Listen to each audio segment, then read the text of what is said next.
Yeah. Some lessons don't come cheap. Some scars don't show on the outside, but they still teach you the same thing. You got to be more careful.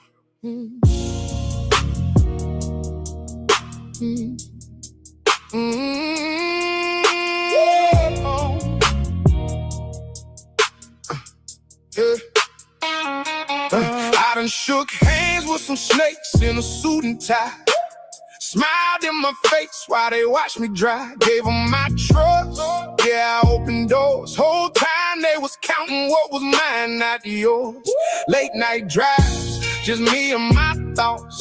Trying to piece together all the lessons I bought. Ain't no receipt for the pain I paid, just wisdom sitting heavy in the choices I made. They say love deep, but betrayal deeper. Hard to rest when your circle getting cheaper. Same ones clapping when you're rising up.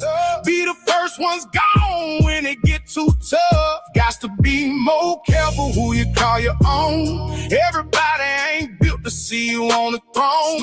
Smiles ain't real, gotta read what's there. If it feel too easy, better be aware.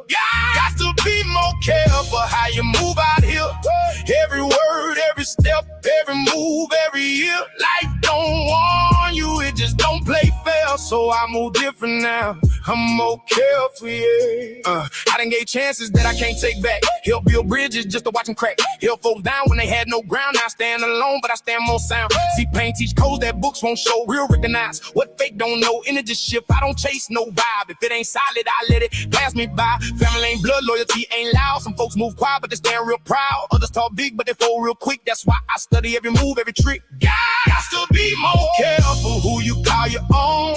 Everybody ain't built to see you on the throne.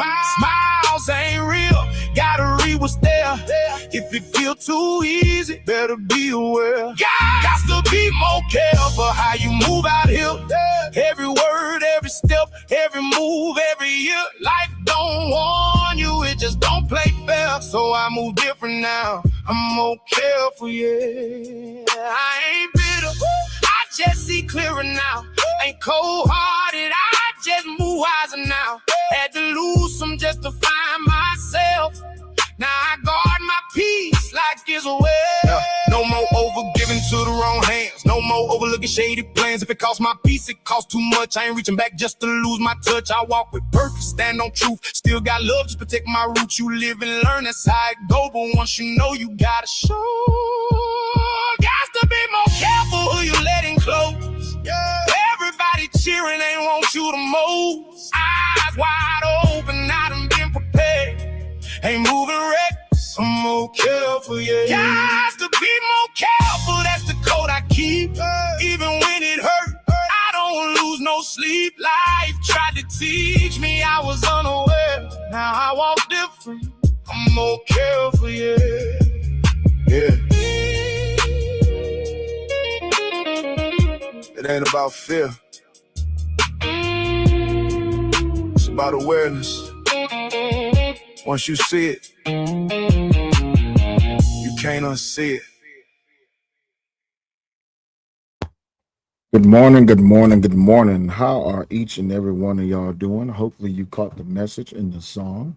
I played it for a reason. You got to be more careful. Good morning, Naomi. Hope all is well with you. As y'all come on into the building, make sure y'all double tap y'all screen to like the stream. If you haven't subscribed, please make sure you do so. If you'd like to support the show, you can do so by way of Cash App or by PayPal. Today, we are going to be reviewing and reacting to the interview from the Karmelo Anthony parents that they gave on the Breakfast Club earlier this morning. What's going on, C-Train? Hope all is well with you, my G. As we get into this interview, we're going to be pausing throughout to give our commentary, but I do want to let the interview flow as much as possible. As we get through this thing, please, let's acknowledge what's going on here. Okay, go back. Thank you, baby. as we get through this thing, let's acknowledge the fact that there is a yeah, appreciate you. All good. There is a loved one lost by the name of Austin Metcalf, and there is another loved one in prison by the name of Carmelo Anthony. So I don't want to be insensitive to the topic, other than the fact that this is a tragedy that should have never taken place. That's what I do want to start off by saying. So, with that being said, let's go ahead and jump right into the interview. Procedures, so we actually have to bring his medicine to the. Hold up. Every day I wake your ass up. The Breakfast Club. Y'all finished or y'all done? Well, good morning, both of you, Drew and Kayla. Thank you so much for joining me this morning. How are you guys holding up? I mean, right now we're in a nightmare. Doesn't feel real. We've been up all night, crying, praying, waiting for family to come in. We have some family who has made it. We just right now lost for words, waiting for him to give us a call as soon as possible. So you haven't heard from him just yet? We heard from him yesterday.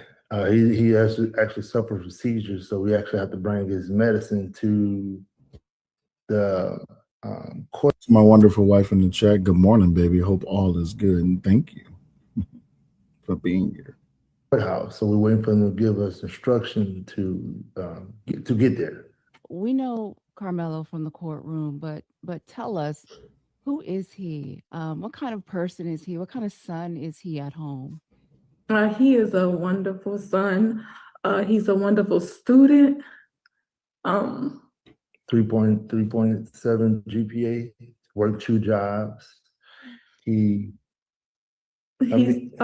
sorry, baby, for cutting you off. He was actually taking online classes during all of this and still held a great GPA going through this traumatic time. Hey, Gigi. He was a kid. If I didn't say it, he was a captain of his track team, football team. He was working 2 jobs. He actually saved the kid life. That the mom, he jumped in the pool, and saved the kid life, which is amazing. I didn't know how great he was until this tragedy. What's going on, Hakeem? I want to add some things to that. At home, he loves cooking, whether it's in the kitchen, outside, grilling. He makes the best hibachi. He loves running routes and playing soccer with his younger brother, Kingston. He has a brother named Andrew. He's 12, and Andrew is into doing science experiments, and Carmelo loved helping him with science experiments. He loves putting Legos together with his girlfriend. He's just a lovable, sincere child. Yeah. You know, do you feel like the world, just going through this trial, got an accurate description of who Carmelo really is? No, we've come to find out, which we were before all this. We were a family that basically stayed to ourselves. We were very close knitted. My wife's at home. She stays at home. I was working, and we didn't know how cruel the world could be. They have his face plastered all over after while he still was a minor. And it was like, everything was happening. We was getting threats. They doxed us. I was so clueless and so involved in work. I didn't even know what doxing was. They put our address online. And so we had people coming to our home. So we never had to leave in our home. Like they had us in some type of protective thing, whatever, to get us, to keep us safe with our other kids. Bet Life, what up, though? The world right now it sounds unbelievable the things that he accomplished before this tragic accident. Like it will really mess you up. And as me being a father, I didn't realize like him saving a life. I just as a father, I got caught up in, hey, that's what you're supposed to do. That's your expectation. You know, being a man, hey, that's what we do. We move on. Like him working, hey man, you're supposed to have a job. I was trying to, he was, you know how it is that young, it's like with your girl too much, man. You need to get a job, get a hobby. So he's working, but I kept him busy too. And this whole situation, some is the reality of this is that somebody literally walked in his life. No, literally walked into his life. He did everything by the law, and look where we at. I want to go back to that day, that track meet. Were you guys at the event at that track meet on April 2nd? No, we were not. I was actually supposed My apologies, y'all. I am a terrible host. Can y'all hear the video? Please put a one in the chat if y'all can hear the video. My bad, y'all. to go to the track meet, but the weather was so bad, I just stayed home. It's like, Mama, don't come, just stay home. Mhm. And now, looking back on everything, I wish I was there. I regret not being there for my child. Mm. When did you hear the news What up, Hank? that there had been an incident that day? I received an email saying that there was an incident, no phone call, no anything. You know how My instinct was her to, instinct. because Carmelo, he's the type of child to let me know everything that's going on. And it wasn't like him to not call me and tell me what was going on. So when I received the email, we have Life 360. So I went into Life 360. I'm like, wait, they said the buses made it back to the school, but Carmelo location is still stating that he's at the stadium. Like, what's going on? So I headed to the school, and that's how I found out what happened. And how I found out, I was actually in a work meeting, and when she first called me, I thought it was because it was right after April Fools. I was like, "Oh, y'all playing this?" Because this is not him. Yeah. So I was on, "Oh, you playing? All right." Moncaz Brew in the chat says, so the police did not call her? Apparently not. Apparently they got notified by way of an email. So there was no clear communication directly to her or him. They got an email.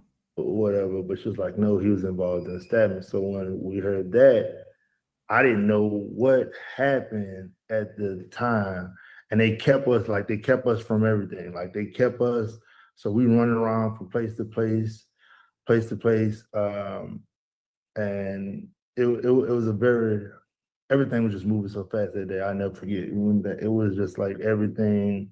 Then once we found out and got, he went to his bond hearing. The next day, somebody doxed us. Mm.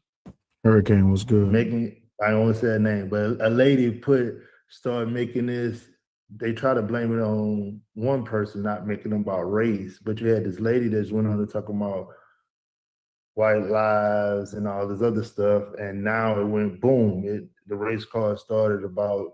That's how Jake Lane and all these other guys got involved in this. But at the end of the day, this was a kid situation that a lot of adults made it about their personal, well, how they really wanted to feel. This is the time they wanted to show on how this is how we really feel about y'all. And they used my son, for example.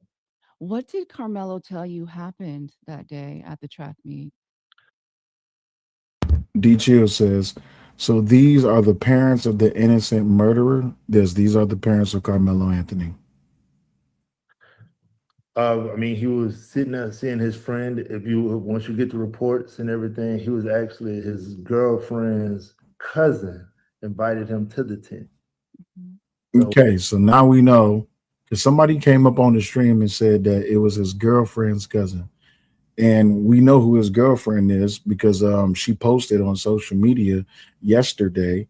And of course, everybody start, reposting it and stuff like that. She's a young Latino girl. She was showing her support for Carmelo.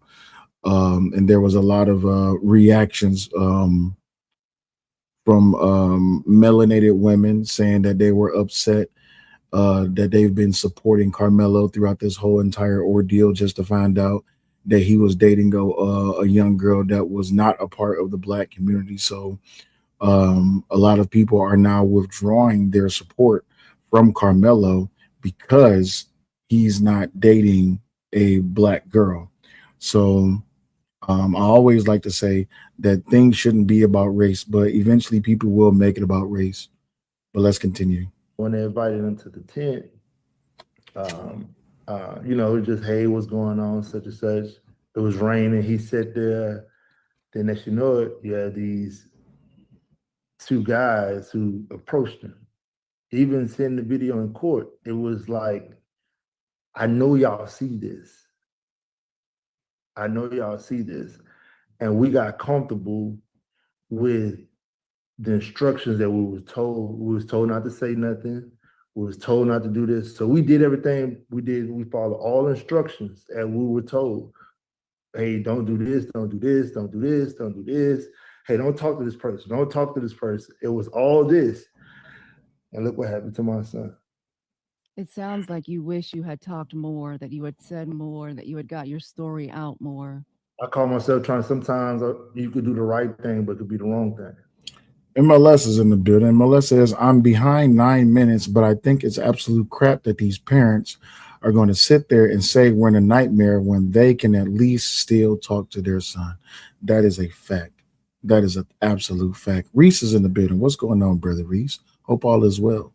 Joker says, so now they don't support him because he dated a white girl. A lot of people, I was looking at a post on Facebook. There was about I think it was 10,000 comments on it, which was majority black women being highly upset that he was dating a Latino girl. They said, oh, he dating a Latino girl. He not dating a black girl. We don't support him no more. So just like that, because, the girl made herself known on social media that she's supporting her boyfriend while he serves this time in prison. A lot of black women were highly upset that he was not dating a black girl. But yes, MLS law, you absolutely spot on with that one. Did Carmelo want to get his story out more to the public as well? He was trying to listen. He was trying to listen to what he was being advised. Hey, don't make it about race. Don't do this. Don't do this. So we was like, all right, we go again.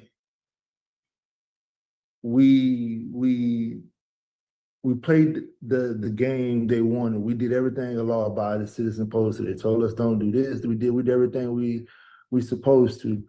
And he wanted people, of course he wanted somebody. They got pictures of him being 17 with a dress on, saying he could be raped in jail. Like all kind of these adults are talking about this child, but nobody's seeing it. Nobody's seeing it. So we can't say anything. The other family, they go paint this lie that nobody still have exposed, that he died in his brother's arms. And it was all that's not true, because that is the narrative. Yeah. No, you never heard it no more. That stuff was a lie. You heard about a bag. You never heard about a bag since trial. That's what I was telling people. A lie is temporary, but the truth lasts forever. Mm-hmm. It's just now, it's harder now. I got to fight to get the truth out. He basically had to get the book thrown at him, 35 years in this county that basically, I honestly feel as though that they manipulate us with a smile. Mm. So I just want to react to what he just said. Now, I do understand that there was a gag order on this whole entire trial. So Jeff Metcalf and the Metcalf family could not be talking about the case. Drew Anthony and Carmelo Anthony's mother, I can't remember her name, and their family, they couldn't be talking about the case. But we have seen, and it's documented that on multiple instances that Drew and Jeff actually had words with each other back and forth. And the nasty part is that because of how social media works. A lot of people have really been throwing their own anecdotal experiences, and they've been really just vilifying both sides when it comes down to commentating on this whole entire incident. But he's saying that, oh, well, the narrative is not true, that he died in his brother's arms and all this, that, and the other, and that the narrative about the bag, that wasn't true. I have a question for those who have been following this case closely, and who was here with us when we was reading through the reported transcripts of the trial. Why didn't Drew Anthony stand up and give a statement before and or after the mother? Right, he has a lot to say here in this interview, which I'm pretty sure they're being paid for their time to participate in this interview on the Breakfast Club. But my thing is, you didn't speak on your son's behalf when it mattered, which was in the courtroom, which was in front of that jury. You didn't speak in front of that judge. And if I'm not mistaken, even during the sentencing hearing, they left their son. So once they heard the verdict, they got out of there. They did go to the back and see him in the back, but when they brought him out for the sentencing hearing, while their son was sitting there crying, they left. And I'm not trying to, vilify them more than, what I already have of my personal opinion. I'm just commentating on what I'm hearing. But why are you saying all of this on the Breakfast Club when you could have said this at the trial, when it mattered? When the things that you're saying, when you're talking about you can be a character witness to your own son's trial. It's ridiculousness. Let me give a welcome to everyone else that has come into the room really quick before we continue. Two Thumbs says, but when a black girl dates a white guy, it's zaddy. Facts. Gigi says he got transferred the night of the trial too. He's already in TDCJ. Eric Reyes says getting his story out to the public is still meaningless when it comes to the trial. The jurors can only go by what they hear in the trial itself. Big facts. Dominique, what's going on, my G? Hope all is well with you. Appreciate you for stopping by. 94 Blood Wolf, appreciate you. Thank you for stopping by. Tootie Bug is in the building. Hey, Tootie Bug, what's going on? Yes, and please make sure that y'all support the show by hitting y'all support the show by subscribing. And also, if y'all want to feel inclined, make sure that you hit the Cash App, which is $ Cellulite is spelled exactly how it sounds, and or you want to hit the PayPal, use Butterfly Progressive. Who else is there? Joker says, first it was no black on the trial and then no black lawyer. Now because he dates someone else out of the black community and whites are supposed to be the racists. Yeah, big facts. Big facts.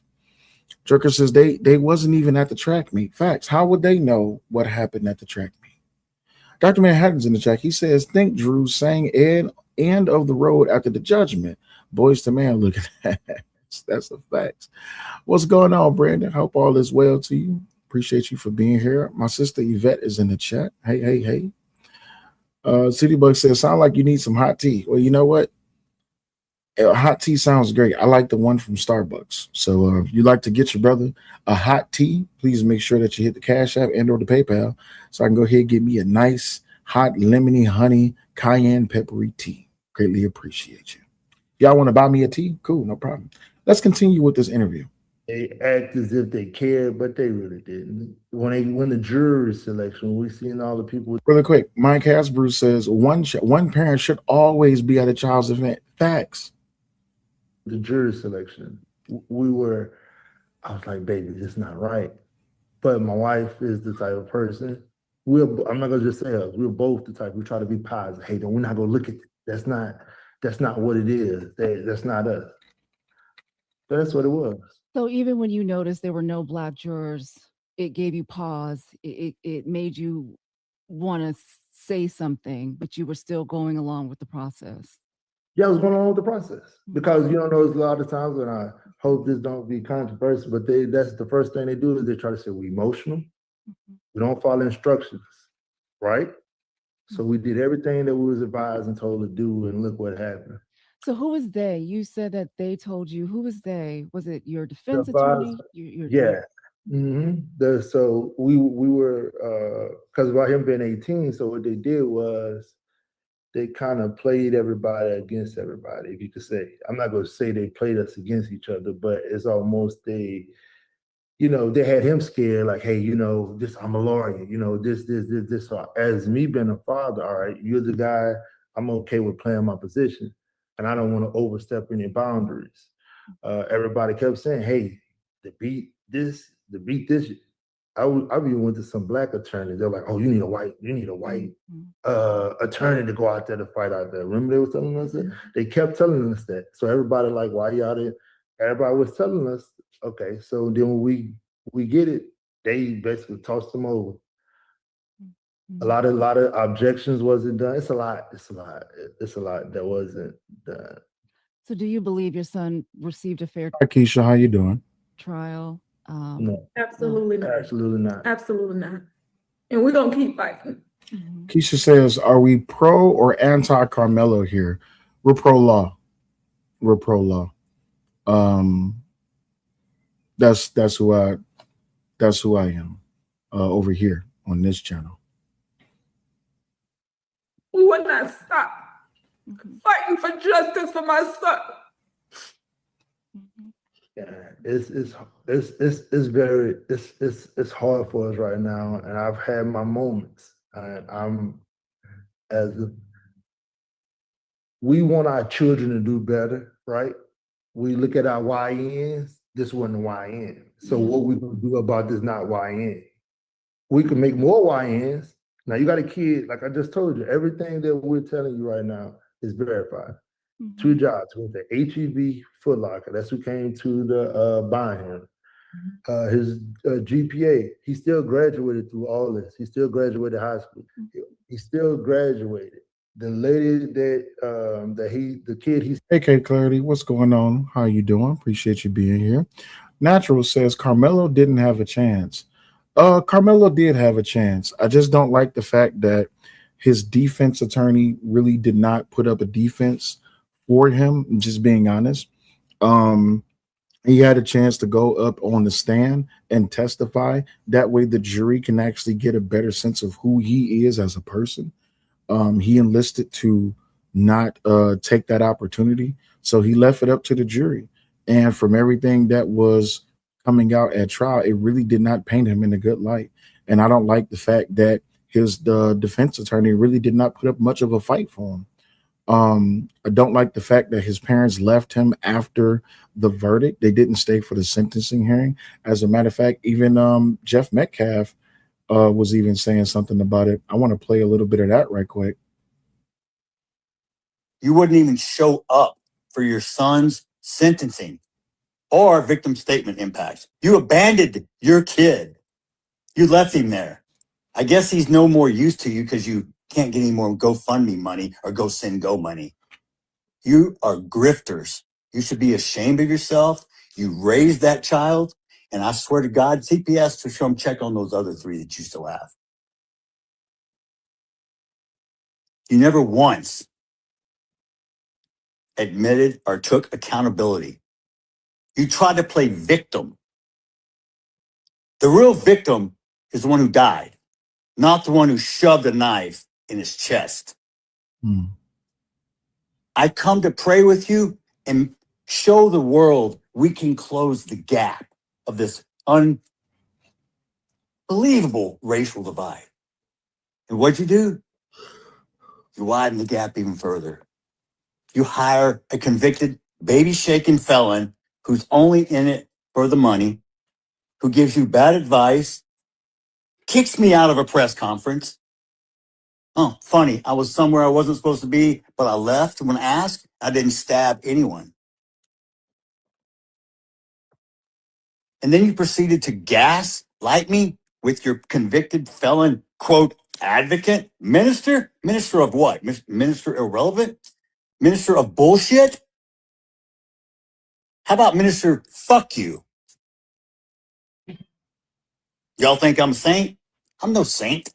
I'm as human as you. I have emotions. Just because I'm a Christian doesn't mean I don't sin, because I don't walk on water and I don't turn into wine. You wouldn't even show up. Yeah. And let me also state by saying this. He has every right to say everything that he just said. His son is dead. And I'm not saying that just because the Carmelo Anthony family can speak to their son whenever he has the availability to, but the thing is, he has every right to speak out.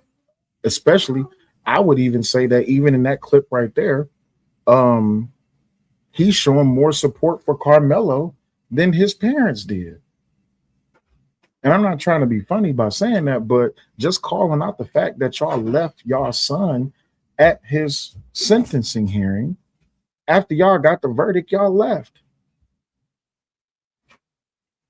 And apparently, I have to clear up something as well. Also, shout out to Stackbot is in the building. What's going on, Stackbot? Appreciate you for being here, my brother. What's going on?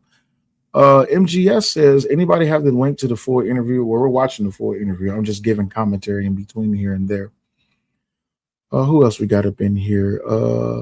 Brother Mello, what's going on, my G? Hope all is well. Appreciate you for being here. Thank you very much. Slater Show, what's going on? Appreciate you for being here.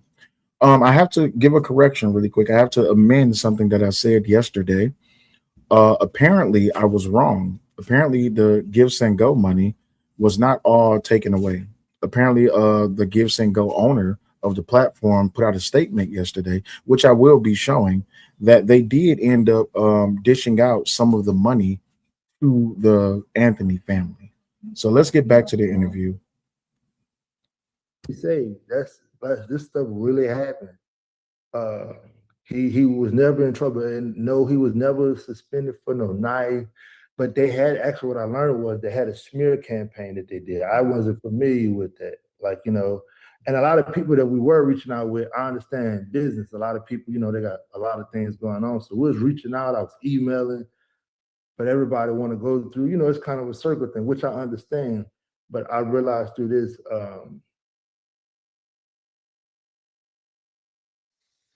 black entertainment is going to have to be a black network is going to have to be done, because I'm looking for people who would never understand.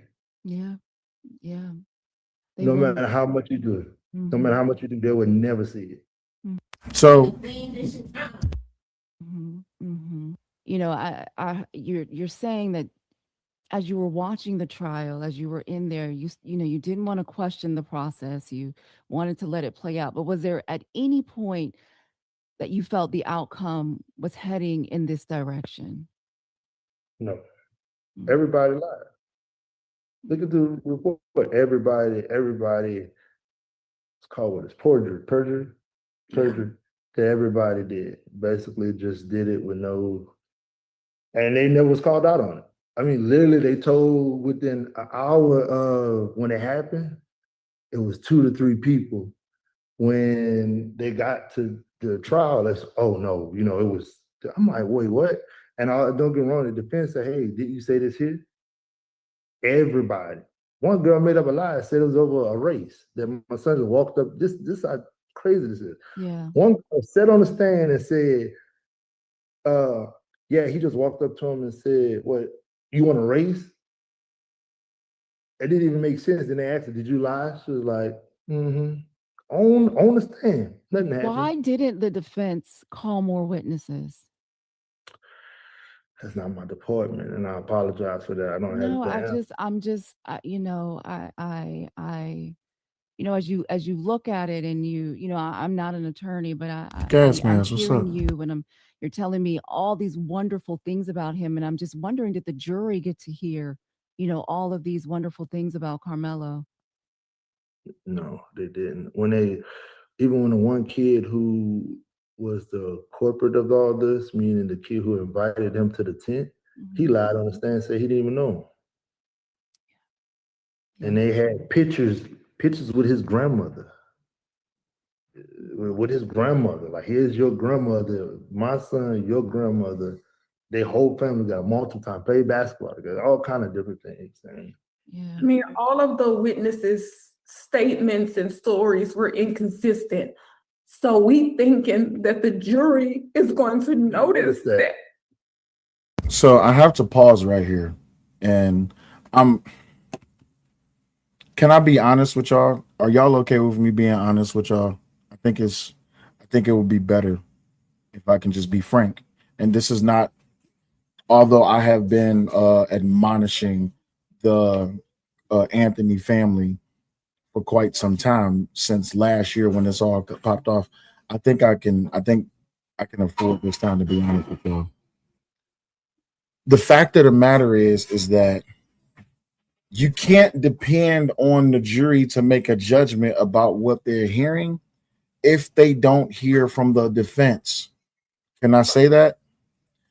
The fact that if y'all are saying that there is inconsistencies in the witness's story, that is your defense attorney's job to call objections or to ask questions. Why didn't he ask more questions? And then this trial went on for quite some days. I would only assume that they've been able to talk to their defense attorney throughout this whole entire process. Y'all should have been pressuring this defense attorney. Hey, we're noticing these inconsistencies. Why aren't you pressing into this issue to poke holes in their stories? You need to defeat their credibility. You need to bring down their credibility.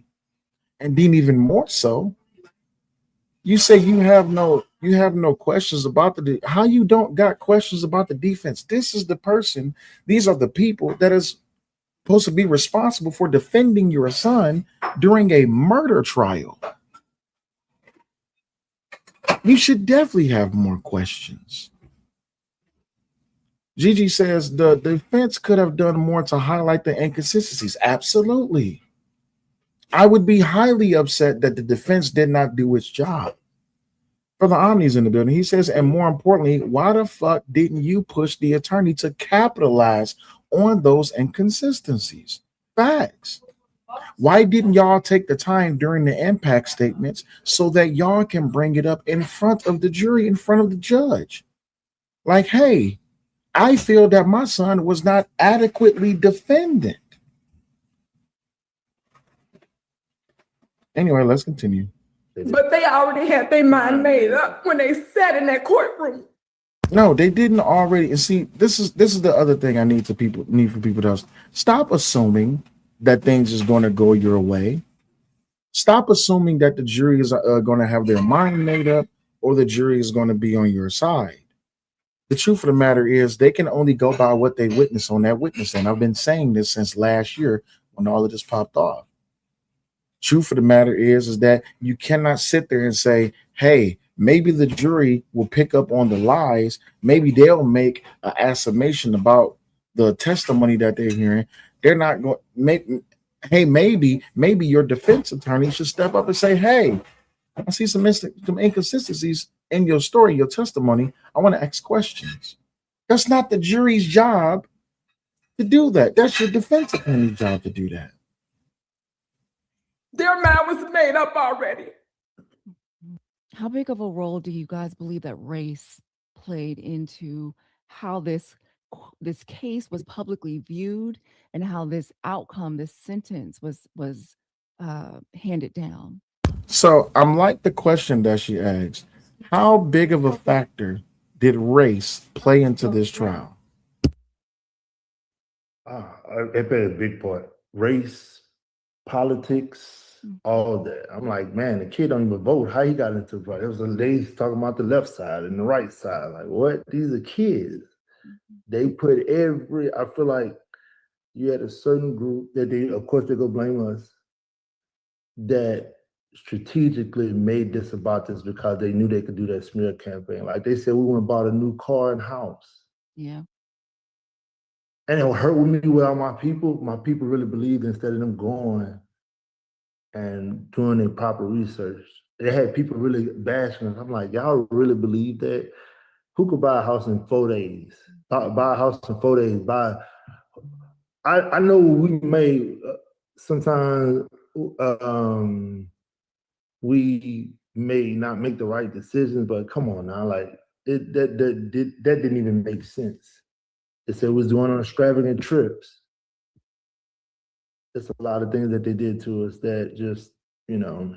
There was a lot of misinformation that was going around, especially, in the beginning. And, um, I know your family had to move a couple times because you were doxxed. And, I can't even imagine how Carmelo going through that, trying to finish school, fighting, for his freedom. And you guys have other children, so much on you as parents. How's your other children handling this? Now we had to end up taking them out of school because they had TikTok videos with my son with semen coming out of his mouth because there's him saying go get raped in jail. And it's just like that was my daughter, my princess. She had to go through that. The other boys, we was in a pretty blessed community. That's why I hope a lot of Sorry, I was muted. Eric Reyes says they said that Carmelo's father went on TikTok spouting nonsense. Oh, wait, that actually happened. Yeah, it's still recorded. There's still videos out here of him going on TikTok saying crazy things and, out the way things about the Metcalf family. So if it's all the way around a shit show. Almanaz, what's going on, sister? Hope all is well with you. BPD, appreciate you for being in the chat. Thank you very much. Greatly appreciate you. Joker says, I wonder how much they are getting paid for this interview. That's a good question. people get this message. It don't matter where you at. It don't matter where you at. We was supposed to be in the safest place, but it's like they're telling us that you could be assaulted, but you better not fight back. That's what this is what this case is saying. It don't care. It could be 2-3 people, size, it don't matter. Yeah. So that's what this case is really all about. The family is saying now, I just got a message, they saying they were robbed. Now they were robbed. Now, mind you, if They, as in the Metcalf family? I just got this thing just popped up saying they saying people are robbed. If we don't get the message now, and it's not because it's our child, we would never get it. Mm-hmm. This is the most crucial time ever, especially if you have kids. Because again, you see the child I'm telling you about right now, we all have kids like that. We sent them off to school. We sent them off just not looking for it. Again, he didn't go look for this. That's why they try to paint that picture. They painted a picture and he didn't look for this. This walked into his life. Literally, matter of fact, they say it like this. The evidence shows he jumped 3 bleachers to get to him. Now, So that tells you. did the jury hear that information? And is that information on the video?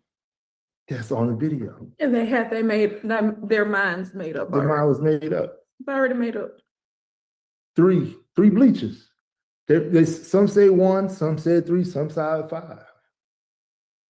Their statements was inconsistent. So Every tell statement us, was inconsistent. because we haven't seen that video. What did that video show? The video showed, honestly, you can show that you can see him coming into the tent, sitting down, and then it's like it started getting a little like you couldn't tell the people. But we're experts. Let me tell you what the DA did. They put a spotlight on the boys, right? So you could see them, right?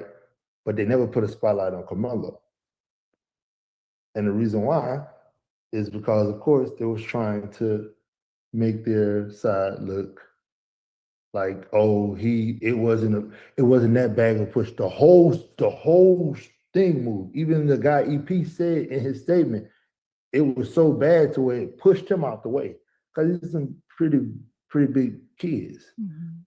They're real big. They're bigger than me, actually. So it's like they tried to minimize their doing, but I've heard people who would supposed to be justice if in Texas, if I threaten you when I'm learned, you have the right to do whatever force if you fear for your life. So the video showed, I'm sorry, go ahead, Kayla. No, he said if you fear for your life or Seriously, body home. Yeah. Mhm. Oh, they were trained jujitsu fighters too. Mhm. And so the video that you all that they showed in court, it shows him running away from. Yeah, he ran to the teacher. The teacher said that the teacher he ran to a guy, and the Wait a minute. I have to chime in here. Now, I'm not no law expert, but I got a question. This is a serious question. I'm asking y'all in the chat who like to follow cases and trials and stuff.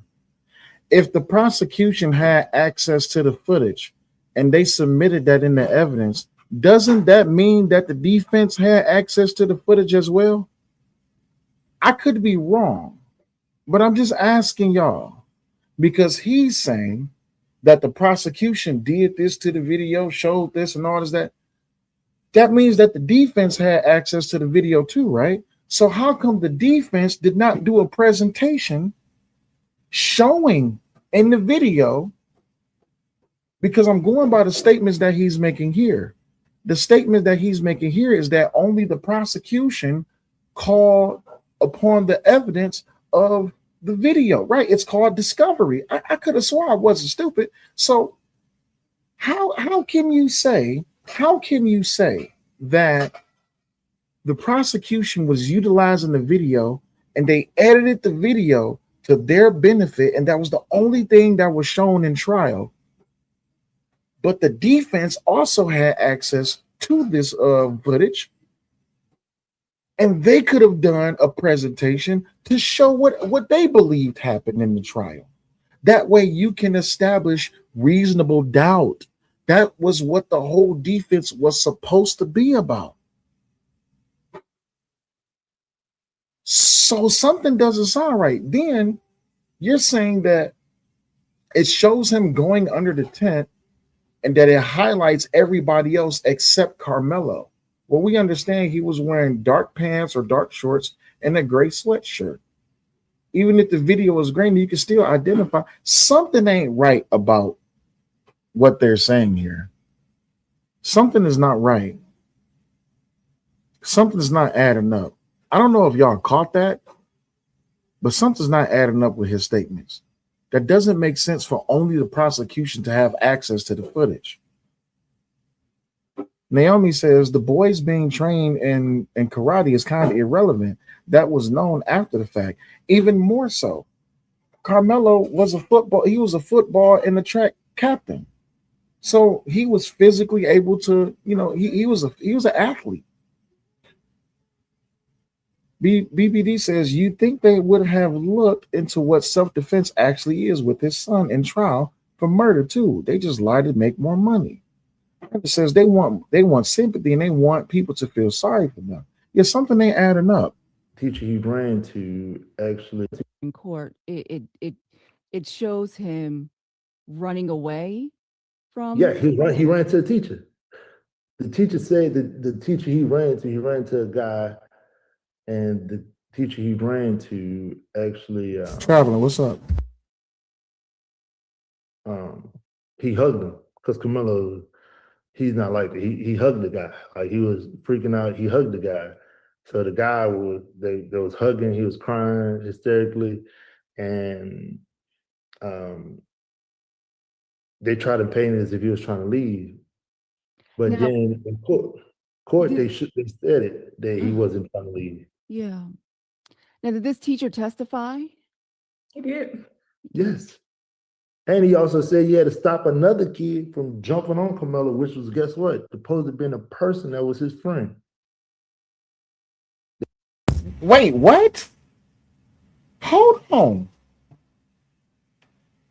We read through everything that was put out in the trial from journalists, from social media influencers that was at the trial, from mainstream media.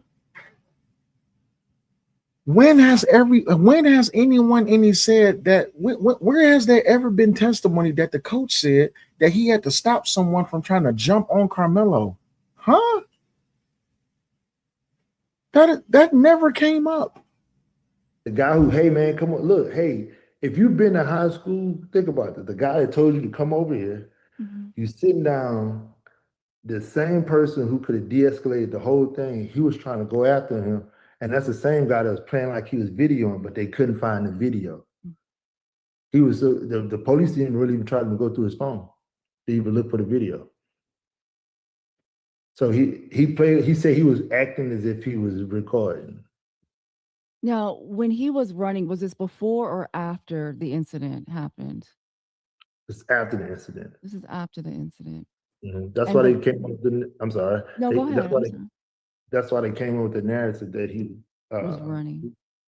Yeah, he threw the knife. When he threw it, he didn't throw the knife. His hand was cut. So it's a lie that when the video show, if you ever been on high school bleachers, you're not on the stairs. You know how you try to walk. So imagine trying to run up, he fell. So what you think fell? He only went up. They caught it in 3 bleachers. It was like 3 bleachers up. It was 3 bleachers up. So when you could see him get up. You could tell he dropped it.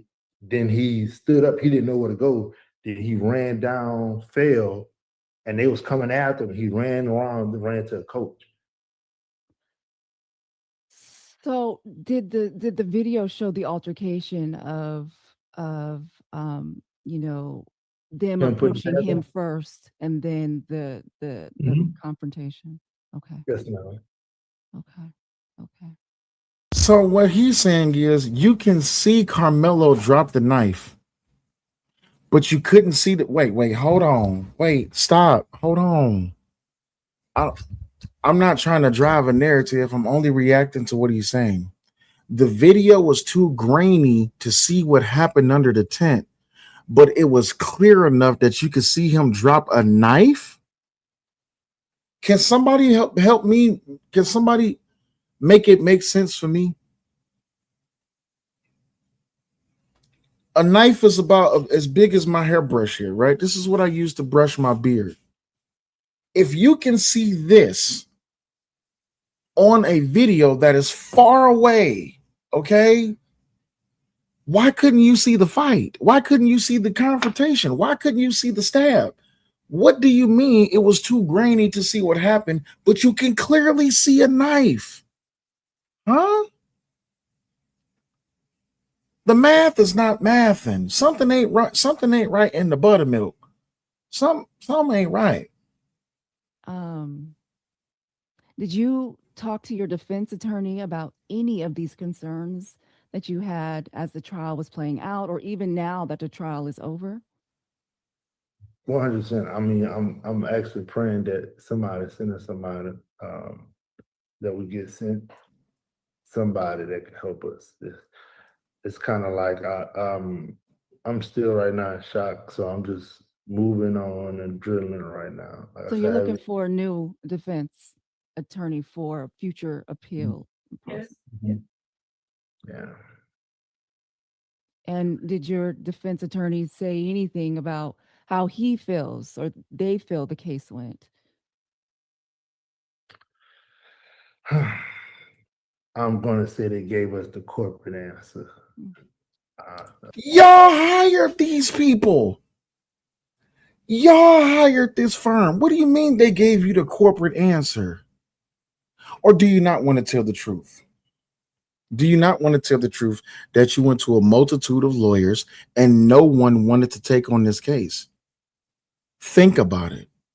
You have a case of a kid in Texas, and I'm not using race. I'm just saying a kid. You have a case of a kid in Texas with a knife on school grounds, stabbing someone. Who wants to take this case on? This would make your law firm look terrible. Right. They told her this is a loser case.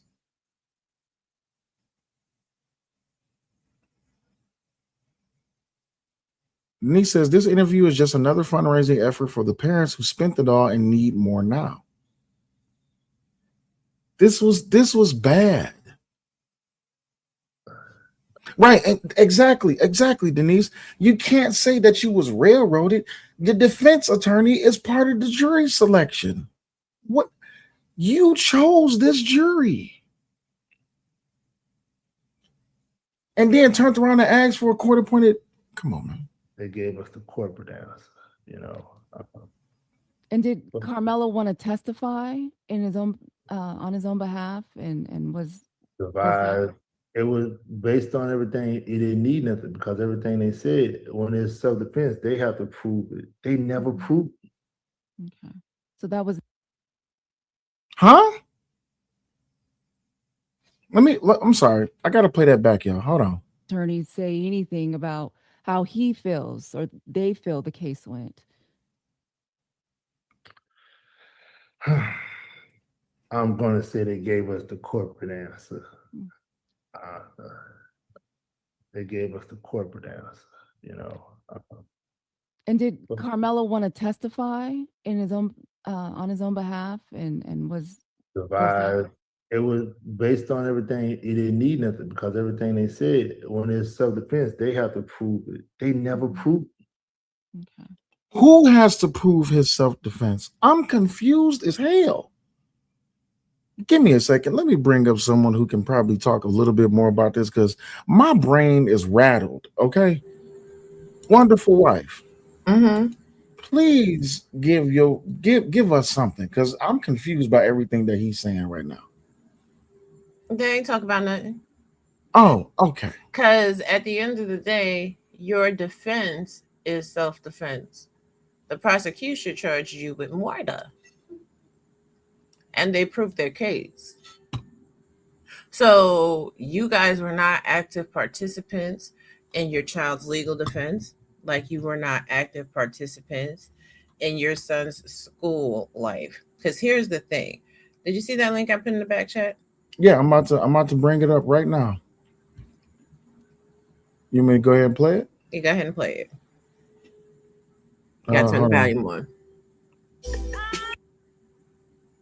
Now being made that Carmelo Anthony had previously been suspended from school for bringing a knife to school. Law enforcement has also stated that he was not supposed to be at that track meet. He was supposed to be at school that day, and that he was in fact skipping school to be somewhere he wasn't supposed to be. And as we all know, the track meet that he was at, instead of being in school where he was supposed to be, was at, in fact, another school. And in Texas, bringing a knife to school is illegal. So there's a bunch of people on the internet spreading crazy rumors that he didn't have a knife in the backpack. That's not what he killed another kid with. It was a cleat sharpener. But if you took the time, like the 5 minutes that it would take to read the 18 pages of the police report, they retrieved the knife with the blood on it, the blood that matched the victim, the blood that matched Carmelo Anthony's hands on scene. One single time in the police report does it mention a cleat sharpener. It seems to me that people are bending over so far backwards to justify the murder of Austin Metcalf that they've officially inserted their heads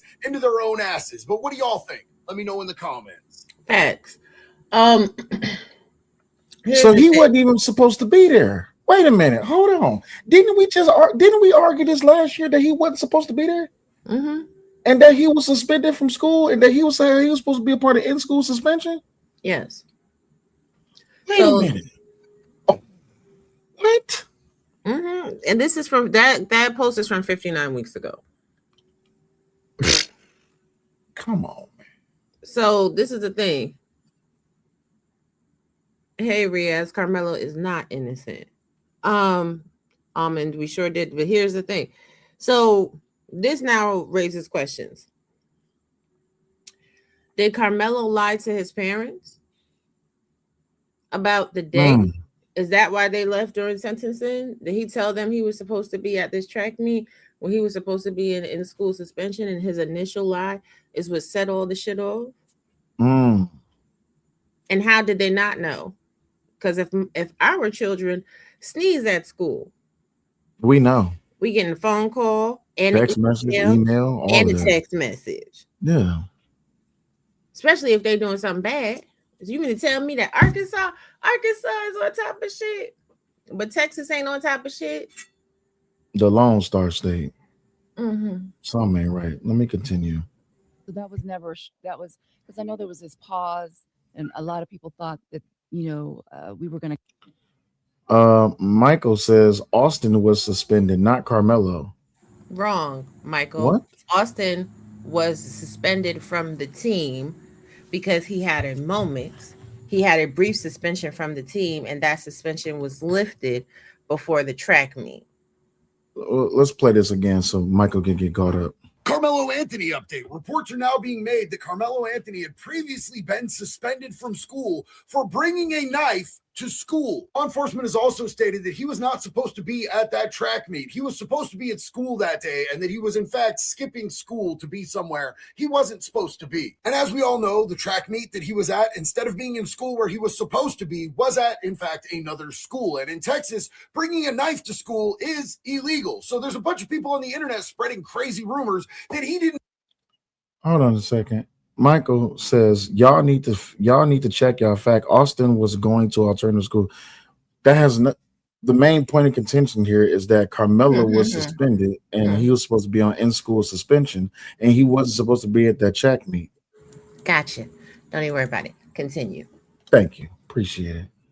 Have a knife in the backpack. That's not what he killed another kid with. It was a cleat sharpener. But if you took the time, like the 5 minutes that it would take to read the 18 pages of the police report, they retrieved the knife with the blood on it. The blood that matched the victim. The blood that matched Carmelo Anthony's hands on scene. Not one single time in the police report does it mention a cleat sharpener. It seems to me that people are bending over so far backwards to justify the murder of Austin Metcalf that they've officially inserted their heads into their own asses. But what do y'all think? Let me know in the comments. Okay, so I'm glad we got that cleared up. Let's continue back with the interview.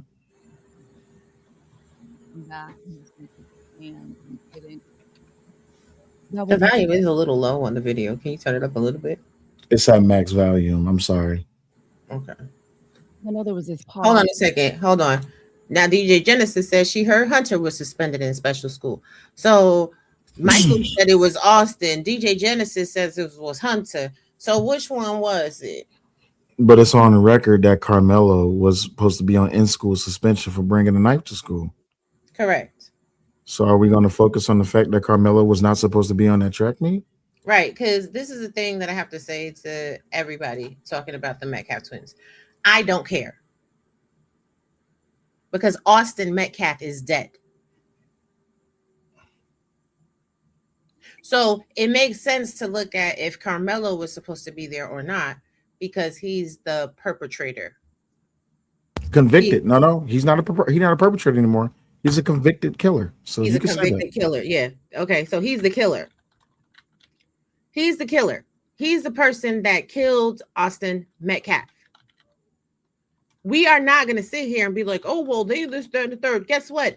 If they were aggressive and suspended and not supposed to be there and they had killed Carmelo Anthony, I'd be all for it. Bob's your uncle. Go in and let have. But the alleged bullies and shit, they the ones that's dead and don't nobody got no concrete proof.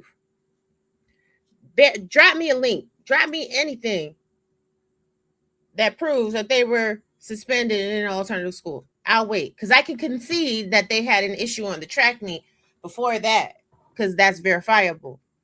Show me where they were going to alternative schools. I need the transcripts. Right. Omni says, again, it doesn't matter if I unalive you with the shoelace. I unalived you. Unaliving is the crime Carmelo is doing 35 for. Facts. What's up, No Chaser? And I'm glad y'all want to pay attention to every little detail of minute scale that might be true or not. But the biggest thing is the Metcalf family, the Metcalf twins, Austin, is not on trial. This was not a trial about Austin's character. This was a trial about, did Carmelo kill him? And the jury said yes. They believe that Carmelo killed him. So as much as y'all want to put the Metcalf family on trial, you can't do that. This is not about, oh, there was bad people. None of that matters. Austin Metcalf is dead. And I will be playing the interview where Jeff Metcalf was able to fully relieve himself of all the stress and really just let it out and let his emotions flow. Because he was go ahead. I'm sorry. Here's the thing. If you were raped But you Come was a on now. hoe. But you Come was a on now. hoe. Do you want, what's up, notation? Do you want people to say, oh, guess what? You was a hoe. It does, your rape doesn't matter because you was a hoe. That's what y'all are doing to Austin Metcalf. Facts. Like legitimately. And I've been trying to really bite my tongue on this shit. But y'all are trying to victimize the family because they lost their son. 2 lives were lost. Now, Karmelo Anthony's still breathing as of June 11, 2026. Is Austin Metcalf? Karmelo Anthony got to walk across the graduation stage, whether he was cheered for or not. Did Austin Metcalf? Karmelo Anthony got to take online classes. Will Austin Metcalf?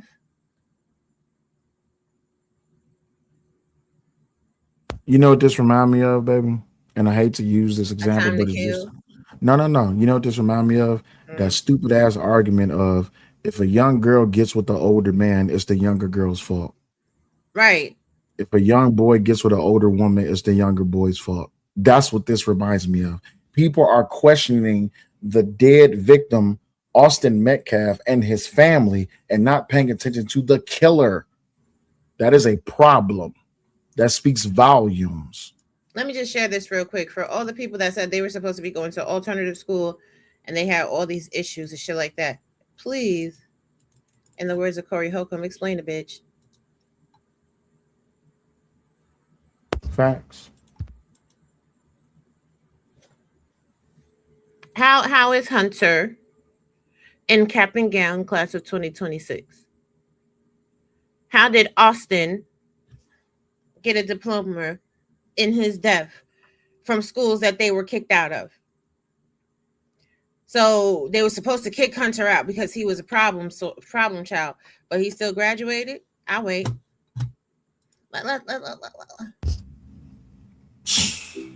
Damn these ads. 3 seconds, y'all. I hate pop-ups, but shout out to all the independent publishers. Hunter Metcalf.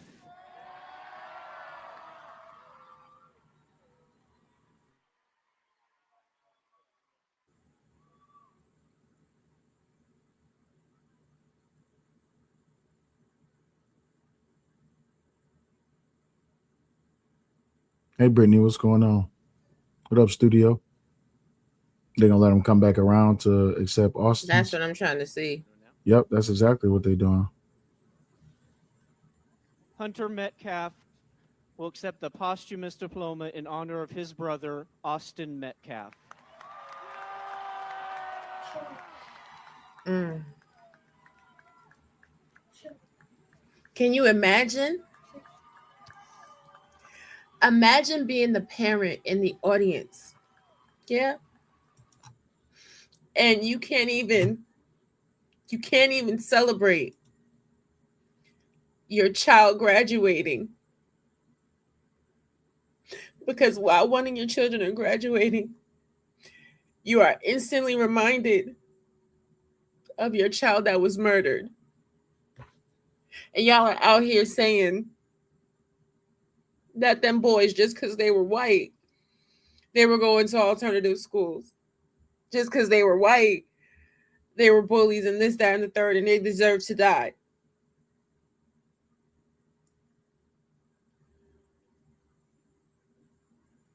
Sad individuals.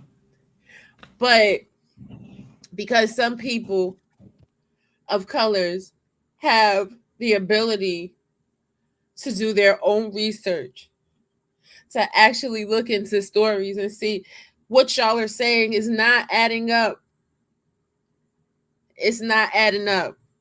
And I know y'all want Karmelo to be this victimized boy, but he's a demon and he's a monster. He could have just fought Austin, win, lose, or draw. But he killed him. That's what he did. And then y'all are out here attacking everybody that doesn't buy into your narrative. I am not a racist like you. I love my white family and friends too. I have too many people in my corner that are Caucasian, that are Hispanic, that are Indian American, that are Asian, that are just good people no matter their racial makeup. And the way that y'all make every single race a monolith because of the actions of a few bad actors is disgusting to me. But when it is done to you as a Black person, you are a full fucking victim. It is time for a change, a real change. Y'all think y'all living Dr. King's dream? You're not. Even Malcolm X, who said by any means necessary when he went on his Hajj to Mecca, he came back and he said, nah, the NOY has been teaching me wrong. That's why he died. All you historians, that is why he died. Because he bucked up against the racism of the NOY. And y'all swear to God, y'all Christian. And y'all swear to God, y'all godly. Y'all having prayer circles, and we're going to pray for justice for Karmelo. He got the justice that he deserved. And on top of it all, y'all have the unmitigated gall and audacity to say the system railroaded him and then beg the system to give him an attorney so that you can then further victimize yourself and say they railroaded him again when you don't get an appeal and you don't win on appeal because none of the elements for an appeal have been met in this case. Man, I gotta go. I can't. Hey, I wanted to bring up something. Oh, well, she left. Yeah, man, this is highly irritating. And I also wanted to say something too. I think I know why Carmelo Anthony didn't plead guilty. Because had Carmelo Anthony pled guilty, they would have to shut down that fundraiser. If y'all want me to be truly honest, I believe that when it comes to it, they wanted Carmelo Anthony to go throughout this whole entire trial just so they can raise as much money as possible. Omni says he got off light facts, and I hate to say it because I see that I see that there was a press conference, and I'm going to be reviewing that as well. Um, a lot of y'all that's out here painting this racist narrative, this is truly heartbreaking. I'm gonna just be honest with you. It's really heartbreaking, and it makes. If I could be 100% honest, if you ever wanted to know how to what was the recipe needed to make a racist, this would be it.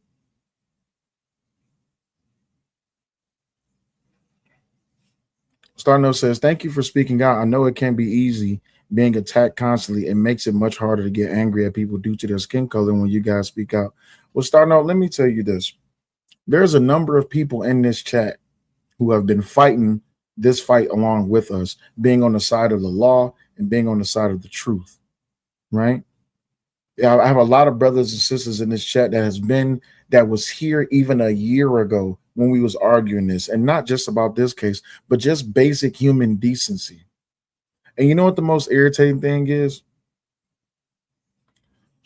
Me, my wife, and others, we are identified by this thing right here, skin color, right?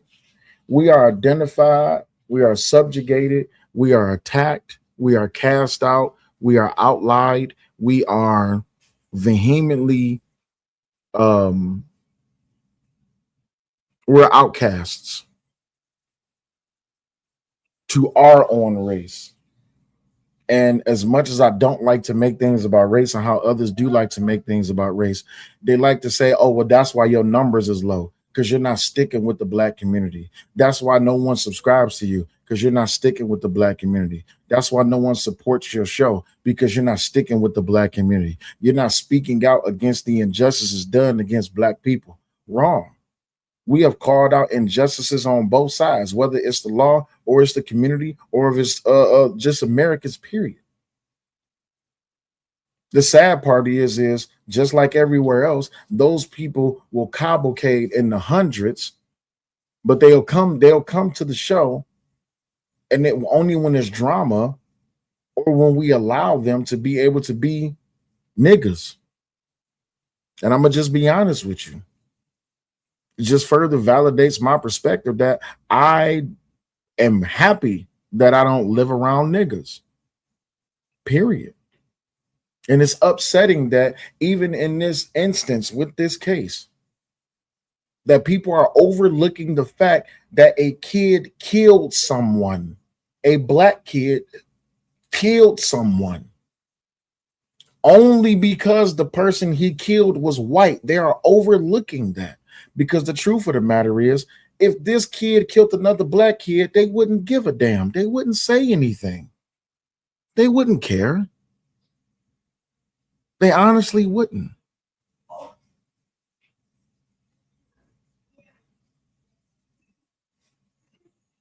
And it's highly upsetting. I'm just being honest with you. But I appreciate you saying that. Let's finish out this interview, and then we got another few more things that we need to react to. Thought that, we were going to come back and he was going to take the stand, and he didn't. So that was never an option. That had never been discussed, of him taking the stand. That's why we just need a new. We need somebody who's gonna fight. Mhm. That's what I'm gonna say right now. We just need somebody. Oh no. You can't blame the defense attorney that you chose. Y'all chose this defense attorney. If you felt that Karmelo getting on the stand was the best possible option, you should have spoken out. I'm sorry, y'all. I'd rather get found in contempt of court if the defenses are like, okay, we rest our case. Hell no, the hell you don't. My son need to be, I'm sorry, y'all, find me in contempt of court. Put me in jail for the night. I don't care. My son needs to be up on that witness stand. He needs to testify on his own behalf, especially if I'm noticing all these inconsistencies and I'm telling my defense attorney, who's supposed to be defending my son, you best believe I will go to jail for my son's voice to be heard. And for a lot of people that's sitting back giving commentary, talking about what me and my wife is saying, and what other people who's standing in belief with us, what we're saying, y'all would be, if you would not risk going to jail for your child's voice to be heard, please tell me that you're not a defender of anything. Right, David? I agree with you. He confessed a year ago. What did the officer say last night? Um, he confessed without even being asked. Without being prompted. I'm not alleged. I did it. I told him not to touch me. Case over. Wash our hands. What are we doing? But no, because we're not standing in solidarity and unity with the community. Fuck the community. Y'all overlooking the fact that this kid killed someone. I just came up here to say this real quick. Go ahead. Because listening to that little piece, we just need someone that's going to fight for us. That is not how the criminal justice system works. Facts. Instead of race baiting and raising funds for whatever you raise funds for, y'all are supposed to be two educated Black people. I don't care if you've never been in trouble before. What you do is you research and you find an attorney. I never had to sue a school district before this year, but I sued the school district and I won because I did my research, because I advocated for my child. See, at the end of the day, had you done your research beforehand and found appropriate counsel or been involved in the defense for your child, had all these people that are out here posing, grifting off this story for clicks and views and stunting in front of courtroom cameras and everything else to act a goddamn fool just so they could get notoriety off of the murder of a white child. Had y'all been advocating for and out there making sure y'all had the best defense for them, because so many of you are convicts and criminals, your damn self.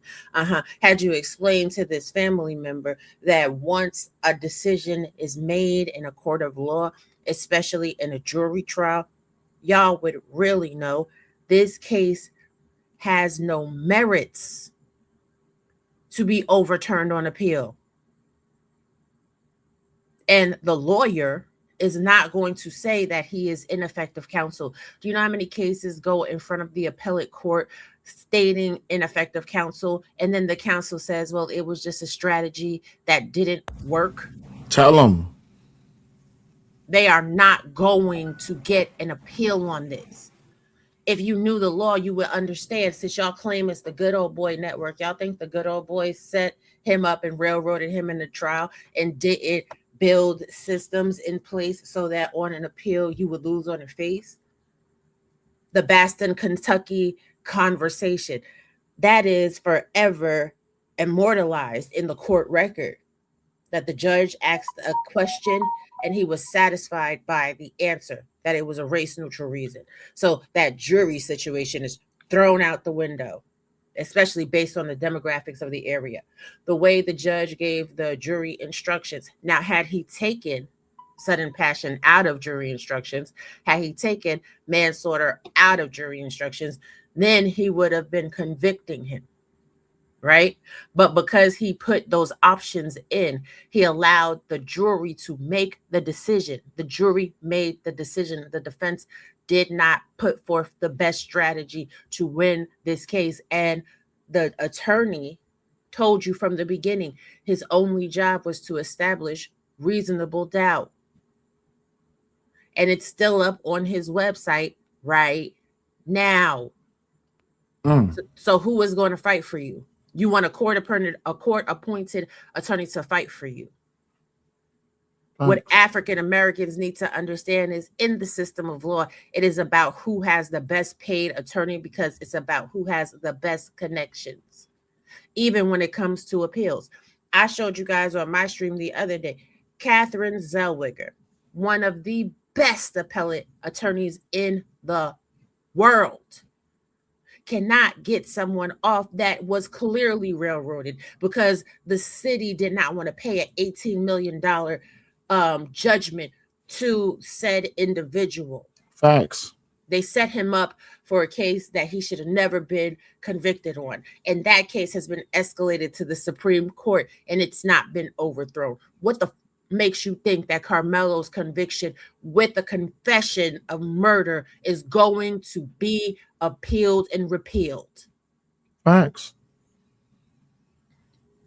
Can I give y'all some information? Good evening, Mr. One and Only Boss. He says, good evening. For grown man was on school grounds and he has a firearm and he gets into a fight and he's losing the fight and he shoots the opposing person. He still goes to jail.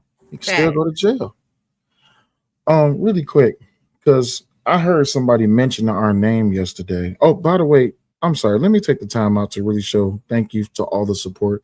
Thank you to 3 Man Podcast for supporting the show on the Cash App side. Greatly appreciate you for supporting the show. Thank you to Tootie Bug. Tootie Bug says, go get you some Bucky's hot tea. Yes, ma'am. I will be going to get some Bucky's hot tea. Thank you for supporting the show. Shout out to Rodney for supporting the show on the Cash App side as well. Appreciate you, Rodney. Thank you very much for your support. If y'all like to support the show, y'all more than welcome to do so by way of Cash App and or PayPal. If you need the links or the names, just request it in the chat. But yesterday, someone said, and I'm only quoting, I bet them motherfuckers Cellulite and Raw B can't even bring up a time or a case where a black person was able to defend themselves against an all-white jury. Let me tell you about OSSIAN, Ocean Sweet. This was in Detroit, 1925. He bought a home in an all-white Detroit neighborhood during a time of intense housing segregation and racial violence. On September 9th, 1925, a white mob of 500 to 800 surrounded the house, hurling rocks, bricks, and slurs. Police largely failed to intervene. Sweet and his family of 10 family members, fearing for their lives, fired defensive shots from an upstairs window. One man, Leon Brainer, was killed. Another was wounded. All 11 of his family members, including himself, was charged with first-degree murder. During the trial, guess what happened? Hung jury. It was a mistrial. Second trial focused on his brother Henry Sweet, who admitted to firing the fatal shot. Darrow argued that the universal right to defend one's home and family, a man's house is his castle, and introduced evidence of racial terror to prove reasonable fear. An all-white jury acquitted Henry after about 4 hours of deliberations. All charges subsequently was dropped. It established that Black Americans have the same right to armed self-defense against mob violence as anyone else. It remains a cited legal and historical milestone against housing discrimination and for equal protection and self-defense. I give you another example. Maurice Byrd, Hatterboro, Pennsylvania, 2024. He was acquitted in 2025 of March. Maurice Byrd, a Black Army veteran and licensed barbershop owner, had a documented history of conflicts with white neighbor Stephen Strasburg, who used racial slurs like the N-word, where prior police calls was made. On June 8, 2024, Strasburg initiated a confrontation with insults and entered the area. He then charged and physically assaulted Byrd in the parking lot, grabbing at his shirt and lunging for Byrd's holstered handgun during the struggle. Byrd, a combat-trained veteran, believed that the imminent threat from the gun grab was going to take his life. So what did he do? He fired once in self-defense. I'll give you another one. Me, 2001. They were trying to give me 5 to 15 in a federal correctional facility. Attempted murder and a host of other charges with an all-white jury. I was acquitted. Get into it. Me in 2018 for a domestic assault with an all-white jury in a red state right here in Little Rock. Dismissed with prejudice. I need y'all to stop being racist. If you commit a crime and you have justification and an accurate defense and a great defense attorney that can explain to the jury what was going on, you're going to go home. But first and foremost, you have to shut the fuck up. Thank you. Please say that again. I have never spoken to a police officer when I've been arrested. Thank you, officer. Okay. And in that first case that I was telling you about, I told the officer that I did it. I said, can I get my bag out of the closet, please? Because I'm the one that called the police. I called them. I said, hey, get here. Somebody's going to jail and somebody's going to the morgue. And I was just as polite and just as nice as I needed to be. And them cops put the handcuffs on me. We went to the jail. I went home. Okay. I paid my attorney and I was acquitted of all charges. So when you want to ask dumb questions like that, play a stupid game and win a stupid prize. Yeah. You don't know who you talking to. You don't. I have a whole testimony that I could give y'all up here every day, but I choose not to because y'all know so much and you know better than everybody on everything because you are speaking from your lived experience. That your lived experience is not my lived experience. Big my facts. lived experience is that white people are very much sticklers for the rules. For the rules. And if you don't like the rules, like I've been telling y'all since the first time I ever spoke on this platform, it is about property, policy, and the bread. Y'all talking about relationships. Y'all praying to God you don't believe in because you only pray to God like he's Santa Claus when something goes wrong. Y'all don't be praying to God every other day. Y'all be smoking weed and getting drunk. If you was really Christians, if you was really Muslims, if you was really on your deen, you wouldn't even be smoking at all because you're destroying your temple. That goes against the tenets of Islam. That goes against the 10 commandments of the Bible. That goes against the Torah. That goes against all teachings in Abrahamic law. Y'all wouldn't be drunkards online 25/8. You wouldn't be gossiping and backbiting. Come on now. So let's stop talking to me. Come on now. Y'all are frauds. Y'all are not good parents. Y'all are not good husbands. Y'all are not good wives. Y'all be faking on social media. And truth be told, y'all not really gangsters either. Because for all y'all that been all through up and through the system, it's crazy how many of y'all got convictions. It's crazy how many of y'all done went to jail. It's crazy y'all get up on here and tell all your business. Mm-hmm. But y'all don't know the laws that you live under. You don't know the laws that govern you. So y'all really was out here delusional with no accountability. Oh, it's self-defense. It's not self-defense because you say so. It's self-defense because there are certain parameters that need to be met under the statute of the law. Facts. And according to the jury, did Karmelo Anthony meet the requirements for self-defense? No, according to the crime. Let's not even make it about the jury. Oh, okay. According to the facts of the crime, not Mm-hmm. your emotions. Because y'all got a lot of emotions when y'all ain't seen video the first. The jury did, though. According to the facts of the crime, the elements of the crime did not measure up to self-defense. And I, for one, I know I said it. I don't know if I want to show the video of the moment of the stabbing, but maybe leading up to it. I can't wait until I can request those videos on the Freedom of Information Act, because I'm going to request them and I'm going to show them and I'm going to show them to y'all so that you can learn a lesson. Y'all should have been praying as a country, as a community, for the Metcalf family and their trauma. Facts. Y'all should have been praying for forgiveness for Karmelo Anthony's soul. Because no matter how much of y'all get out here with your megaphones and your protest signs and your picket signs, what y'all gonna do? March again? Y'all been marching since the 50s. And we shall overcome what? All the work that the civil rights movement have done for the advancement of colored people has culminated into some bullshit like this, where y'all are out here now talking the same rhetoric and bullshit that actually caused the civil rights movement to spark up. Y'all forget, y'all are operating under grace. You don't have the numbers. You don't have the knowledge of the law. And because so many of you downplay, degrade, and dehumanize Black people for getting an education, you don't even have people in position. At least during the civil rights movement, we had a lot of Black attorneys.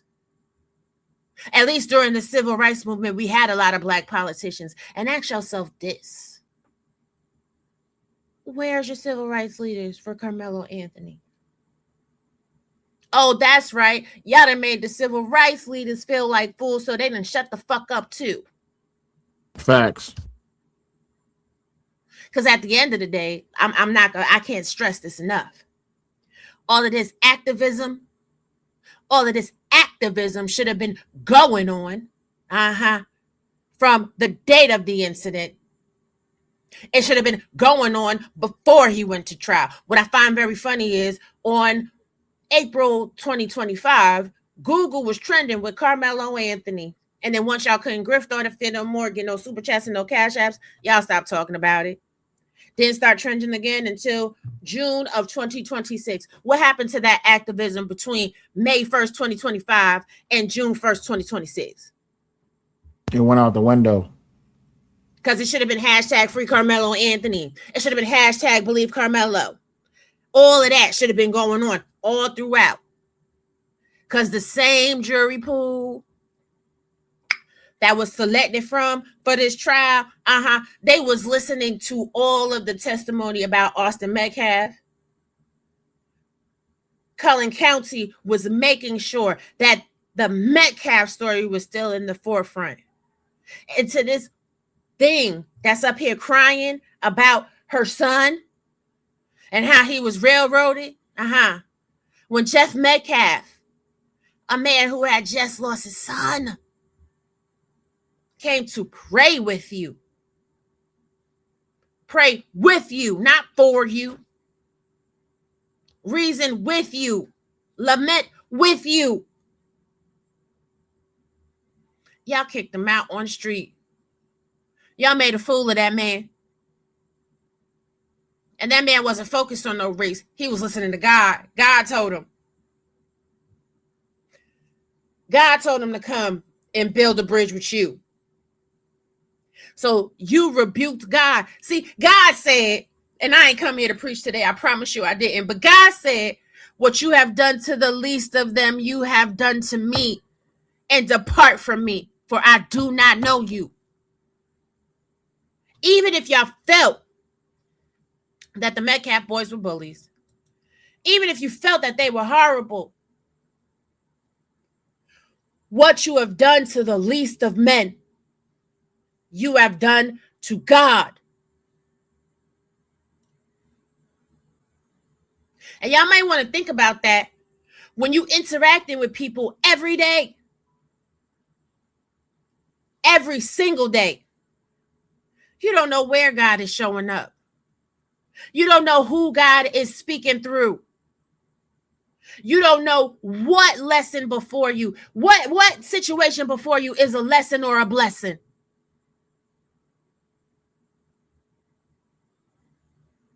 Right, Star Note, the one man that could have given your son grace. Because when it comes to murder victims, they always go to the family first. And even right now, y'all love Jay-Z. Y'all been worshiping Jay-Z for all of life. What Jay-Z said, don't nobody win when a family feud. If we call this down the middle in the Black community, about half of y'all is really calling for white people to just mass murder us. Let's keep it a stack. Keep it all the way a being, because they want a race war. Y'all want a race war and the numbers don't make no sense. Is there anybody over there, all them statisticians? Crunch the numbers, son. Put it through an Excel spreadsheet. It ain't gonna look good if it's a race war. And let's really break it down. Let's really break it down to brass tacks. Most of y'all are on public assistance in one function or another. The real gag and the drag is the race war is all they got to do is turn off your food stamps and your Section 8. I said it. I'm going to say what nobody else will say. Because Black people that's out here working, not chasing clicks and views, not grifting for a living, we won't be fucked up. But y'all that got time to be outside acting a goddamn donkey for the clicks and the views, all I got to do is turn off your access. And what is the glowing representation of that is, if he did get that Give, Send, Go money, why the fuck are you asking the court to appoint you an attorney? You're cheap. And your mentality is worthless.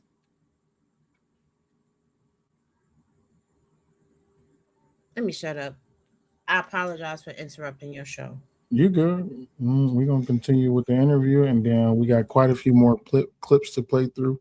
Everyone who supported the show, thank you. I greatly appreciate it. Again, if you want to support the show, just ask for the support links, and y'all can get the support links from the moderators. Let's finish out this interview because we got a few more clips to go through. Fight for him. Because their whole thing was he provoked it. That was their entire case. He provoked it. That's what the whole thing was. And what do you want the world to know about who Karmelo is and what your family is going through right now? We're going through hell. Doesn't feel real. We feel like, it just don't feel real. I'm sorry, y'all, about the audio. That is as loud as it gets. He's a good kid. The receipts show that he wasn't a YN. We as adults, we're not helping with the YNs. And I know we could look at the tragedy that happened, but it was by the law.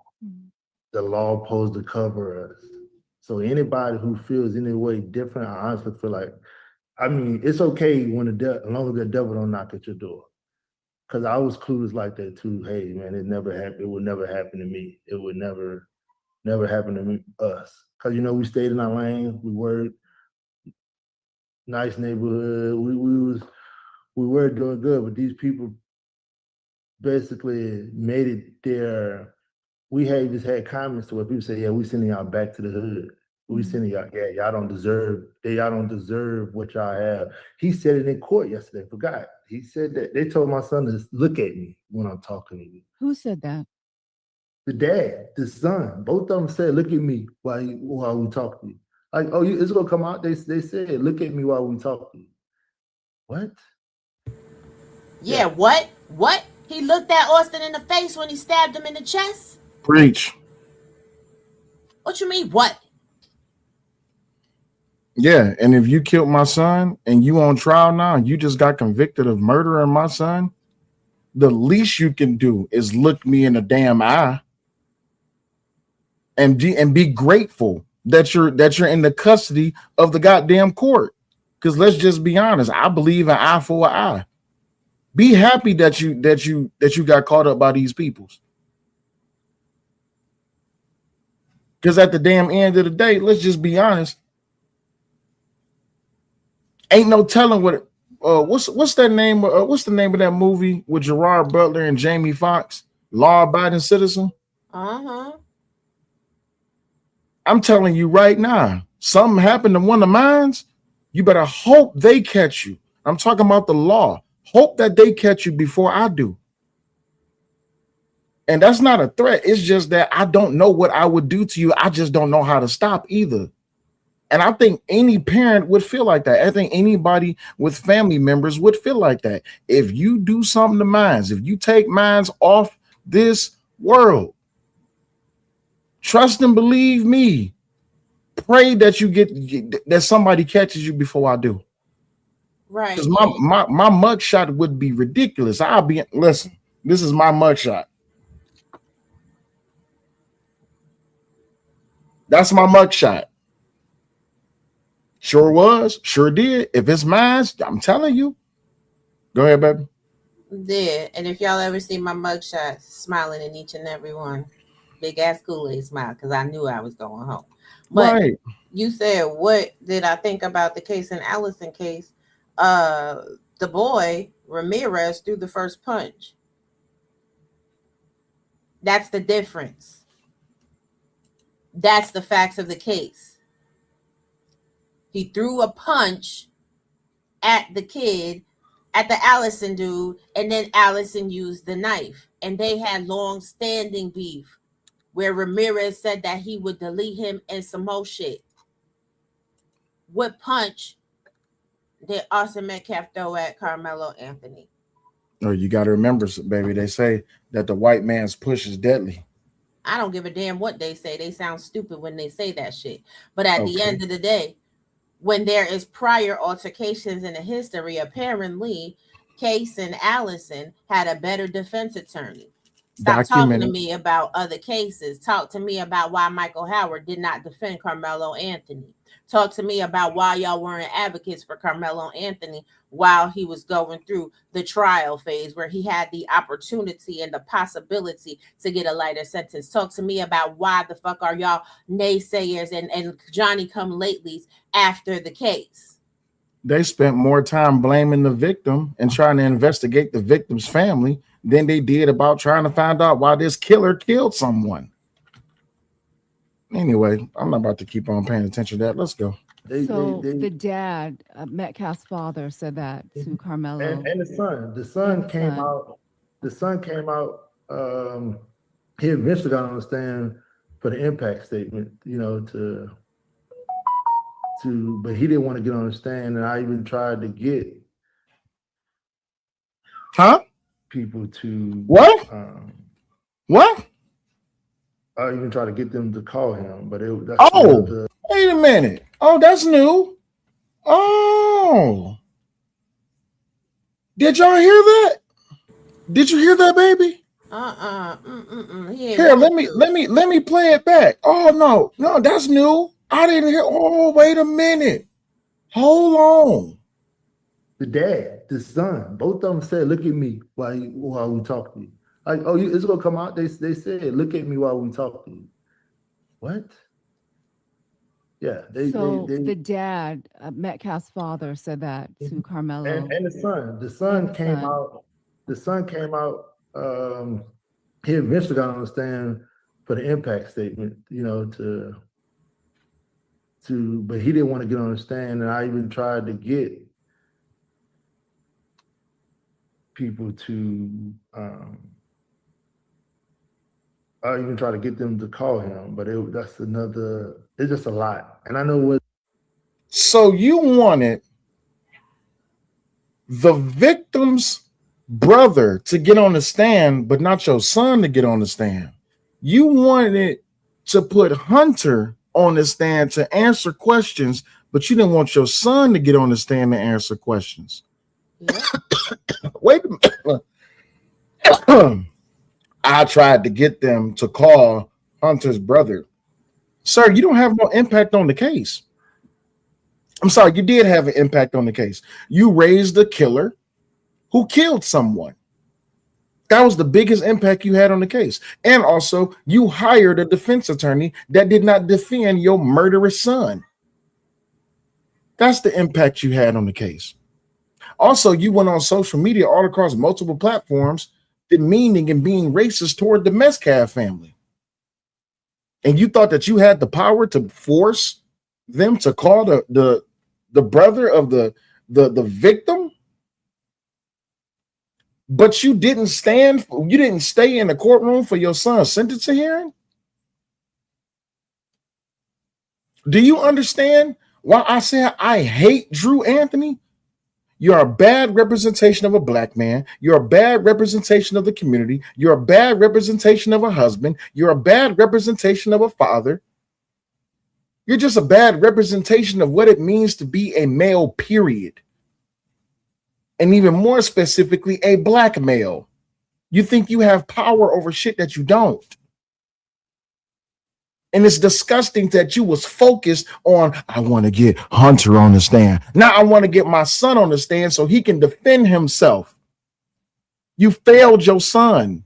You failed your family.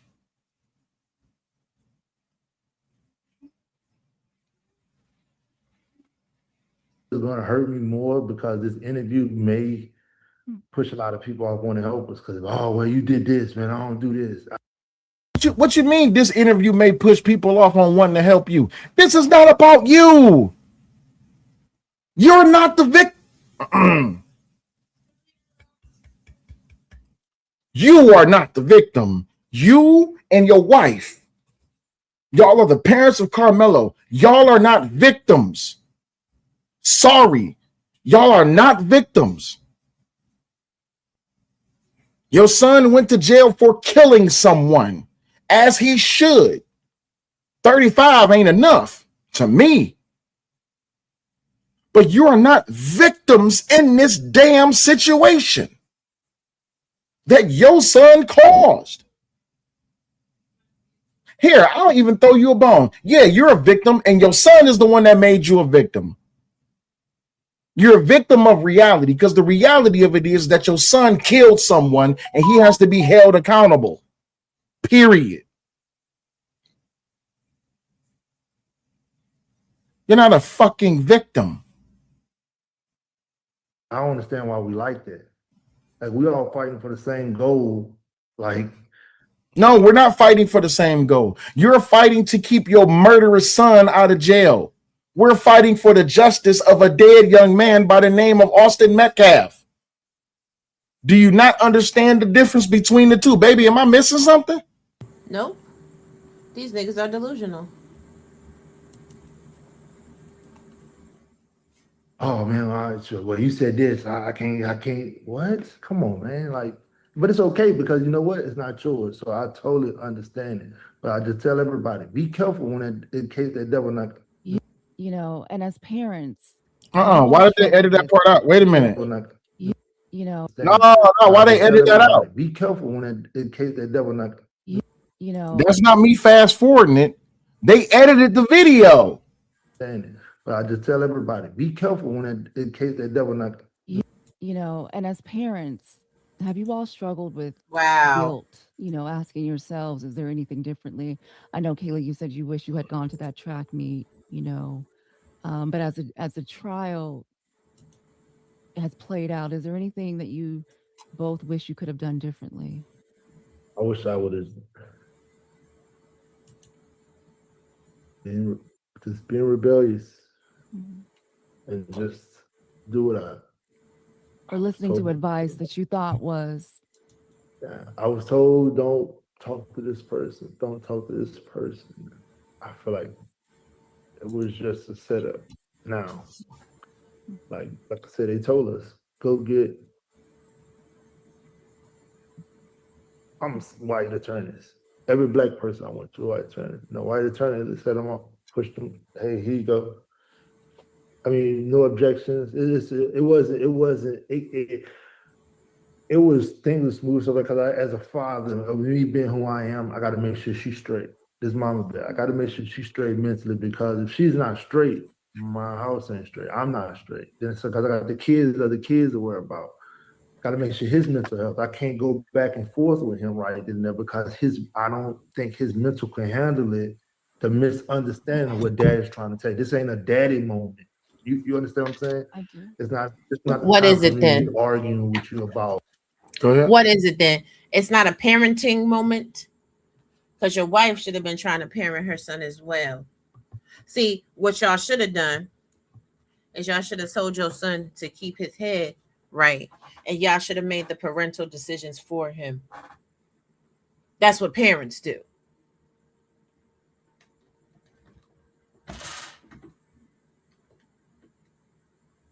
Hey, so I'm like, hey son, can you see? Uh, I know a lot of people say, well, I would have done this or I would have done that.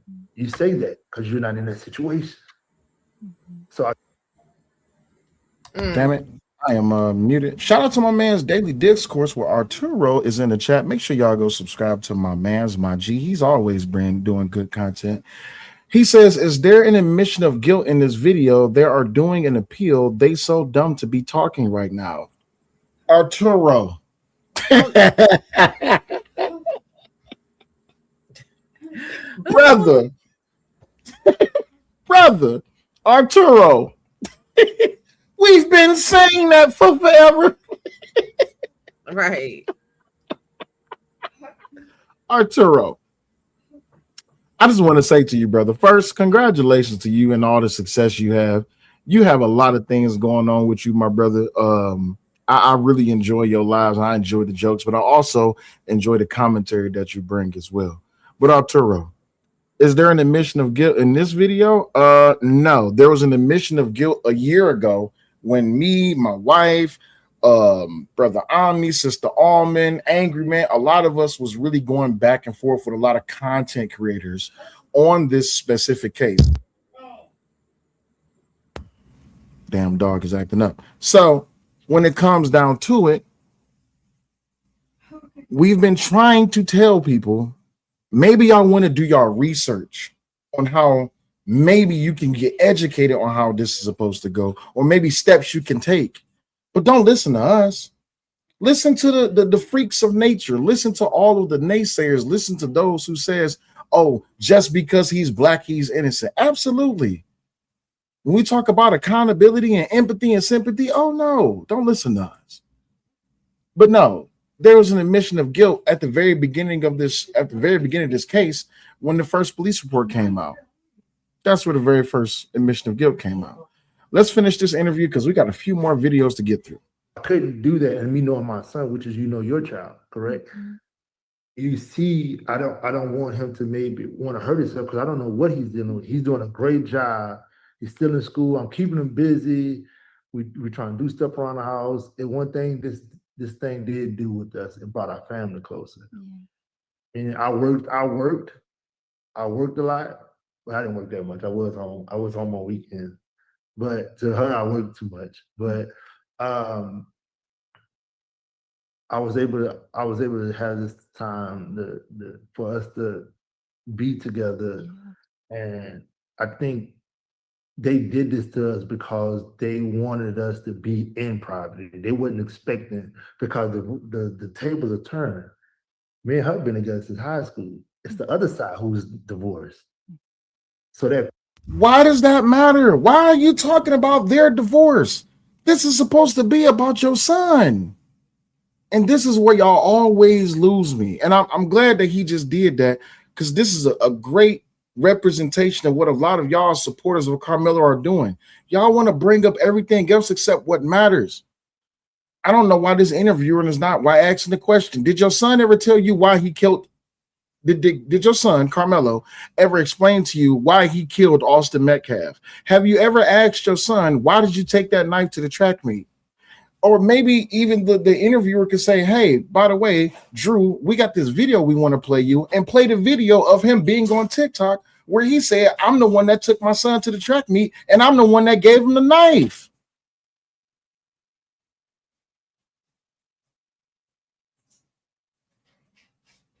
That's what accountability is. Play the video where his words is being used, where he are using the words, I'm the one that took my son. I feel responsible. I took my son, and I'm the one gave him the knife. That you said over there on Tiffany Billion's TikTok live. That's recorded. Play the video where you was going on TikTok lives calling Jeff Metcalf and his family and the supporters racist and bigots and crackers. Play that video. Yes, Jeremy, he did ask the cop, is this self-defense? Absolutely. But no, y'all wanted to follow behind this fool right here, which I'm going to be playing this video after we play our next video. And I see that he's live right now, so we're going to be reacting to that as well. Make sure y'all support the stream. If you'd like to do so, you can do so by way of Cash App and or PayPal. If you need the links in the chat, just let us know. The moderators will drop the links. Let's finish out this interview before this guy really pissed me off and I start yelling for real. that picture they painted, the houses and the cars, that was the other side. That wasn't us. We just couldn't say nothing. And then when we did say something, it was like, oh, whatever. Yeah, don't go lie. Hey, don't do this. Don't say this. Hey, people go to say what they go say. So that's what. So no matter what we did, we was losing. You know, lose battle. You felt like it was a lose battle. Yeah. And I just have a few more questions for you. I want to. When the verdict came down, what was the first thought that went through your head? I feel my son.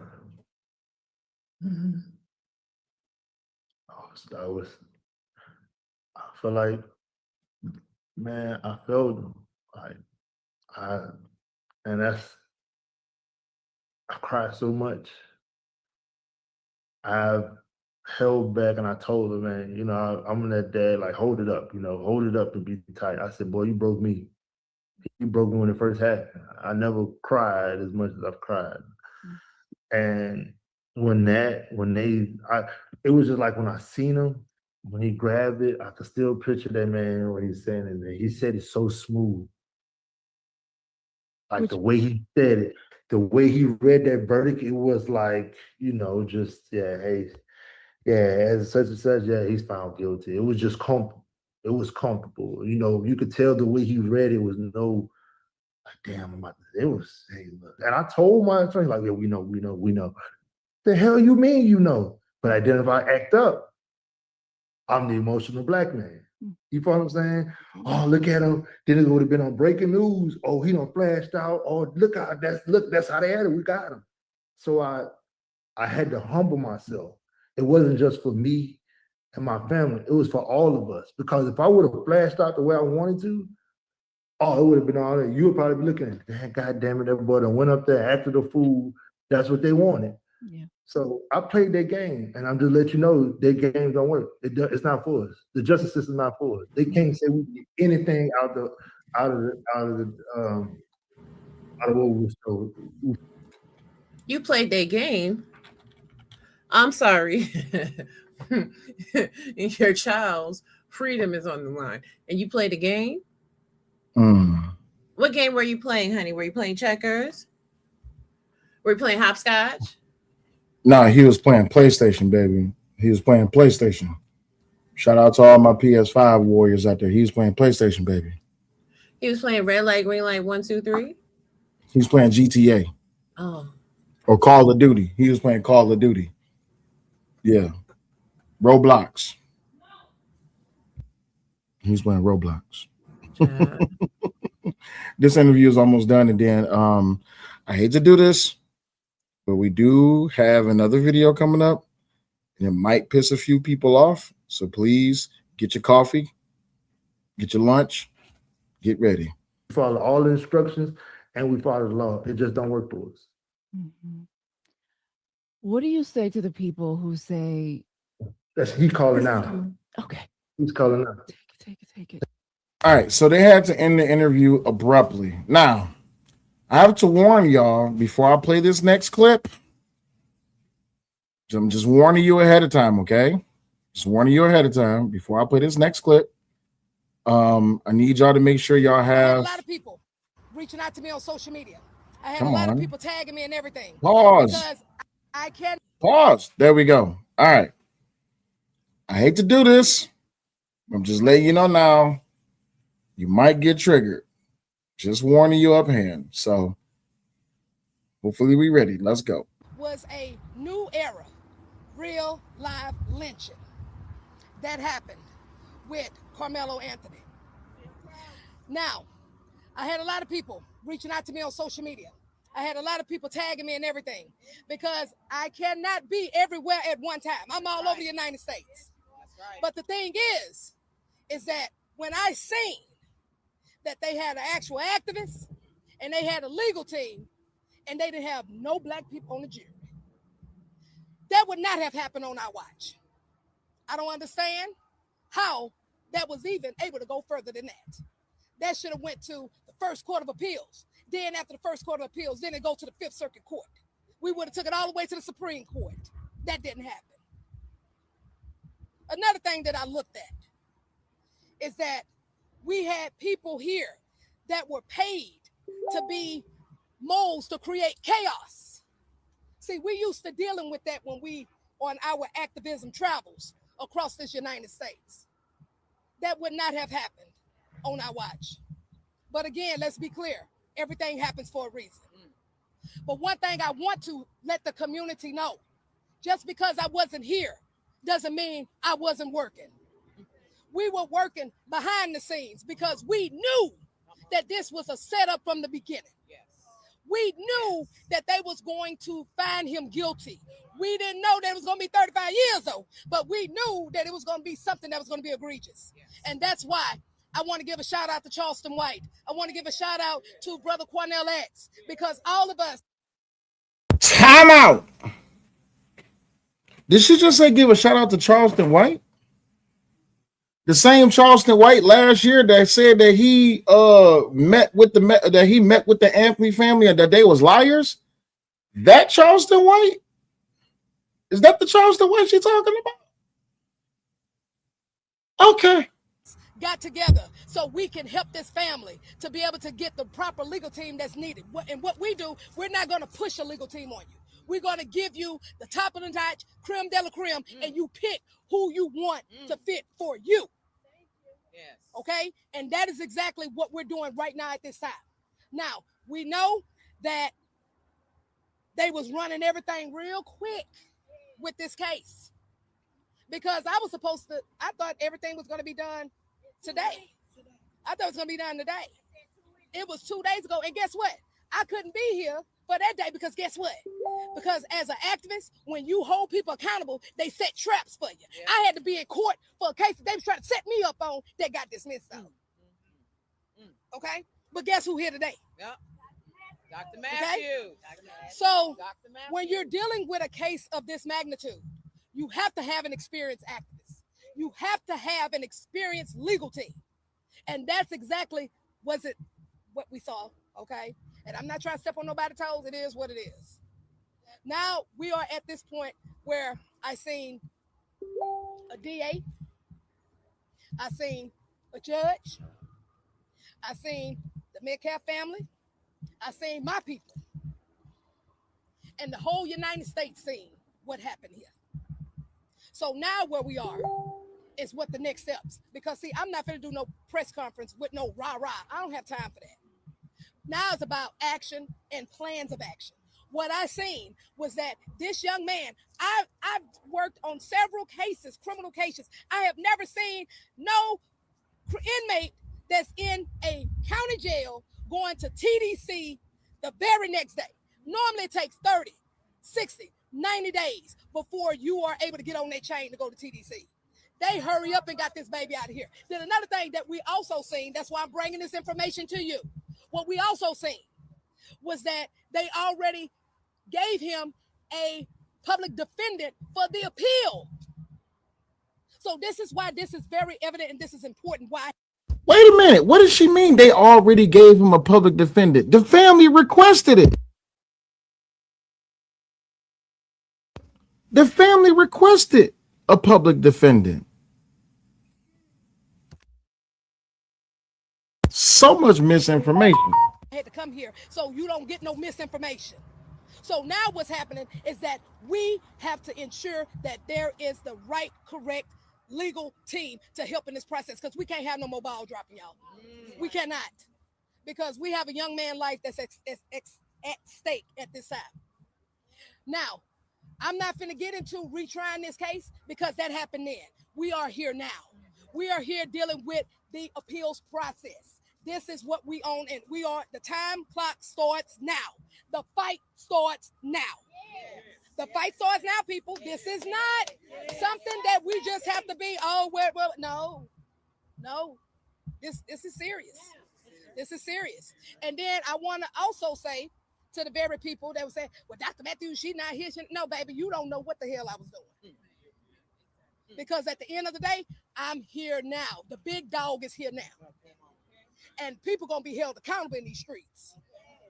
And one thing that I want to lay out, because I know y'all didn't know nothing about this, since what I was told by some of the court watchers, they would bring information to me and tell me how the DA was talking in that hearing, would tell me how the judge was moving in that hearing, right? Well, baby, I got some tea on them in the bag of evidence. Baby, this is a hammer bag of evidence. So, hold this for me, brother.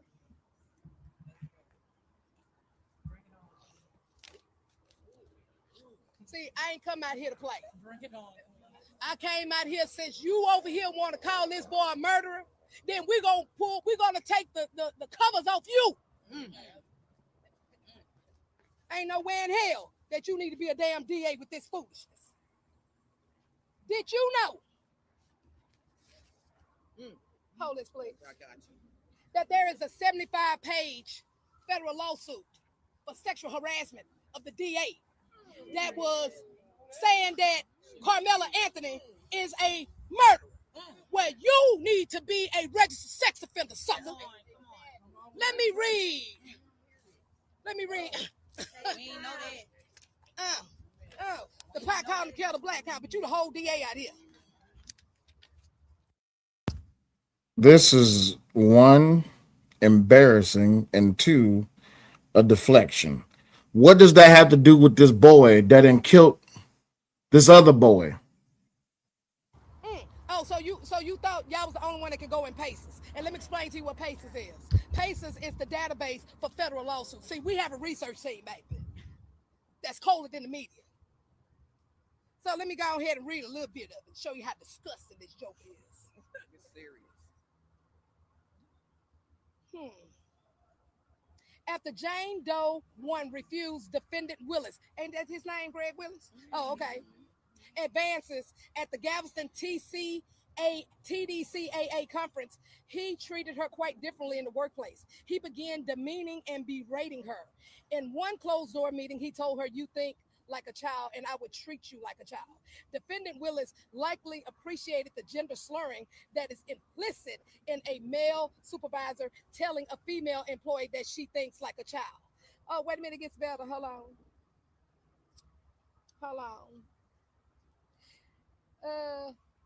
More than once, she tried to break free, but he held her tighter. These physical encounters were unwanted and sexual in nature. Jane Doe 1 eventually put in for a position in the Victim Assistance Division and got it in December 2020. This role put her under the supervision of Chief Prickle. However, the unwanted touches and full frontal hugs with moaning continued. The most recent of the sexualized hugs back in April 2022. We got a damn freak for the DA, but you want to talk about Karmelo Anthony? No, we're gonna talk about you. Because if you want to sit up here and go do this rocket docket type case, well, we're gonna rocket docket your ass. Because you need to be in jail. You do not need to be a DA here. But see, this is what they don't tell you. That's why you got to research your people, who you're voting for. And I'm going to say this to the Republican Party. Republican Party, y'all need to write somebody else in. Because this man here. So now it's about the Republican Party. God damn it. Anything except this boy who killed another boy. Do y'all see what's happening here right now? Diabolical. Anything except the boy Karmelo, who is a murderer who killed Austin Metcalf. Is a sexual deviant, and he has no place being a DA here in Collin County. And if you want to see this lawsuit, you can go to my Houston Stringer page or Night Sun TV. We're going to drop the whole 75 pages so you can read it for yourself. And there's some sick puppy foolishness in here. But he's DA though. Oh, okay. Let me see. Yeah. But then we took it a step further. Hold that for me. We took it a step further because anytime we pull court documents, my legal team will put it in an audit and it'll give a psychological background of the defendant. Y'all want to hear it? Yeah. I can't hear you. You want to hear it? Yeah. Oh, okay. Dr. Steele said, is that not an NOI standing with her? I do believe that's someone from the NOI standing with her. And I can tell you right now, when it comes to me and the NOI, I'm telling you right now, I have some very choice side eyes that I throw at them. So we have predatory behavior patterns of District Attorney Greg Willis. The complaint outlines an administrative pattern where DA Willis routinely leveraged his immense legal and professional power, including his authority to refer individuals for indictment and control criminal investigations, to isolate and exploit female employees. Oh, he enforces strict closed-door policies using forested glass office doors to maintain total occupancy. Across multiple independent plaintiff accounts, Willis repeatedly utilized identical operational pretexts to force unwanted physical contact. He frequently claimed he needed help with an electronic document to draw female staff behind his desk, subsequently tapping them in chairs, massaging their shoulders, stroking their limbs, and forcing full frontal body hugs while rubbing their lower backs, audibly moaning. He explicitly framed his actions as personal compulsions, telling staff, sometimes I can't help myself. Excuse me for 1 second, y'all. Shout out to Mr. Stewart. Thank you for the donation on the Cash App side. He says, good morning, Sal. Keep doing God's work, bro. Absolutely. I always will call out the deflection and the embarrassment that these people want to keep on bringing up instead of actually focusing on the real problem in the issue here, which is this murderer, Karmelo Anthony, and I will not stop saying it because that's who he is. This murderer, Karmelo Anthony, the bald-headed, shaved duck-looking young man that you see right here in this here photo, in his prison photo, right? This murderer. She wants to talk about everything else except the fact that this murderer murdered someone. Appreciate you for your support. Thank you. When he near to them and blaming their appearance for the lack of professional control. That's the DA we got in here. That's the DA who did this to Karmelo Anthony.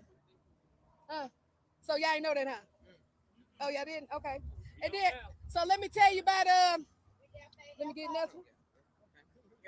Hold on, it's more, baby. It's more stuff. It's more stuff.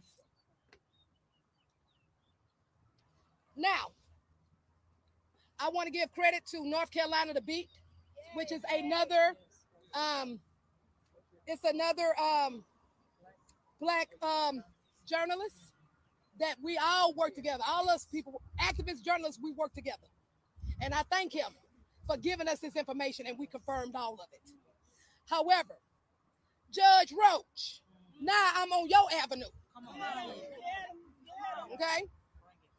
Did y'all know that there's a third-party website? Because y'all know I deal with judicial accountability, right? Y'all know I bring them judges and I slang them when they dirty, right? So there's a third party that I want you all to be able to go to. And I'm going to make sure that we put it in the article so you can use that as a resource. Because whatever court you go to in the United States that deal with family and children, you need to know who's on this list. And this is a list of child abuse judges. This is child abuse judges, and this comes from the childabusejudges.com. Yeah. See, you don't know until you know, right? Okay.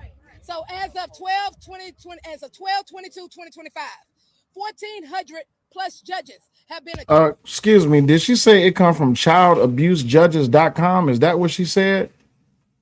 Amazing. I went to that website. This website can't be reached.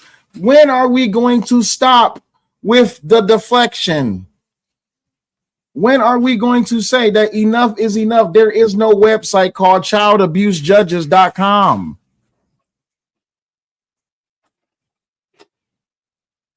She sounds crazy as hell. There is no website called childabusejudges.com. Spelled correctly. Ma'am, are you going to address the fact that this boy killed another boy? And while y'all want to make it about race, how you're out here race hustling and race baiting because you want to deflect away from everything else except the fact that this boy killed another young man. Let's continue. Accused of child abuse. Many judges 2 to 6 times. So let's see what state we got Texas up with. Because this is all of it. But I'm just going to show y'all Texas. Let's see who name on here.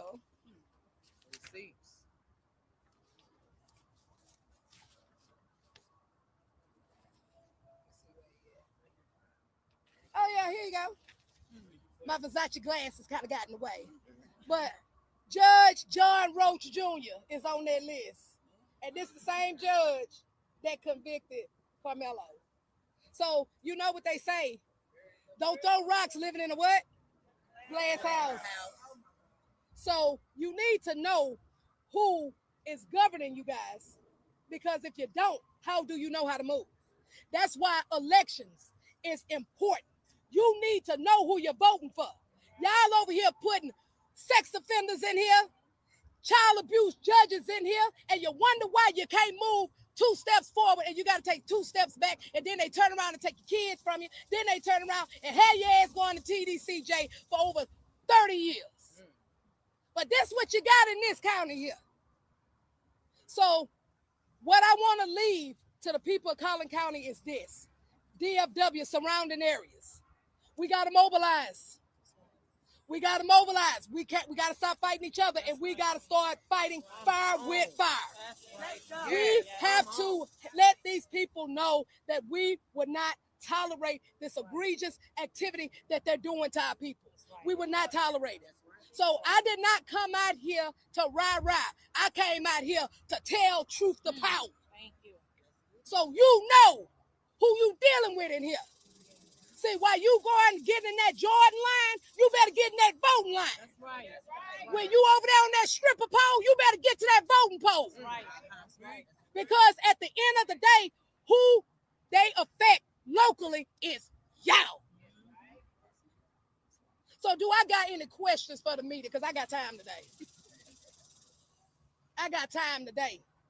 I sure do. Let me ask you something. The people that are not in higher power like you guys, what do you want us to do as the people? Do we keep? I'm a blogger, so what do we just? No, what you do, you continue being a blogger. You continue shining the light. But what you have to do, you have to ensure whatever that you put in, that it is credible. Because you damage your credibility, you damage everything. Yes. I know that you have a lot of problems with the trial and the way it went down. Yes. What is your biggest problem with it that you feel like discredits the entire trial? Who was conducting it from the beginning? And then who was the one that was convicting? Who was the one that was calling the shots? I got a problem with these people. She wants to bring up a website, which I just found, with allegations that this judge is a child abuse or has been alleged of child abuse, but she's not talking about a child killer. Oh, there it is. Found it. Thank you. Something that the Black community hates talking about. Child killers and child abusers. I'm sorry. Can I go ahead and tell the truth? I don't think y'all would have a problem with me telling the truth. You know what the biggest problem is within the Black community? The biggest problem with within the Black community is that the person who suffer under the most danger is always going to be the children. And when it comes down to it, a lot of these children are being left to the wayside because their parents legitimately ain't shit. Because y'all too focused on, like she said, going to the stripper pole, going down to the bar, busting a bottle wide open, going to OnlyFans, hitting YouTube platforms, spewing the rhetoric bullshit, and being racist, when y'all children is the one that's suffering the most. How many times, y'all know I covered that case in Detroit, Michigan about that young woman whose babies froze in the car, right? See, there's a lot of details about that case I really couldn't tell you because I'm a lot closer to that case than I can, really let off, other than the fact that those were my family members. Those babies that died in that car, those were my nieces and nephews. But see, it's facts that they're not telling you about that case, such as the fact that multiple people reached out to that girl to offer her assistance, and she did not want to accept the assistance that was offered. She wanted to be helped her way. So just like that girl out there in Pontiac, Michigan, who abandoned her children for years. The children were sleeping on Little Caesars pizza boxes and mountains of feces. But even more so, ma'am, you don't want to talk about this murderer, this one right here. You don't want to talk about this murderer because this murderer is a prime representation of what's wrong with the Black community, ma'am. Instead of you doing all of this rah and all this, that, and the other, why you want to look up everybody else, please tell us why. Tell us why this boy, this thing right here, this demon, this menace to society, this hoodlum, this hooligan, this nigger brought a knife to a track meet and stabbed someone. Because let's just be honest, it didn't have to be Austin. It could have been anybody. Anybody who would have touched, escorted, pushed, punched, anything. Anybody who would have laid a finger on this demon, he would have stabbed, because that was his intention. Anyway, let's continue. I told y'all, y'all might get triggered. I told you. I actually have a problem with this. I have a problem, like I'm going to repeat this again. This was a modern day live lynching. This was from the very beginning that this young man was doing. That's why we were working behind the scenes, because this time we can get in front of this. What are you doing now in terms of trying to help with an appeal? What we're doing now at this stage is trying to help the family to get the right, proper legal representation. Yes. We giving them names, and they need to be able to pick who they want. I'm not going to just say, no, you take this lawyer here, And then this lawyer get over here and do what these lawyers did. And just sold this child up the river. Now, am I in agreement with anybody losing their life? Absolutely not. But I'm also in agreement of accountability, because accountability breeds responsibility. And it's our responsibility as a community. Ma'am, if accountability breeds responsibility, then guess what?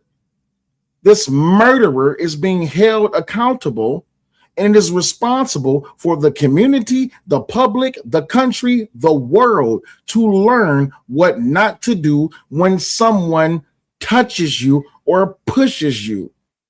And I will say this directly into the camera, just in case any of y'all are watching, because I know y'all like to say my name in certain circles. Y'all like to go on other people's channels, other people's panels. Y'all like to shout out my name, but y'all never like to click the link nor request the link. Here, let me go ahead and say it for you clearly.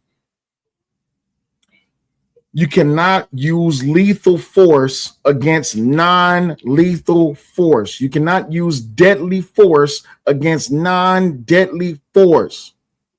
That's how it works in Texas. And I'm only speaking about in Texas because that's where this happened at. But just because you are black and the person is white does not give you the right to kill them just for touching you. Maybe, just maybe, if you wasn't trying to be a nigga and let everybody know how dangerous that you are or that you potentially could be, then just maybe we wouldn't have to deal with this situation.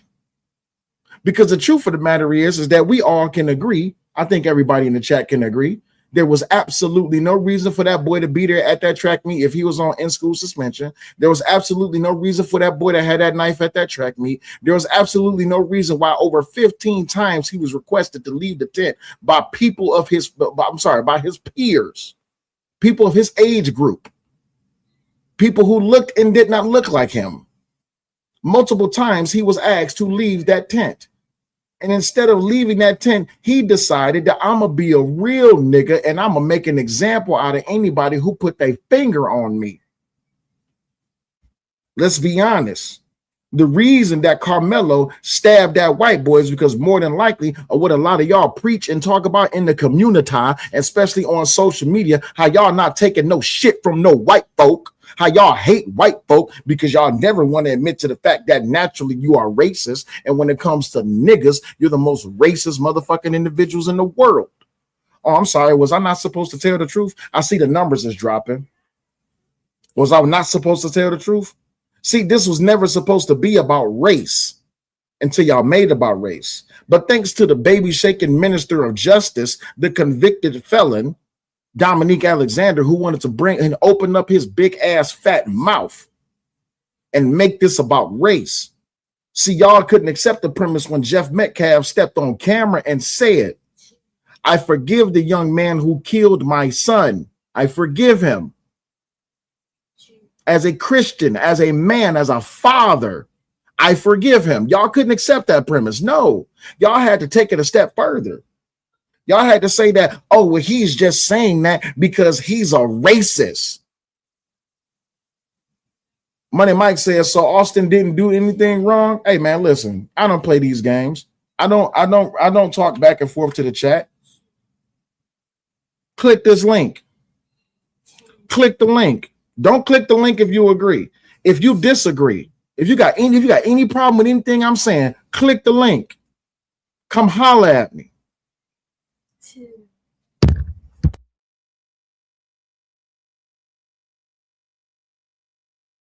And as me, as an activist, to call it out.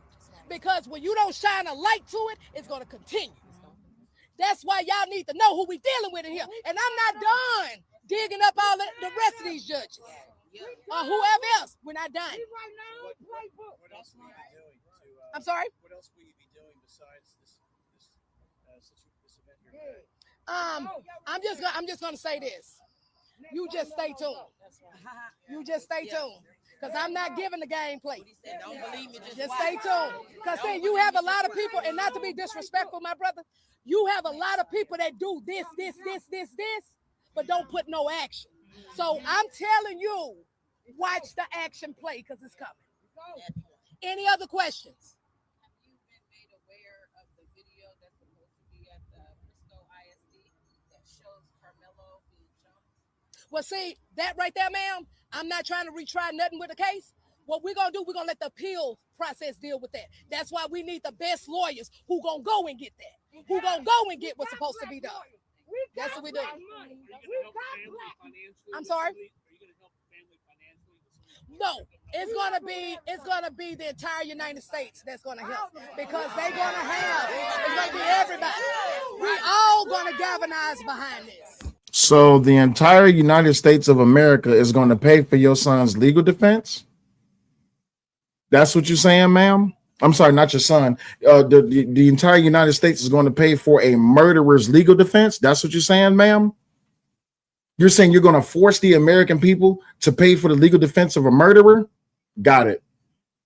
I'm sorry? What do you think about the photos you've seen released of Karmelo and his prison, attire and things like that? I mean, a lot of people have been critical.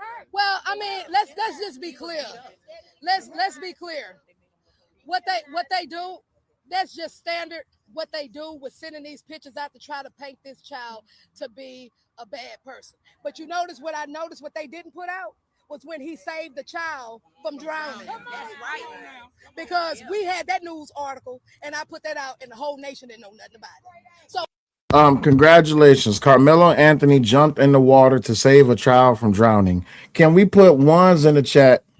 Can we put ones in the chat to give praise prior to this incident? Because, apparently that's what people want, right? People want praise for Karmelo's 4.0 GPA or 3.7 GPA or 3.9 GPA. Apparently they want some sympathy for Karmelo. So let's draw up some sympathy for Karmelo. Why not, right? Let's go ahead and try it. So he jumped in the water to save a life. Congratulations. Hand clap praise. He was a 3.7 GPA average student.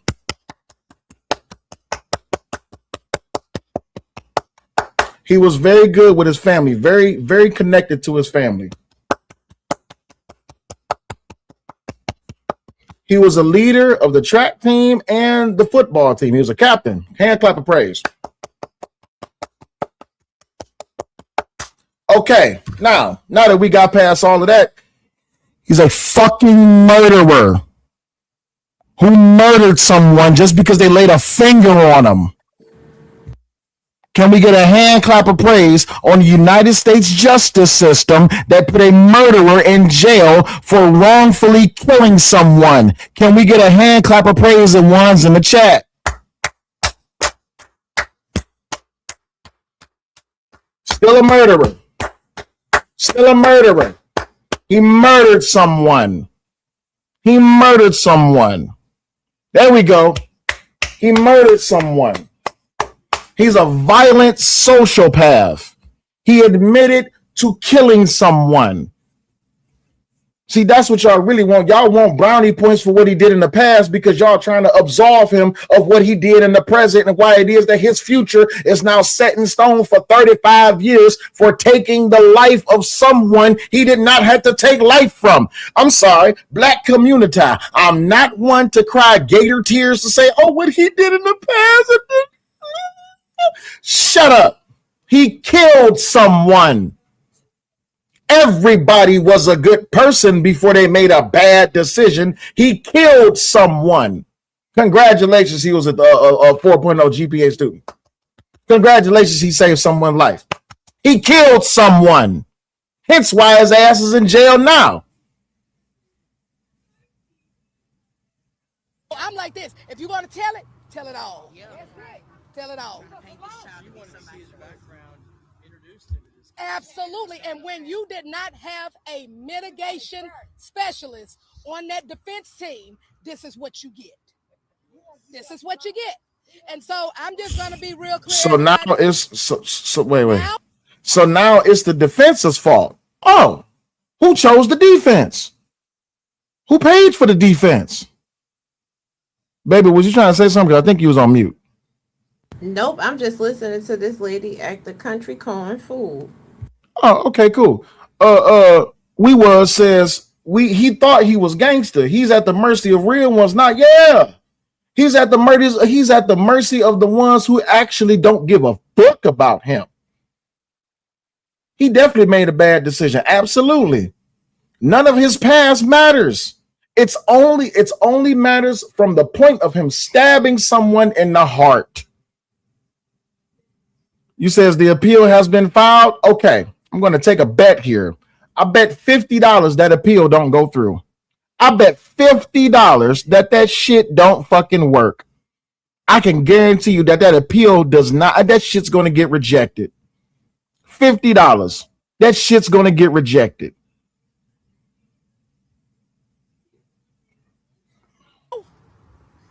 We gotta start because the fight starts now. Everybody has a strong suit out here. Utilize your strong suit because the family is going to need us. We need to make sure, one, that if you're a blogger, if you're the news, if you have your own news stations, anyway, anything that's dealing with that caliber, we got to control the narrative, and we have to ensure the narrative is being put out correctly. Uh-oh. Uh-oh. When things are not being done, Uh-oh. Uh-oh. Uh-oh. Did she just say that? Y'all have to control the narrative now that the case has been fully adjudicated. Mm. Now that he's convicted, you want to control the narrative. It seems to me like this the only narrative that actually happened.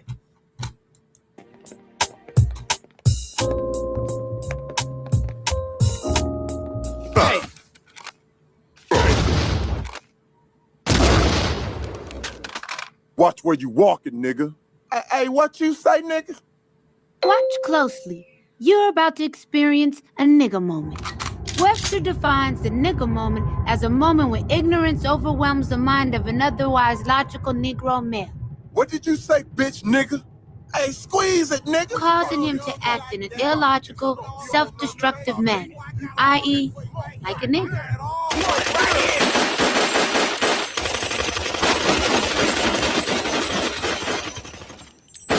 Nigga moments are unpredictable. Hey, wait, man, wait. This is stupid. Hey, you right, dawg. Look, let's put the guns away and go on about our business. Freeze! But they all end up bad. If they had their own category, nigga moments would be the third leading killer of black men behind pork chops and FEMA. It's a fact. It's a fact. Karmelo Anthony was a willing participant in a nigga moment. And this is the leading cause why most of these young black men wind up dead and why most of these young black men wind up in jail. So what narrative are you trying to control, ma'am? That you're going to try to go to an appeal court and say what? Well, the defense didn't do their job. Guess what? It's not preserved in the record because his mama just was, I beg you to have mercy on my son. Instead of saying, hey, the defense attorney didn't do the best job of representing my son in full totality. You guys didn't get to hear how wonderful he is. So let me tell you about my son. Let me tell you how he saved a child's life when he was drowning. Let me tell you what a good student he is. Let me tell you what a hard worker he is. Let me tell you how remorseful he is. His dad up here crying crocodile tears, talking about something he was doing what's best for the family in that Breakfast Club interview. Should have got his black ass on that damn stand when it was time for sentencing and gave a character reference. Facts. For his son. You should have said all of that on the stand. It would have been preserved in the record. It would have strengthened your appeal, by the way, dumbasses. Y'all should have had a whole bunch of people, the little boys whose life he saved. Was it a little white boy? Because if it was a little white boy whose life he saved, honey, I would have been putting him directly on the stand. I would have had his parents come to the stand. It is too late. And it's too late, baby. Now it's too late. Your son is a part of TCDCJ. It's over with. Own that. Really quick to the young lady in the chat that was giving pushback. people were saying that she should hit the link and come up here to give pushback. She says, I'm not free of charge. Hit my pay link first. I feel you, ma'am.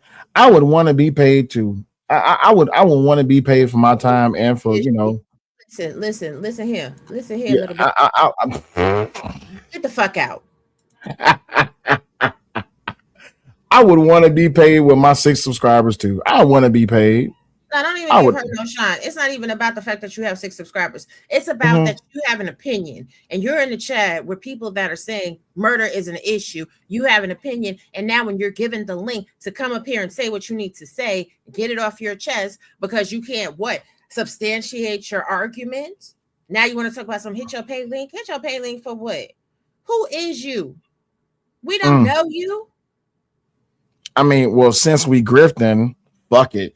Make sure y'all support the show by way of Cash App. It's SELLYOULIGHT or the Butterfly Progressive on PayPal. If you need the links, just request them in the chat. Ladies and gentlemen, I always offer the link to anybody that wants to come up and try to defend their position on this issue. But I just want to, let it be known that you would look crazy as hell trying to defend a murderer right now. I just want to let y'all know that you look crazy as hell to try to come up here and say, hey, at the end of that, or if you need the Venmo, because we do got Venmo, you can go ahead and hit the Venmo Raw G1. It's greatly appreciated. But hey, I mean, if you want to come up and defend a murder, that's up to you. Let's finish out this video because we got another video for y'all to react to. Let's continue. Right, we gotta shine a light to it. Period. So, any other questions before we conclude this press conference? I'm just so confused. What are they trying to shine a light to? What are you trying to shine a light to? You're trying to shine a light on the fact that this is a convicted murderer? Yes. They want to shine a light on the DA. They want to shine a light on the judge. They want to shine a light on the Metcalf family. They want to shine a light on everything else except the fact that this boy killed someone. That's what they want to. They don't want to relitigate the case. I give her that with her drawn on eyebrows. I don't know if y'all see those Ronald McDonald eyebrows that she got going on, but they don't want to relitigate the case, which is I'm grateful for, right? Because right now the case is out there, and when it comes down to it, a jury of 12 said, "My nigga, you was on some bullshit and you killed this boy, so you got to go. You got to go to the big house." Okay, you got to take your ass to the big house. And her shirt says, I demand accountability. Yet her eyebrows is saying, I ain't no accountability because she shaved them off and she drew them on. But it's the nails for me, ma'am. It's the man. Yeah. How you wiping your butt? Okay. How you cleaning all the bacteria and all the nooks, crannies, and crevices of all them ridiculous ass nails? When you have nails like that, you should be leading a life of fucking leisure. Are you putting on vinyl nitrate gloves before you go to the bathroom so you don't get urine and fecal matter in your nails? Like, what are we doing here? And it's funny about that. I demand accountability, sure. Is that I demand accountability? Because what the hell? But in any event, you got 3 fingers pointing back at you. You hold yourself accountable. You hold yourself accountable that you got all this mouth. But you wasn't out here raising accountability while he was being prosecuted. And from my people in Texas had said, people that's from Texas, that's not grifting off of it, that know better, ain't having no parts of this. No parts of this. So what you doing? Y'all just trying to get a paycheck off that boy? Absolutely. What happened to that boy? You was talking shit. They put a clapping to that boy. Fuck is you talking about? Even Charleston White. And I enjoy Charleston White's commentary sometimes to some degree. But nigga, where the fuck was you the whole entire time? You was talking shit against him. And what a lot of people didn't realize on Anton Daniels' show when he called in, he said, we did this to that boy. So now you're feeling guilty. Now y'all feeling black remorse. Now you feeling black fatigue for your damn self because y'all narratives that y'all have pushed in this social media, probably heavily influenced the jurors in Collin County. And they was like, oh, hell no. We're going to teach these niggas a lesson because they out here lying and trying to make this shit about some other shit. And they want to accuse us of being racist. So we're going to let them know what racist looks like. Like, what are y'all talking about right now? Y'all did this. What did this motherfucker say? Oh, okay. So this motherfucker came back on a different page. Host gets paid via YouTube, probably not much based on low viewer count. Bitch! Bitch! Who the fuck you talking to? Next time you want to silence me on Democrat invented social app YouTube, make sure you know workarounds better than me. Bitch, all you did was create another page. What are you talking about? No, I got this. Oh, okay, So, cool. we're not fucked up about money. Clearly you are.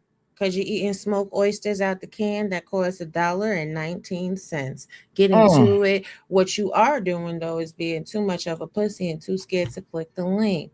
Absolutely. See, what you are doing is showing how pressed and bothered that you are, that you had to come back via other troll accounts. We know exactly how YouTube works, honey. It's not that deep. The point was click the link, stop talking in the chat. And next time, guys, anytime anybody says anything similar to what she said, just automatically block them from the chat. If you're worried about numbers, go to a big chat with numbers. There's plenty of chats with a whole bunch of numbers that's over there sucking Carmelo Anthony's dick so they could grift and get money off of his crime, just like you, right, bitch? Because you want somebody to hit your cash app so you could come up here and spew a whole bunch of narratives and rhetoric that doesn't fucking matter because the nigga is in jail for 35 years, probably for the rest of his life if he makes it that far. Because that little boy is about to be in motherfucking solitary confinement for the next 2 to 3 years because he's a high profile inmate. See, we don't want no problem unless you want a problem. You want a problem. Click the link. I mean, hey, at the end of the day, I'm not the one that call them. You know what? I ain't gonna say that. Nah, fuck it. I'm gonna say it anyway. Can I play my Carmelo memes? I could play my Carmelo memes. No, don't even play your Carmelo memes. Don't play them because it's not even necessary. Watching these coons, these actual coons. These actual sellouts act the goddamn donkey is a meme enough. This whole press conference is a meme. Y'all look like idiots. Looking like idiots right now. I can't believe this whore. You want to come in this chat, talk about some pay me to click the link and then telling us where we should get paid from. If you're a YouTube content creator with 6 subscribers, thanks to my husband sharing your page. So why YouTube ain't paying you? I'll wait. I don't understand. Can I play one meme? Just one meme. Just one. Sure. Bet. Excuse me, y'all. As I pick my meme of choice, there's my meme of choice. Let's get it. Let's go.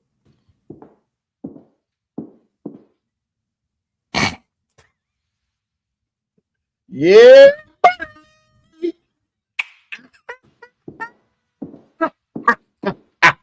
That's your boy's future. Absolutely.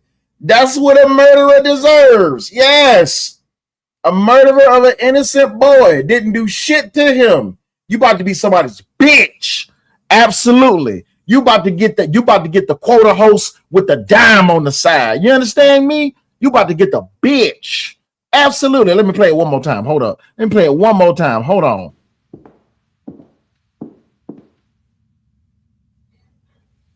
My sole purpose is just to come up here and say I hate you, nigga. I really do. It's him. It's not me. It's him. I told him not to do it. I told him to leave it alone. But he You don't said listen. 1. We on 7, 8, 9. Food. 10. See you in the showers. Finally, some food. You know what? Nope. I ain't got no pants. I'm going back to work. I'll be back. Bye. Nope. Don't get mad at me. Don't get mad at me. I didn't make the meme. I didn't make it. That was not me that made the meme. I'm just pushing the play button, and that's it. Oh yeah, somebody was saying that, like, oh my god, those are racist. No, they're not racist. That's your culture. It's not racist at all. That Diddy gonna be in there putting cornrows in his head with the baby Earl. You need your ass whooped. Yeah, y'all need to put some money on his books. That's what y'all need to be doing instead of being in the chats. Y'all need to be putting money on his books. This boy, I swear on everything that I love. Ooh, That's your best friend. This boy. Who is this? Hold on for a second. That looked like a legit person. Excuse me, Mr. Media, do me a favor. Put a thumbs up in the back if that's a real person. Give me a thumbs up in the back if you can see, if you can hear me. Okay, new phone. Who this? Hold on. Mr. Media, you there?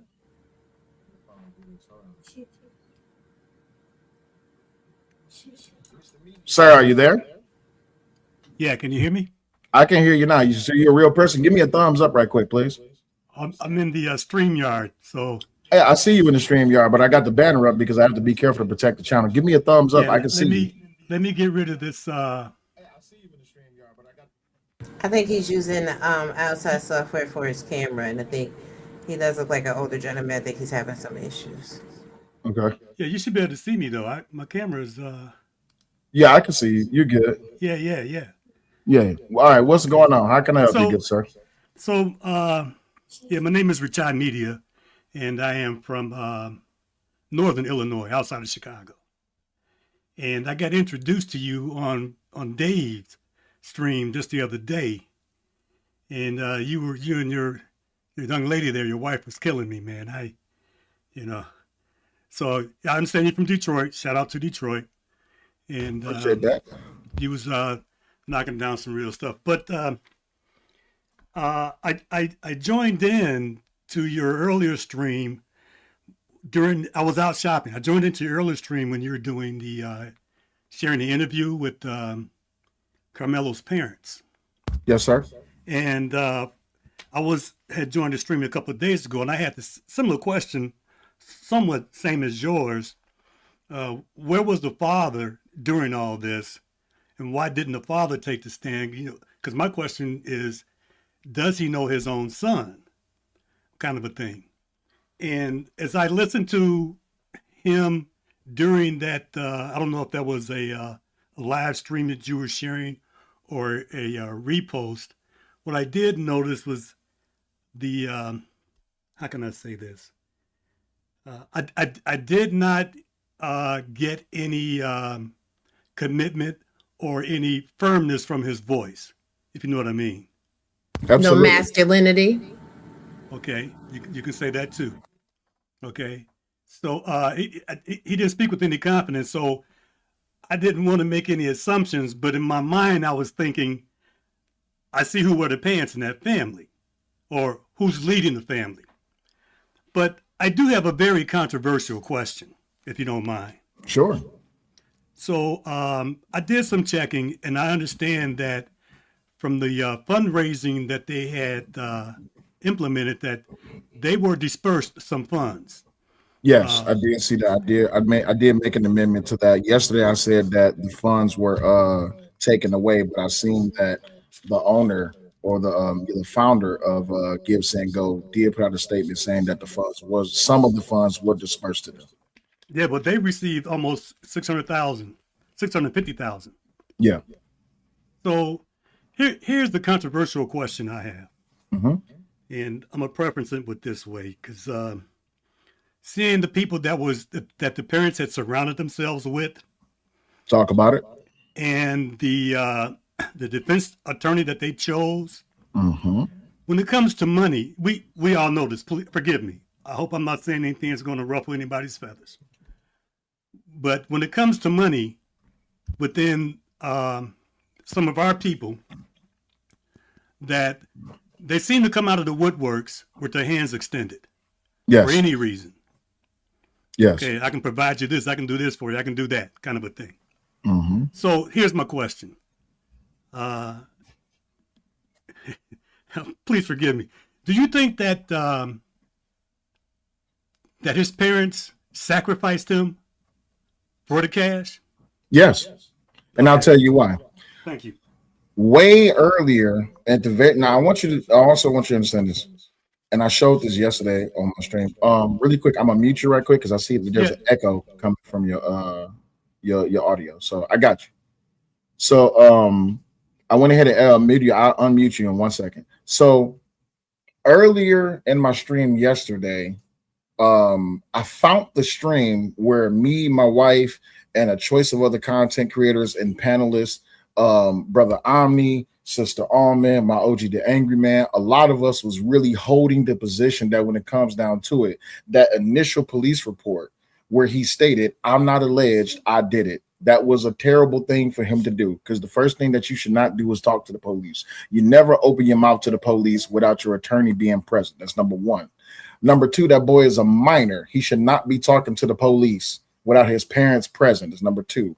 Number three, when it comes down to it, you have to be sure that if you are going to be saying any statements whatsoever, I'm not saying you have to say the right thing, but you have to be careful what you say, because it's going to be used against you in the court of law, period.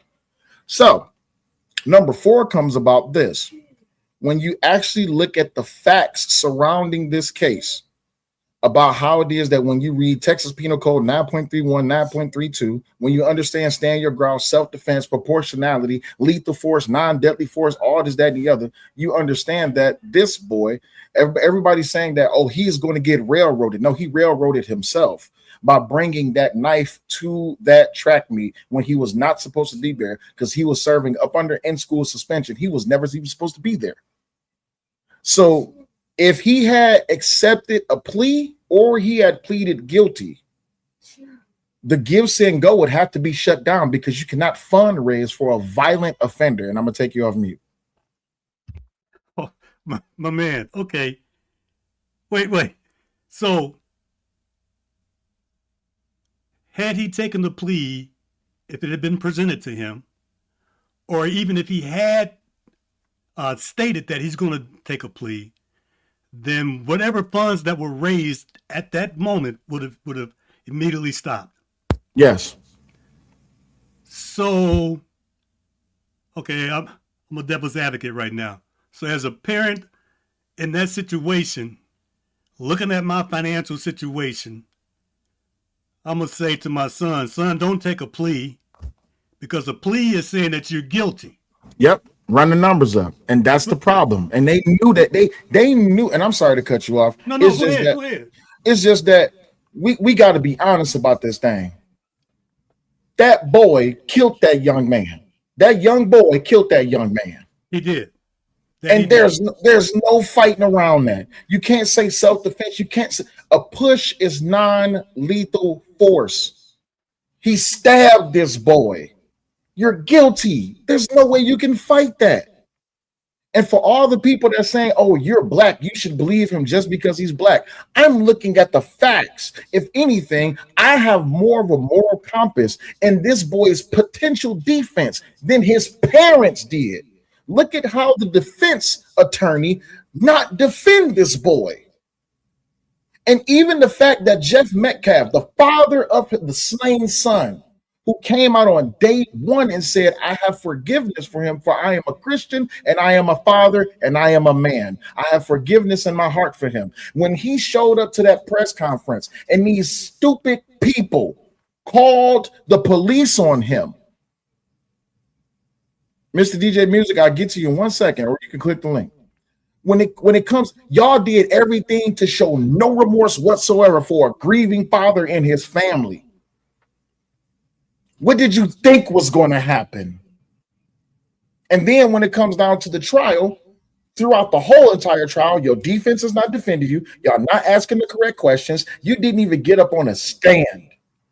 Not only was he failed by his defense, he was failed by his parents. He was failed by all the people that was feeding him misinformation. He was failed by the delusion of I'm going to get a fair trial just because I'm black. It don't work like that. It doesn't work like that. It doesn't work like that. Out of his own mouth, he said that he committed the crime. Day one. So, out of his own mouth. So, no, it does not work like that. I was just surprised with how quickly they came to the whole resolution. All within 12 hours. Okay, that's what surprised me. Well, this is the things that a lot of people don't know. For minors and misdemeanors, they usually do punishment the same day as the trial. And because he doesn't have prior conviction, there was no need for the usual holdups that happen during the verdict and sentencing. They didn't need to send out any, pre-sentencing reports or anything else because he didn't have any criminal history. Does that make sense? And well, I'm not versed in that type of situations, if you know what I mean. Yes, So I sir. mean, my only appearance in court was to serve on 2 jury pools and traffic offenses that I committed. Running a red light or speeding. But so I'm not versed in that area to understand or even to know that. Okay, and then we're talking from state to state. I live in Illinois. I'm quite sure that the laws and the penal laws and court laws are much different in Illinois than they are in Texas. Oh, So, absolutely. so I'm going to say that. But I appreciate you allowing me to come on to present that question because that's been rolling in my mind for a couple of days, and I had to write it down. So, Oh no, for sure. Because I definitely looked it up too. I did find that a little odd, and I was like, "Is that the normal, code of conduct? Is that normally how people handle business?" So I looked it up to see what the statutes were in Texas and how they do that. Okay, all right. But thank you. And I don't know the gentleman's name. Sell your light. Cellulite, yes. Yeah. So you know, I got tired of you badgering me saying hit the link, hit the link. If you got something to say, so I said, let me hit this damn link. Something to say. Well, we thank you for coming up, and we definitely appreciate you for being here. Yeah, I appreciate it. Thank you very much, you all, and much respect to you. I appreciate it, and definitely have a good day. Thank you very much. You Greatly too. appreciate you. Okay. Okay, so I'm not nothing, right? What you do? What you done did? Because did you take the screenshot of that the GiveSengo messaging yesterday? The statement. Yeah. That they were refunding the money back to the families? Because I thought I did, but I can't find it. If not, what I can do is just go back to yesterday's stream and just pull it back up. Okay. Do that while I share this part. What up, 3 Man? How you doing today? I am doing absolutely wonderful. How are y'all doing today? Doing well. Okay, so you guys, I reached out to GiveSengo. Okay, and they responded back 5 hours ago at 7:37 in the morning, and this is now their statement on the Anthonys. A jury has found Karmelo Anthony guilty in the death of Austin Metcalf. Our hearts are with Austin's family, his twin brother, and everyone grieving a loss that no verdict can undo. GiveSengo hosted a fundraiser connected to this case. Hosting a fundraiser has never been an endorsement of a person, their actions, their legal arguments, or their public statements. It's not a declaration of innocence, and it's not a political statement. GiveSengo provides access to lawful fundraising, which we extend across the full spectrum of cases. This fundraiser was created to support pretrial needs. Those funds were dispersed over the past year for lawful purposes, including legal defense and family relocation. With that stated purpose now complete, the fundraiser has been closed and the funds will be paid out. Our policy is that a fundraiser's stated purpose stays accurate so givers always know what they are supporting. Our prayers is for Austin Metcalf's family, for all those affected, and for justice, mercy, and peace in our community.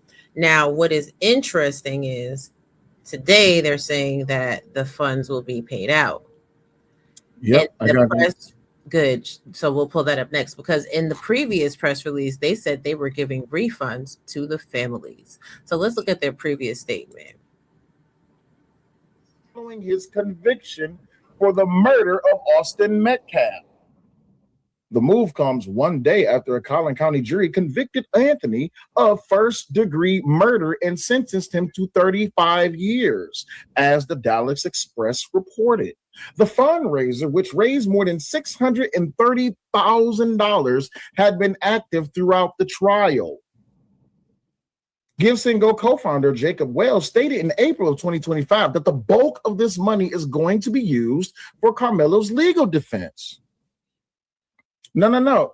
Edie Man says they already spent the money. No, they didn't. They didn't collect no money out of it. All of the money was still there. Is that no more? Because it's gone. It's gone, baby. It's gone. The problem is this, right? The problem is this. What's up, Viking for life? The problem is this. People thought that Carmelo Anthony was going to get off. You says I'm wrong. I'm not wrong. No, sir. Because you got to remember, even in the statement by Carmelo Anthony's mother, they have not collected anything. No, they no. The family didn't say that they spent any money. Look, you know what? Let's go see Carmelo Anthony family money give send go spending.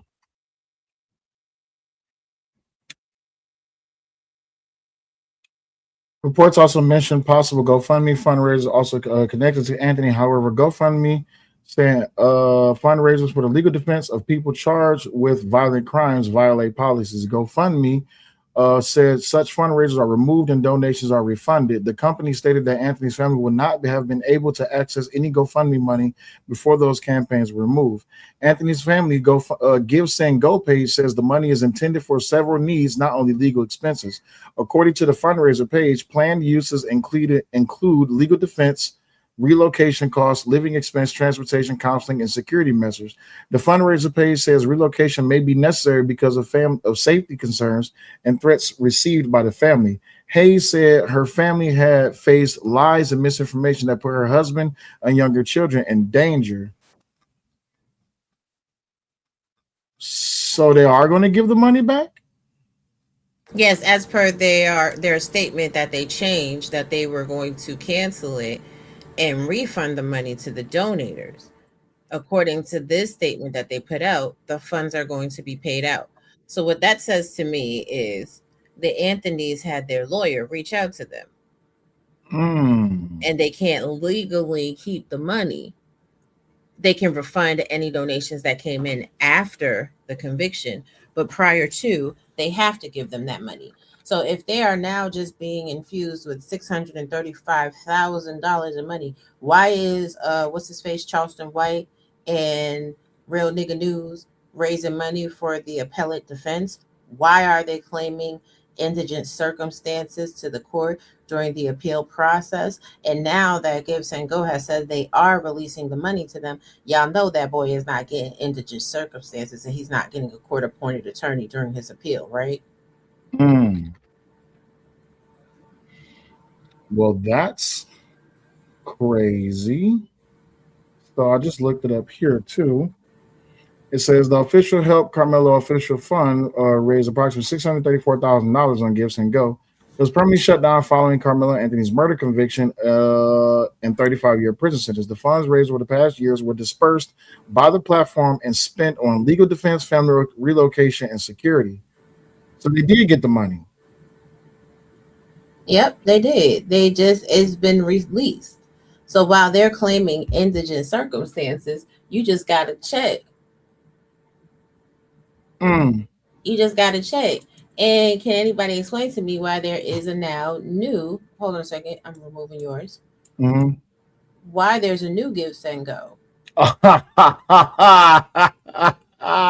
got a new one. They got a new one.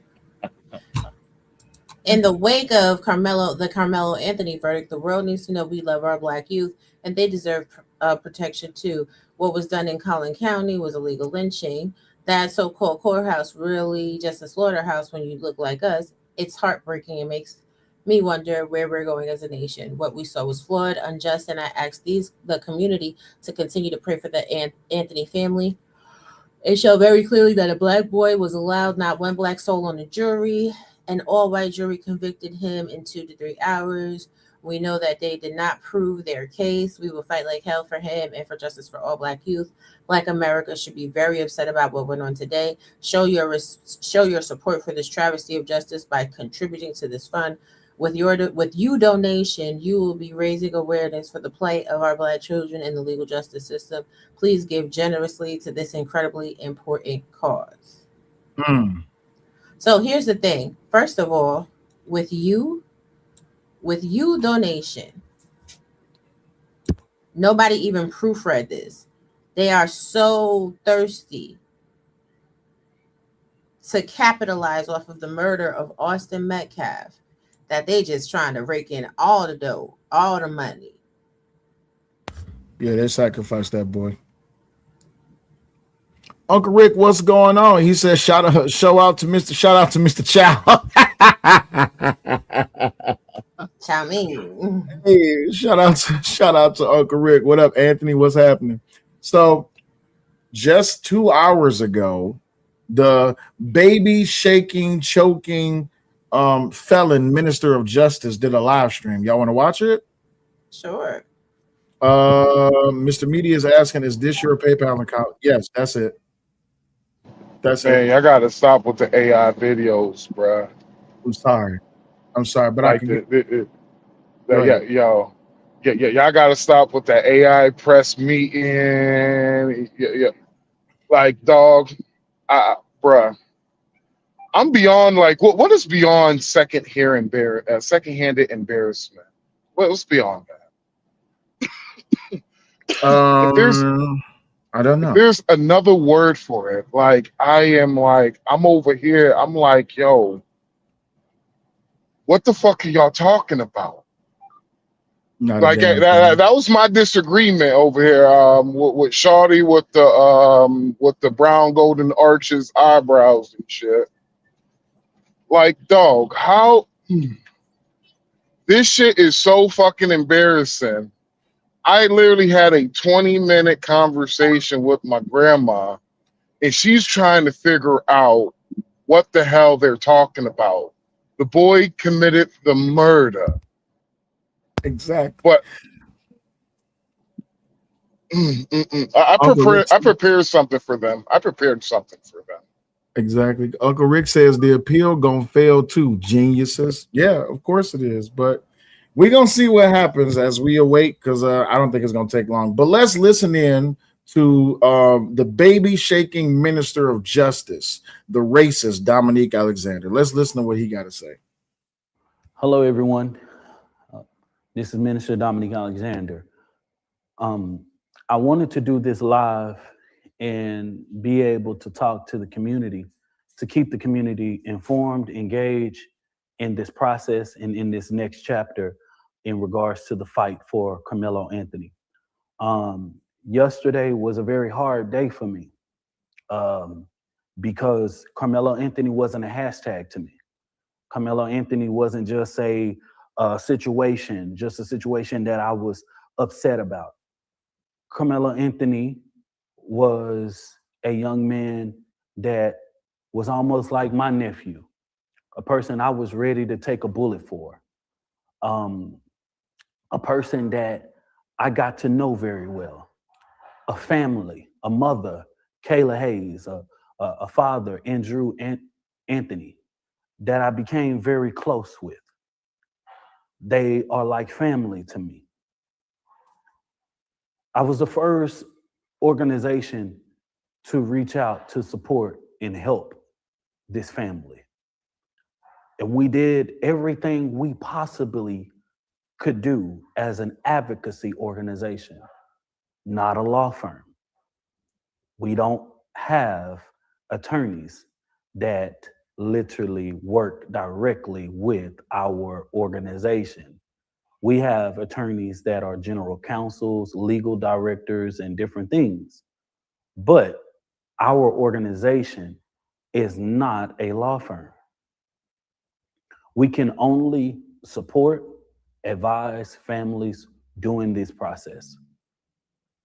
Like I've said before, I've been doing this for more than 12 years now, committed to social change in America, locally and abroad.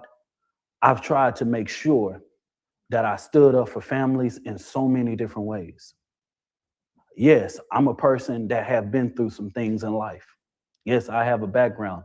My background is what empowers me to be the leader that I am and relate with families when they find themselves in situations. I've served as the president of the Next Generation Action Network. But, what I've never been involved in is going back and forth with people via like social media. And some of my people and supporters being like, Dominique, stop explaining yourself, stop doing this, stop whatever. But I want to make sure that it's on the record in video so that everybody can share, like, know the facts, know what went on, and going from there. When I reached out to this family on Friday of the week of when this situation happened in April 2025, they literally did not have anything that they could possibly do. They didn't know what to do, how to do, whatever it may be. There were an attorney that I called in to go to Karmelo to say, sit back, hush, don't say nothing, be quiet, don't talk to nobody. In that situation, as an organizer and a person who is experienced, you will use a personal injury lawyer, because when you are a bar card attorney, your conversations is privileged when you go and visit someone. So that allows the jail facility to automatically pull that person out so that that lawyer can speak with them, to ensure that you can protect the case until a permanent attorney is placed on the case, right? And so that attorney Pause. was Kim T. Cole. If you're not an attorney, how can you protect the case? I was wondering if you or anybody else is going to catch that. What does he mean? I don't, I don't, I don't, I don't know. Okay, let's continue. Who was our general counsel. Kim T. Cole is a civil attorney, not a criminal attorney. Another attorney was brought in by someone else named Billy Clark. However, those individuals were not to serve as the permanent attorney. This was the decision of yet the family. After a couple of days, there was a thing called a writ filed. A writ is something that is filed when you are trying to request a bond hearing. And what happened in this situation is that writ was filed and it was pulled to be going in front of Judge Angela Tucker. Angela Tucker was not the attorney assigned, judge assigned to the case. She was only presiding over the writ.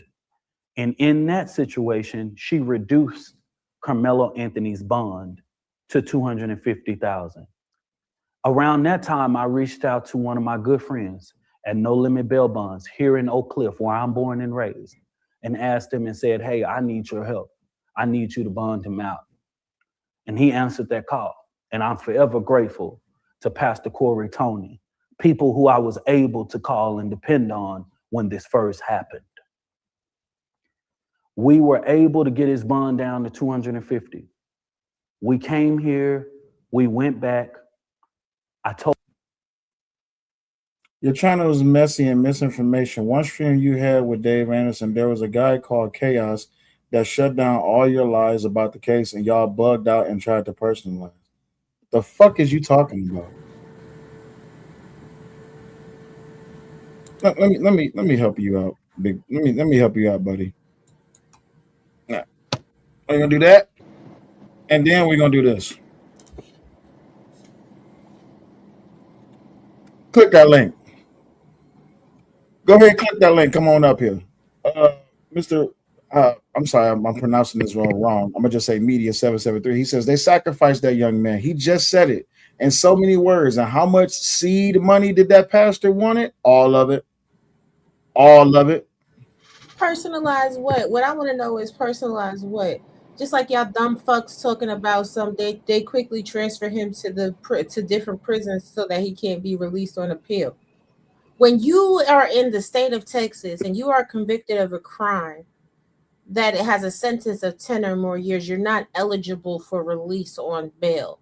That makes you a flight risk. Are you dumb? Both of them. Fucking dumb? Both of them. BOFFUM. Both of them. Personalized, just personal. Wait, no. go ahead, do your thing. Personalized Smoking. what?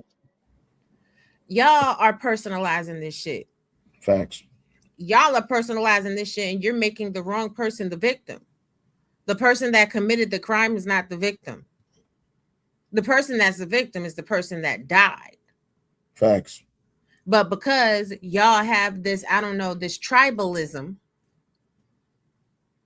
where you just want him to be, you want him to be free, you want him to be innocent, which he's not because he's been convicted. You are making it about your feelings, you're making it about your racism, you're making it about your hate, you're not making it about the law at the very end of the day. And nobody can say anything about what we're saying because the way the court is set up, the jury said he was guilty. All right, so Facts.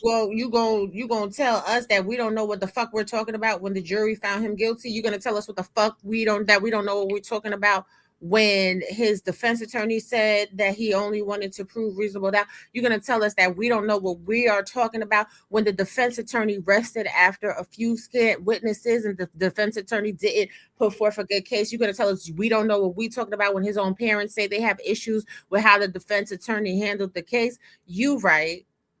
Why don't y'all get y'all head out y'all asses and get y'all emotions out of shit and stop doing this bullshit tribalism shit and actually use that energy when there's been a miscarriage of justice, not when somebody that looks like us actually kills somebody. Because right now there's a case going on where 4 black women jumped another black woman that was pregnant and tried to kill her baby. I don't see y'all making no noise about that. Facts.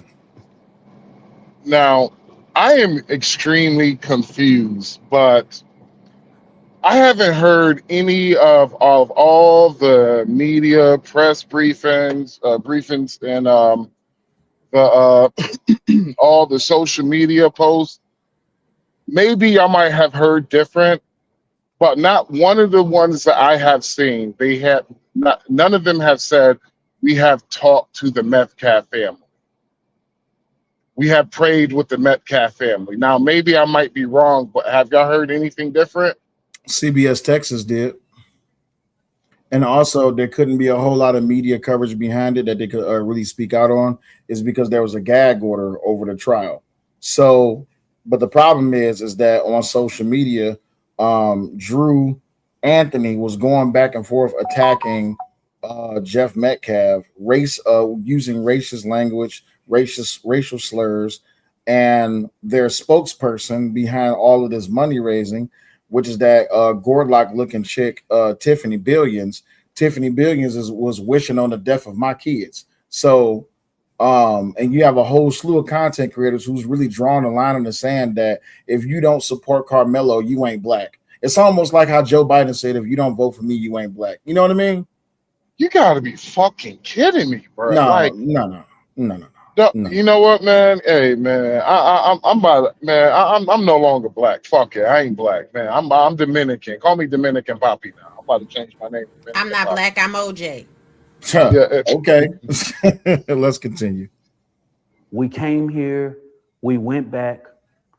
I told the family we're not going to walk him outside with whatever they finna throw on him. Go get his suit. And we're gonna hold off releasing him because all of these cameras is in front of there, and I'm not finna allow this baby to be walking out in no jumpsuit. That suit that you saw Karmelo Anthony in was his prom suit, trying to make sure that the way that they were continuing to plaster him and call him a thug and all these different types of things, that it wasn't displayed. But he's a killer. Hold on, because I want to share something too. Because I don't like people to say, well, people gonna say what they want to say, but we still gonna tell the truth about it. Absolutely. Yeah, he's a killer. Go ahead, pull it up. Can you get an appeal bond after a jury finds you guilty of murder? No. Code of Criminal Procedure, Article 44.04 prohibits an appeal on bond on murder. So let's go to the statute. 4404. God damn it. Pending the determination of a motion for a new trial or the appeal from a misdemeanor conviction, the defendant is entitled to be re-released on reasonable bail, but that's a misdemeanor. The defendant may not be released on bail pending the appeal from any felony conviction where the punishment equals or exceeds 10 years confinement, or where the defendant has been convicted of an offense listed under Article 42A.054A, but shall be immediately placed in custody and the bail discharged. Could have swore that's exactly what happened in court. Isn't that what they said? Right. Damn. It's almost like reading is fundamental. What's that thing that Omni always says, baby? Pick up a book, niggas. Lift up a book and read. Lift every book and read. Yeah. And then when I pull up, rainbow. right, when I pull up that other statue, because I don't want y'all all in my business on my computer, I'll share the screen again. Thank you. Let's continue. If I bring you back into the conversation, that weekend, the family had more than 20 to 48 hours to pick an attorney. That attorney had to be hired by Monday morning in order for that person to go on Tuesday and get a writ. This family didn't have a full process of being able to select an actual attorney. What? There were recommendations coming from everywhere about different attorneys. As an advocacy organization, I can only literally make sure that families meet with who they want to meet with. Okay, go ahead. Do your thing real quick. Okay, so this is the article 42A, and it was 504, right? Limitation on judge order community supervision. Article 42A.053 does not apply to a defendant, a judge guilty of an offense under, what is it? 1902 Penal Code, murder. He's not actually legally justified to be released. This has nothing to do with powers at hand, powers that be, anybody trying to do anything to him. The way his crime is set up. He is not allowed bail. And I just wanted to show you so that you could see from the articles, okay? From the articles, you don't get no fucking bond when you're a murderer. You just simply don't. And as much crime as y'all niggas commit, as much dumb shit as y'all niggas do, y'all don't know yet when the fuck you can. Hi, Uncle Rick. Hey, Corey in the chat. It's Uncle Rick. What's going on, Uncle Rick? What you got, man? Let Raw B finish her thing, man. Go ahead, man. Oh. No, I'm being quiet because I'm just so annoyed with black people. I'm over it. I feel like jumping in the bathtub and covering myself in bleaching cream to bleach myself until I turn white. That's how much I don't want to be part of the black community right now. Like this is a slap in the face of our ancestors that have gone before us. This is a slap in the face to every civil rights leader that was underneath a hose, that was attacked by a dog, that sat there and fought for us to have equal rights to life, liberty, and the pursuit of happiness. Like y'all are going way too far and y'all are doing way too much and y'all are trying to make this about color when this is simply clear-cut case of murder. It's disgusting. Also, Uncle Rick, Nita in the chat said, where can she get one of them hats, big homie? I got this from Hot Topics years ago. Okay, cool. All right, before we continue with the video. I don't know at this point. Yeah. Before we continue with the video, Uncle Rick, you've been watching for a minute. What's your take on this whole entire thing? Hey, first and foremost, shout out to y'all. I see y'all grinding. Great work. Production is beautiful. You know what I'm saying? Shout out to y'all. Thank you. Great intellectual topics, keeping it in line, right? Man, fuck that nigga. Just like that. I said, don't nobody fuck that nigga, bro. Because if it was my kid, he wouldn't made it to trial. You hear what I'm saying? Facts. Right. But they say that you're not supportive of the fact that his family is going through a lot. I don't give a good goddamn. His family got everything they need. They showed up in designer and luxury cars. They got what they came for. But you're not being sympathetic to his plight. I don't care. Make better decisions. Thank you. If you don't agree with the Anthony family and Uncle Rick, you ain't black. So yeah, that's anti-black. So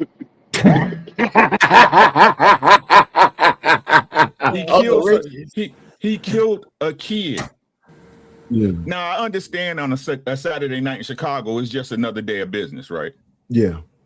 When it's two niggas killing each other, it's just another day. Everybody put on t-shirts and let balloons go, right? Facts. You killed a kid. That's why I was saying that. Shout out to George Zimmerman, right? Shout out to Mr. Child, right? Because that's what y'all saying, right? As long as a person feels they're threatened, they can overreact and kill. And it's not the point that he did it, it's the point that they got off, right? Come on now, tell the truth. It's the point that they got off. Ain't nobody said George Jefferson wasn't wrong. He was wrong as fuck. He was wrong as rain.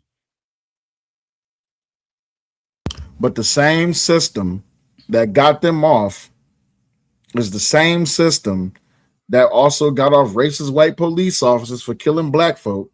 Talk to them. And at the end of the day, they're turning around and they're utilizing racism to try to justify a killing of another person. And mind you, I didn't even just introduce race into that last part. The truth of the matter is that they just want revenge. They just want one up. That's it. That's it. And what's even crazier is this, Sal. And I said, y'all know where I was at with this last year, right? Absolutely. I said, so y'all expecting the same system that he's fighting because it was a racist incident, right? It was white kids bullying some black kid, and y'all expect the same racist system to lay him off? Absolutely. Hey. And they want this racist system to also give them a quarter-point attorney because they can't afford it. But the Give Send Go said that they gave him $635,000. Yeah. You see what I'm saying? So again, bro, and this once I don't understand. Well, I understand it. I don't see how people don't see how sick our people are as a collective, right? It's so bad y'all make up lies for him. Listen, at first it was he had a cleat sharpener, right? Correct. Y'all remember that? Yeah, which no such thing ever existed in the history of life. Right? He had a cleat sharp. It wasn't a knife. I don't give a damn if it was a spork. It was still a weapon. You killed that kid with it. Yep. Oh, he was getting jumped. Then the evidence come out. No. Oh, y'all pussy. What y'all gonna do? Touch me and see what happened. But those kids were lying. He never said that. They lied on him. Hey, sis, that's the same thing with the child thing. Oh, he could have planted a gun on him. Did y'all prove that he did it? Well, somebody in court couldn't prove that man didn't have that young man didn't have a gun on him. Listen, what Denzel told us in training day. It's not what you know. It's what you can prove. Boy. And y'all spending money on an appeal that's not going to lead to anywhere because all avenues were exhausted. The judge allowed you let them know they could reduce the charge, right? You let them know. Y'all don't understand. Appeals usually come when there's a misstep in the process. What misstep was it in the process? In this case? Yeah. No, there was no misstep. As a matter of fact, even the judge even vocally stated that he's convicted now. Things are different. See, he was presumed innocent all the way up until the point of the jury convicting him of murder. Appeal what? But see, master teachers, I appreciate you being here, G. I seen your comment the other day. I appreciate you. He says definitely should have took a plea deal and ran. But here's the problem. If you take the plea deal, they can't raise money on a GoFundMe anymore or the Give, Send, Go. Because you're admitting to a violent crime. This what we talked about that one time on TMBR, Will, right? Mm-hmm. Y'all, the problem is that y'all went from pimping on the street, right, to pimping in the courtroom. Facts. Right? Y'all want justice, but whenever it's a paycheck connected, y'all okay with it. Uh-oh. Right? This young man about to spend 17 years of his life in prison. He got 35. He's going to be eligible for parole in 17. Mm-hmm. Hold on a second, because somebody in the chat said that wasn't, here it is, that was law-abiding citizen, not trading day. Yeah, baby. Are you crazy? No, that's okay. You poor No, baby. they're not crazy. That's okay. People just, they forget the movies. They see a lot of movies, so You got one problem though, Jake. You got no witnesses. Who your fucking witnesses, huh? Roger? Smiley? You think Mike? My guys? It's not what you know. It's what you can prove. Yeah. So I just wanted everybody to be clear, so we know. You know what I'm saying? Who you gonna use as a witness, Anthony? Who you gonna use, Karmelo? My guys? You're gonna use my prosecutor? You're gonna use my trial statement? That's what you're gonna say? Is the proof of your appeal? And then going to turn around and say it's racism. It's crazy. Like, it makes no sense. These people are insane, yeah. Wait. But here's the gag and the drag of it all. This is how I know y'all don't know white people. What is every single judge has told you, even in the Diddy trial? See, when these judges know that there's a high preponderance of an appeal happening on the back end, this is not about misconduct by anybody else in the courtroom. It's about the judge. Procedure.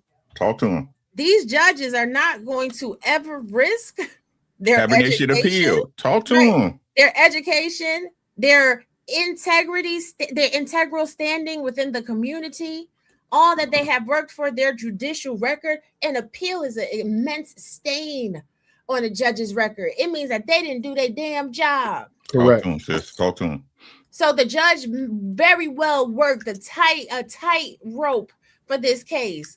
And I said this before, and I'm gonna say it again. This is why he heard Baston v. Kentucky. And if y'all feel like it's a racist system, then guess what? The defense attorney played his part. Absolutely. He made sure that it can be thrown out because of the jury. Okay?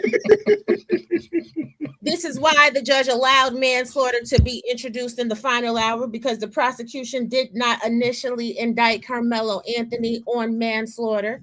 This is why the judge allowed the jury to be instructed on sudden passion, because it gives every avenue out there for Karmelo to have any other conviction, and it puts the sole liability on the jury.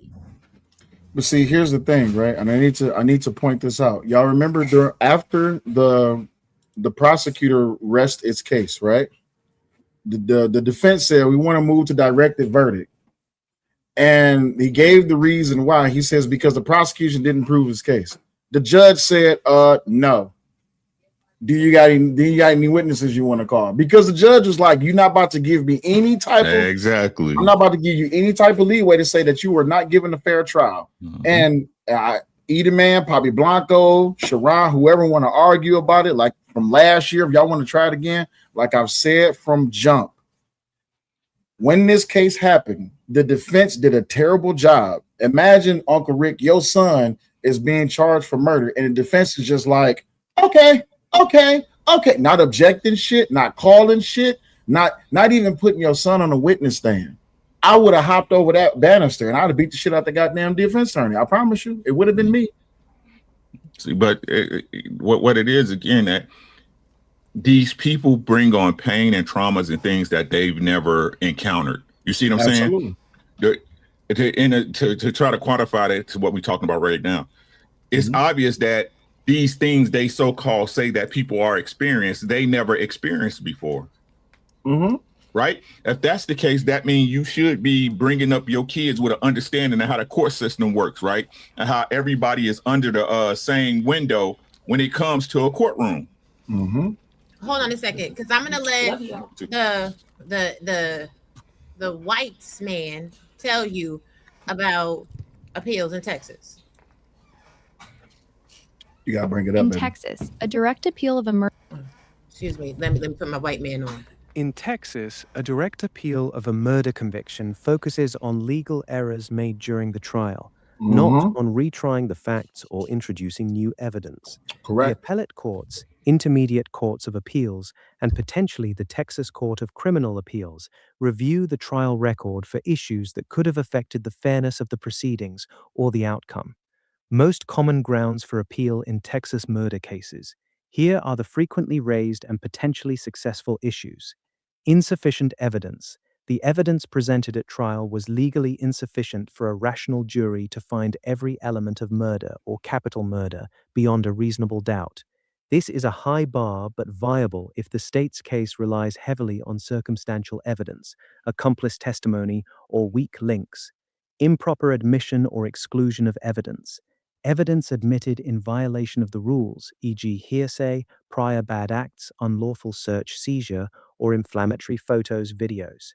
Key defense evidence wrongly excluded, e.g. exculpatory witnesses or alternative suspect information. Incorrect or incomplete jury instructions. Jury charge error. The judge gave wrong instructions on the law, elements of the offense, self-defense, lesser included offenses, e.g. manslaughter instead of murder, or failed to include a required defensive issue. This is very common in homicide appeals. Ineffective assistance of counsel. Trial lawyers' performance fell below an objective standard of reasonableness and prejudiced the defense, e.g. failing to investigate key evidence, not calling crucial witnesses, poor cross-examination, or conflicts of interest. This is often Pause that raised video but for a hard to second. win on direct appeal.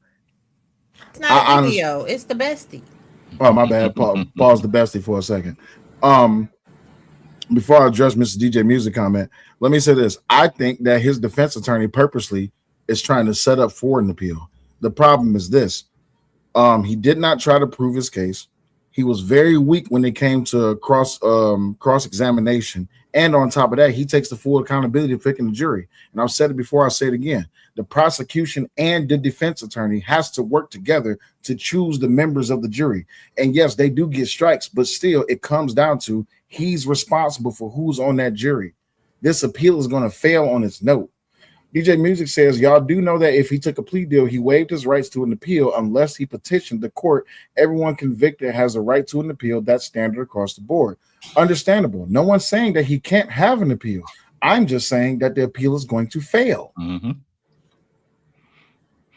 And the appeal court has to find just standing to actually go with the process of an appeal.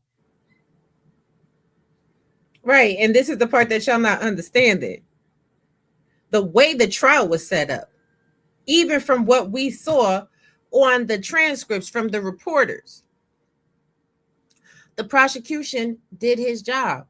I mean, the prosecutor did his job and the defense attorney did his job. He didn't do the best job in the world, but him not being the best defense attorney in this case is not grounds for an appeal.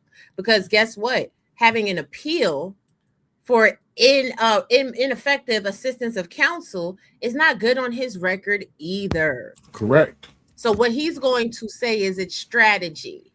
And you don't have to take my word for it. Go look at the white attorneys that are covering this trial. Not to leave out, but also to include, this is why I said, Uncle Rick, I don't know if you was watching that day, but this is why I said I want to get the jury instructions before I make any other recommendations or what I think the sentencing is going to be, because I already knew he was going to be gone for murder. Yeah. Manslaughter sounded like a good idea. That's what I agree with Papi Blanco. I think he could have gotten manslaughter, which I can see that. The problem is when you listen to the jury instructions, it specifically included and mandated all the requirements and subsects of what you can find him guilty on when it comes to murder and why. That's the problem that's going to be hard for them to try to prove. The information was there. That's what all there. This what people don't understand. Well, the reason why this trial went so fast because all facts were already presented. Everybody knew what happened. What this is a self-defense trial. He has to prove that the circumstances were warranted for him to fear for his life to murder someone. Y'all understand that, right? Mm-hmm. Right? So again, what black people do and people in general, right? Y'all want to take the stand your ground law and pervert it. Right? Y'all want to take stand your ground, and as long as I feel a certain way, I should be able to murk somebody. No, I told y'all last year, what is a reasonable response? And what was the response they gave you when you said that? Oh no, if somebody touch you, you should be able to, you can't control how somebody react. That's a fact, but that still make you a murderer, wouldn't it? Yes, that does. Because per Texas law, they have to deploy lethal force. So Andrew Bronca really broke this down in his video, and he really like made it clear that Texas is a hard stand your ground state. In other words, a person can deploy lethal force to you, but you have to at least try to have an avenue of escape. And if you do have an avenue of escape, you have to try to take it. And if they deploy lethal force at you, then you can deploy lethal force back. And I said this over a year ago when we was up here arguing for like 2 or 3 days. And I told them, I said, proportionality is going to make or break this case. Mm-hmm. Just because a person is bigger than you does not give you the right to kill them if they attack you. That doesn't mean anything. You can be 100, you can be 200 pounds, and they could be 320 pounds. If they just push you, that does not guarantee that they're going to kill you. All right. It's not Especially warranted. at the Right. opportunity It's to not walk warranted. away. Right. It's not warranted. And that's what y'all Absolutely. don't, that's what people don't understand. It don't make no sense. And y'all be, look, black folks, niggas, look. Y'all be better off just saying, you know what, they got off with it. We should be able to too. Because that's really what it is. Mm-hmm. Listen, do y'all want to listen They're to the Adam Brocco show and what he had to say about this appeal? Yeah, please pull that up. Go ahead, pull it up. I already have it queued up. Run the tape. Appeals. Appeals in the state of Texas is only for legal errors. Insufficient evidence, procedural mistakes, evidentiary rulings, jury instructions, sentencing issues. An appeal is not a new trial. Yeah, I run into this all the time. Many lay people think that, oh, if you get convicted, just appeal, as if the appeal is a second bite at the apple, a full-blown trial. You get to do it all over again. That's not what an appeal is. It's very much not that. When you're actually on trial, you're legally presumed innocent. Every inference is in your favor until a jury finds you guilty beyond a reasonable doubt. But the moment they do, which is the only reason you'd be on appeal, you're legally presumed to be guilty.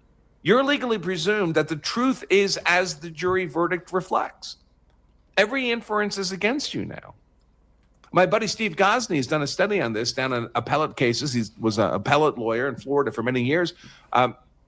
Fewer than 1%, about 0.6% of appeals result in meaningful relief.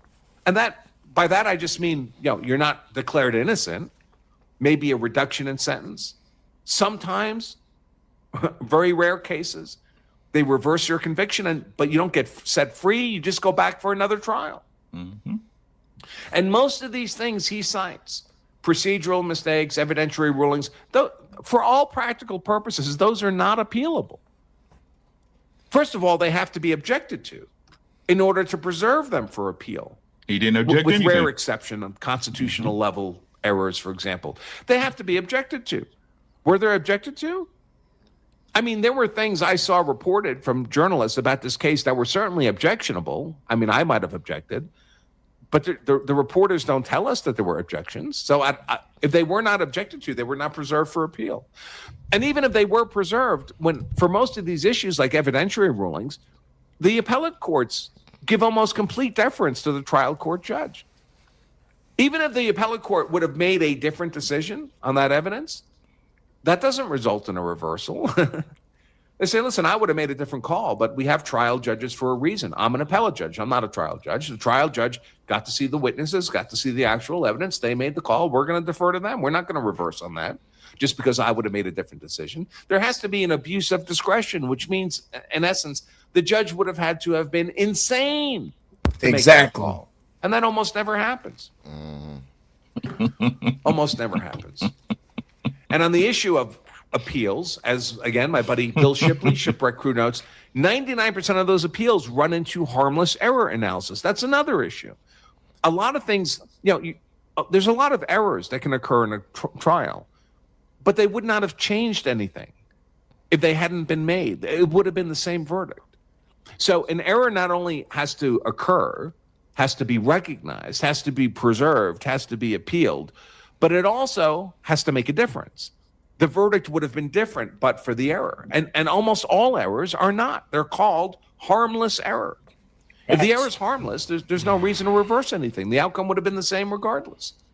A defendant, Bill writes, is not guaranteed an Y'all need me to error-free pause, just let me trial. know. Only a fair you go trial. ahead and pause it. That I mean, we pretty much get the point. Like, can Yeah. you say lock, stock, and barrel? Absolutely. Lock, stock, and barrel. Like, yo. And while I was watching him, because I've been watching him a lot lately, and he was talking about the ineffective counsel as well. Most lawyers will just say it was a strategy. Absolutely. But the sad part is, as much as you try to inform, basically there's self-defense. Yeah, he is. Andrew Brocker, that's that. If I got a self-defense case, trust and believe me, I'm calling him, especially if it's a two-way guy, because he is a two-way guy. But the thing is, you said This is not the hill to die on. This is not the hill to die on. If it was anything else, I would be like, power to the people, RUF. But on this situation, nah, nigga, no. I'm gonna tell you really why this really isn't the hill to die on, for real. Like they want to bring in this other case. The reason why, Will, you mentioned Blanco earlier. The reason why him and a lot of people, and it wasn't it wasn't manslaughter, it was negligent homicide specifically that he wanted. The reason why him and a list of others feel that way is because this case in Allison trial, right? This case in Allison trial where this white boy stabbed I think it was Mexican, his name is Ramirez, boy numerous times, and he got negligent homicide because they essentially split the baby. The jury split the baby, and he got 10 years behind it. He got 10 years behind it as a white boy, and people were saying the fact that he got 10 years and the black boy here got 35 is a miscarriage of justice. But here's the problem, right? The significant difference between those two is that it was a 5-on-1 fight in a locked bathroom, which means he had no reasonable avenue to retreat. And there was video evidence that confirmed this. After Allison got his head bashed in is when he pulled out the knife, whereas the first thing that Anthony decided to do was swing the blade. And so you had no reasonable, picture this, right? Picture how people view this case as this case where someone actually was able to walk away from the situation in its entirety. But this is a miscarriage of justice.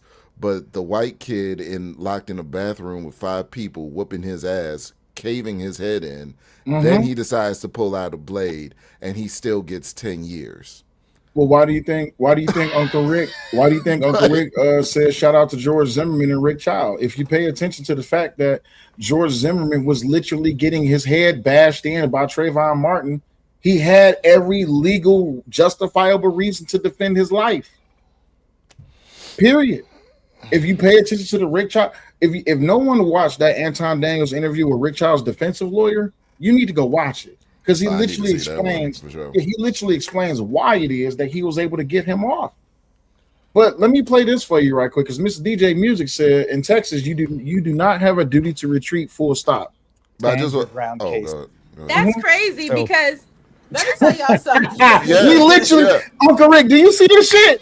I keep trying to tell him. Let me say this. I keep trying to tell him. Let me say this. Stay slow.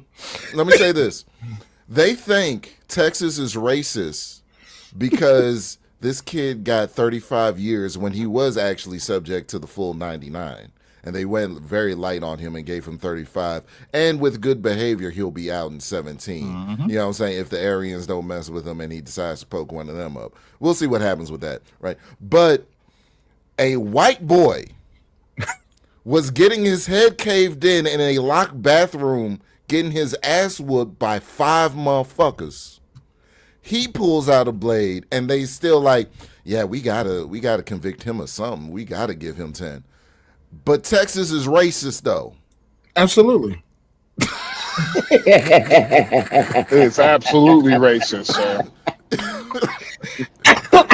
Make that make I gotta sense. start. He's getting his I gotta ass start whooped as grifting, a bro. white boy. He's getting his ass dog walked through the bathroom by 5 motherfuckers That's what he deserves. in a locked bathroom. He can't escape. And after his head starts to get caved in, that's when he pulls out the blade. And Texas is racist. Y'all got it. No, that's what he deserves. Don't you understand? Because his skin is Dog. white. He deserves all of that. According And to he Steve. still got 10 years. I'm starting to I look gotta at start Texas grifting, sideways bro. like, bro, Some of what you the dumb fuck is y'all motherfuckers, bro. Raw, you were saying something? I'm with the blacks on this. I don't think Texas likes people that defend themselves at this point. I don't think. Shit. That ain't how that works. That is not how that works. Everybody get to carry in Texas. Everybody. Everybody do, but I mean, when you getting your ass whooped by 5 motherfuckers in a locked bathroom, you can't swing the blade on them? All right. I would.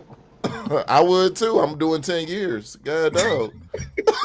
with a smile on my face. No matter how much black men or black women try to share knowledge and education when it comes to the perception of laws and how they can be argued in court, even to your favor or against someone else, I just don't think it's no helping niggas. I don't think it is. And I could be wrong. Maybe I got too much faith in humanity. Is that my problem? Yeah, absolutely, sir. Okay. Or No, I don't. I don't. So. Or maybe we gotta start grifting, bro, because you dumb motherfuckers believe anything. So I'm gonna have to start, you know what? Fuck it. I'm no longer Republican. I'm about to be a Democrat. I'm about to make this money. Fuck You it. stupid as hell. So since everyone always like to say, because I always like to make this mention because people always love, that motherfucker say you like his wife. They don't know what the fuck they talking about. Okay, well, let's listen to an experienced defense lawyer or experienced self-defense lawyer has to say about Texas and hard stand your ground law. Well, just repeating the catchphrase, stand your ground. Texas is a stand your ground case. So if someone shoves you, it's a hard stand your ground state. No, There's a difference. Okay, explain that. All right, so you have a duty to retreat states, right? There's only 11 of those. It's very much a minority position. But in a duty to retreat state, before you can kill someone in self-defense, if you have a perfectly safe avenue of retreat, you're required to take that before you can kill in lawful self-defense. If you kill someone in otherwise lawful self-defense, it's otherwise perfect. You were the innocent victim. The attack was imminent. They were trying to kill you. You were acting reasonably. Your only mistake was you had a safe avenue of retreat and you didn't take it. You lose self-defense. You just murdered someone. The majority of states, 39 states, are stand your ground states. What the stand your ground states say is you don't have that legal duty to retreat. As long as you have the other components, you're the innocent victim, the threat is imminent, you were being threatened with death, you were acting reasonably, we're not going to throw you in prison because some prosecutor said, well, they had a safe avenue of retreat, so they're guilty of murder. But stand your ground comes in 2 flavors. Soft and hard. I guess I should call it something more interesting, like flaccid and erect would probably get us more clicks and views. What the majority of soft stand your ground states, what they don't allow the prosecutor to say you had a legal duty to retreat. You don't in a stand your ground state, but they do allow the prosecutor to argue that, hey, ladies and gentlemen of the jury, he didn't have a legal duty to retreat. We're a proud stand your ground state, but a reasonable person would have taken advantage of that duty to retreat he had, and therefore his failure to do that is unreasonable. And you fail him not for a failure to retreat per se, but for making an unreasonable decision. And self-defense has to be reasonable. So it's a backdoor way of attacking a failure to retreat, and they're allowed to make that argument in most stand your ground states. You were saying, Uncle Rick? We just be talking reasonable. Was what Karmelo did reasonable? No, that's the question everybody should have asked first off bat.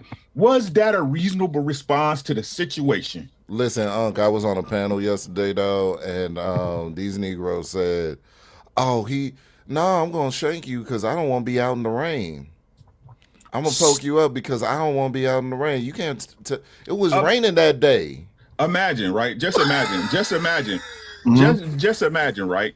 Y'all, hey, Raw B, Will, I know y'all travel, right? Y'all go to concerts and shows, Absolutely. right? Imagine you at the Knicks game, right? Mm-hmm. And somebody sitting in your seat, Mm-hmm. right? Hey, bro, you in my seat. Fuck you, pussy ass nigga. I ain't moving nowhere. Squad. Just Get up on my Listen to seat, what I'm saying. cuz. Listen to what I'm saying, right? Mm-hmm. Hey, you see my ticket, homie. You see my ticket. This is my seat. Yeah. Could you please move out my seat? Mm-hmm. A Ah, fuck, reasonable person would do that. touch me and find out what's gonna happen. You touch him on the shoulder and he stab you to death. Is that a reasonable response? No. What is y'all talking about? He killed a kid. Cause a kid asked him to move. So what? You gonna stab the bus driver when he tell you get up for that old lady, or you sitting in the handicap seat? Uh-oh. So I think I'm gonna play devil's advocate here. I'm gonna make the other side of the argument. As black people, we're not given that. We're not afforded that position because what most reasonable people would do, black people are not afforded that right to do. In other words, it's reasonable to understand that a person would typically leave the situation, but as black people, we have pride.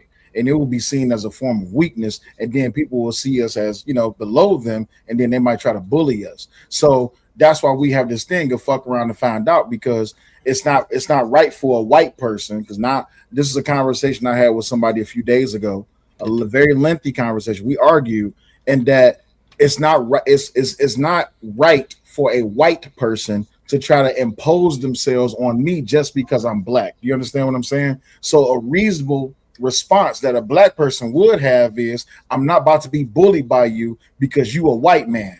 You understand what I'm saying? No, so what you're saying is that black people are unreasonable, or that's what they're saying. No, is what I'm saying is that you have two flavors of America. You have America, then you got Black America. The problem is that Black America is being oppressed by racist white America. And the other problem is that when it comes down to justice, it's just that you see I what hear I'm exactly saying? what you're saying. Mhm. Hey, and let's use that argument as valid, right? Let's use the Okay. argument as valid. So that mean again, you should know you got more to lose then, right? Absolutely. But I'm also not in the position to gain, because now I don't have a right to defend myself as a black. How can I use? For everybody I listening, got you. I got you. I'm only playing devil's advocate. How can I adequately defend myself as a black man if I'm not afforded the same things that everybody else can? I should be able to participate in self-defense as well. He touched me, I felt threatened. But the system is racist. The system is racist. In this case, proves it. That I, as a black man, Right. a white man can bully Listen, me now because I'm black. listen. Your Mhm. argument, I'm treating your argument as valid. I'm treating Mhm. your argument as valid. So seeing how you know this is the system, right? Why would you allow yourself to put yourself in a predicament that you know you're in a lose-lose situation? Because this is America, land of the free and the home of the brave, and I should be able to do everything that I want to do. Right. You got free will, right? You got free Mhm. will. Life is all about choices and decisions. Mhm. That's all this thing is about, the choices and the decisions you make. Unfortunately, a lot of people feel that those consequences that come with those choices and decisions don't belong to them. Yeah, but I didn't choose to be black. Your mom and daddy did. They ain't got shit to do with nobody. Your daddy should have chose a Puerto Rican woman, and then you wouldn't be black. You would be OJ. But I'm fresh off of a retwist, and it was raining that day, and I didn't feel like going down in the rain, so it was I better for don't me care. to put the blade in the kid's heart. Hey, you poors can always make way for money to get your hair done. Y'all can get your hair done, but you can't pay rent. Thank you. Thank you. Uncle Rick, come on now. You can't be hurting them like that, because they said gas was too high, but they made it to Texas though to go to this trial. Hold on. I say this all the time. I say this all the time. If you if you're on government assistance, you should be disqualified from the internet access. Right or wrong? No, this is America. Nah, you need that internet access to get a job. You should get a Hell, job. if you This on is America. governmental assistance, shit, you shouldn't even fucking vote. My If you opinion. if you can afford something better, your ass would be there. If you could afford better, you'd be there. All these places y'all say better than America, but y'all don't go. Exactly. And when they do though, they complain on TikTok. It was like, oh my God, we didn't know it was gonna be like this. See, And this do the same thing they would have done in America. That's the crazy part. facts. This is why I don't listen to niggas when it comes to legal interpretation or even politics, right? Because niggas always say that, you know, they're the victim. Black people always paint themselves as victims until it's time for them to utilize the system and then say the system is racist. When you're not learning, you're not educating yourself on the things that can actually protect you, that can actually help you. But in this situation, there was there was not no help in Karmelo. And I don't care how many people fire up a live stream and be prayer warriors and come together and get super chats and cash apps and all this, that, and the other. None of that means anything, because the only thing that mattered, the most important thing that mattered in this trial was those 12 people that were sitting in that hot box. And they said that we're going to listen to everything that's being said and we're going to watch everything that's being presented. Hey, Hmm? what's a favorite saying in our community? I'd rather be judged by 12 than carried by Everybody 6. said. Austin didn't have that option. There you go, baby. There you go. Facts. But I have a video from Black people talking about it, like Black Oh, Lord. professionals. Okay, come on. Universities. Horace Cooper is the chairman of Project 21. That's a Black leadership network with conservative values. They both join us here. Horace, good to see you. What is your message to those that we saw outside this courthouse and those that have taken this insane position on this case and this crime? Well, I'm not as optimistic as Nick Sorter is. I believe that these hustlers are just biding their time. They're going to keep agitating. They're going to use social media. And then we're going to start seeing people paid to come in and protest. The facts are clear. When you provoke an incident and then kill someone as a result of it, you will be found guilty. It's not just the state of Texas. This is a common rule anywhere in the United States. Pretending that this is a race issue is the very type of destructive thing that many of these groups live for and dream for. You can go into the whitest areas of this country as a white man, pick a fight with a black man, he puts a hand on you and you kill him, you are going to prison, probably for longer than 35 years. I think there was a tremendous amount of restraint in that sentencing, and the fact that he's got only 17 and a half until he's eligible for parole. Dr. Swain, wanted to get your thoughts after watching this case. Well, I'm very concerned about the Black community. I have spoken before about Black crime. It seems to be reaching levels that I've never seen before in my lifetime. And I believe that that subset of people who have been fully indoctrinated by white progressives to believe that they're always the victim, everything is racism, there is no responsibility expected of Black people. I think that something has to be done about that. And I believe that this case could spark a conversation that would cause people to look more introspectively towards the Black community, Blacks as well as the white progressives that seem to relish these kinds of incidents, because we know that with Marxism, it's all about conflict. Exactly. So they want to keep conflict alive. And what is happening is that whites and Blacks are becoming more suspicious of one another. Even people that are totally innocent, they don't know, because there's so much violence coming from the community. We don't talk openly about Black crime. We need to. It needs to be addressed, and people need to pay tough penalties. Yeah. We need to fill up the prisons if that's what it takes. Yeah, well said. Horace, the continual focus. Did she say fill up the prisons? Yes, she did. Yes, she did. Absolutely. Yes, Auntie Dr. Carol Swain said we need to be tough on prison. She said all of y'all that want to call us people that are willing to call out the truth coons, y'all are really the coons. catch. Because Facts. y'all are falling underneath the indoctrination of white progressives. Well, you know, Did she that's say the, lock these niggas up? right now, expeditiously. Like it's 1994. She said in her whole damn lifetime. In her whole lifetime. And this is an elder. Let's continue. I think Uncle Rick was trying to that say we see something. again from the race Hold on. hustlers. Yes, Rick. Go ahead, Yes. Uncle Rick. My American apologies. Marxism. Mm. Yes. Tell them about it. Tell them about it. Tell them about the gun line boss. You muted, G. You muted. If y'all read, they tell you everything. Mm. Oh, but niggas don't read. They That's tell the you problem. everything. You want to hide something from black nigga? Put it in the book. The master said I can't read. Mm. Like you said, even in a story this obvious, it's like a fabricated reality that is being used as the blame for what I think is an obvious cultural decline that we've seen in that community. If you're a victim, then the behavior that we see, we see the homicide rates are so bad. We see so many issues in that community that weren't there, always. They weren't always there. You blame it on victimhood. It gives you somewhere to put the blame. So there's this juxtaposition. Yeah. America, if you are born here in the United States or managed to get here lawfully, this is a paradise.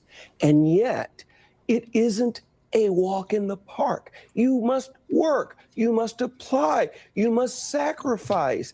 And what the victimology mindset says is, you're sitting here in the Garden of Eden, but you're not gonna have to work. You're not gonna have to make any effort. And if you're not thriving, it's white bigots' fault. Right. That is so terribly destructive. The truth of the matter is success strategies work regardless of whether you're black, white, or brown. It takes effort, it takes striving, it takes applying. And if you're in America, that will work for everyone. Right.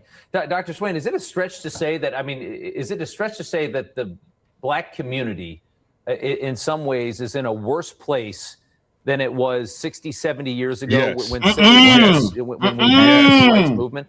Pause. He did not just ask that question. Yes. Yes, he did. Ooh, that's dangerous. Super facts. Yes. Super facts on top of facts. Jesus facts. And Bible facts. And it ain't got nothing to do with white people. It has everything to do with black mentality. Not at all. Not at all. Oh, Black people done did black it. mentality. Black people, you've been doing it to yourself. And this is a stunning, glowing, horrific look into the mentality of the fucking community. You know who the most dangerous person is I see? And I go to the other side of the street when I see this person. A black person with a septum piercing. I walk to the other side of the street. Child. So fast. So you mean to tell me Uncle Rick, my wife, Omni, Angry Man, all of these people that have been saying that it's the black community's fault, that the black community is fucked up, you mean to tell me that y'all was telling the truth? It's black culture. Oh. Niggas hate the truth. Oh. Okay. Niggas hate the truth. They hate it, bro. Because the truth hurts and them lies hell. They hate it. They believe the ones that don't work, that are on aid, they believe those the people who need the most help. I believe he's saying this to you, Uncle Rick. He said, spoken like a true coward. I don't know if that's I don't clarify. know. I don't know. I could care less what he thinks. You're not gonna help take care of my family. Clarify. Click the link and clarify your position in the comments. Expeditiously. That's what y'all don't understand. Y'all too busy worrying about outside and not taking care of what's inside your own doors. Tell them. Even though they Christians. What's that gospel song, Uncle Rick? You old enough to know it. Let mine not sing it for you. Sweep around your own front door before you try to sweep around mine. Boy. I don't care how if your mentality is that that boy was right, I don't give a fuck what you think, because your thinking is flawed. What is it to be black? Because Emma said you're black. What is it to be black? See, if we look at what it is to be black in the current socioeconomic and political climate, to be black in 2026 means to be lazy, Be a dumb nigga. to be ignorant to the political process, to be loud and loquacious, to have a ghetto prom because your kids deserve something nice while you can't send them to college so they can have niceness for life. Tell them.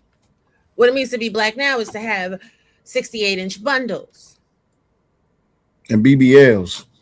driving a car with a payment of $800 a month, but staying in the projects, living in the projects, stepping over pissy hallways and shit. It's having no Merc, but you got Versace robes. Living in the projects, and you got stucco on your ceiling, but you got a $400,000 car sitting in your driveway that you can't pay for. It's this. Look. Ate noodles with no packet. Cereal with the canned Merc, the powder Merc, no Merc. Waffles, no syrup. Jelly, no jelly. Nothing. Oatmeal, no sugar. Oatmeal, no sugar. Nothing. I ate cereal with the canned Merc, the powder Merc, no Merc. Ate cereal with the canned Merc, the powder. So really quick. Shit. Hey, can I grab this? Can I grab this? Can I grab this one? Go ahead. Let me transpose. The same way it could mean that a woman could be a doctor or a lawyer or an Indian chief and she's still a bad woman, my boy.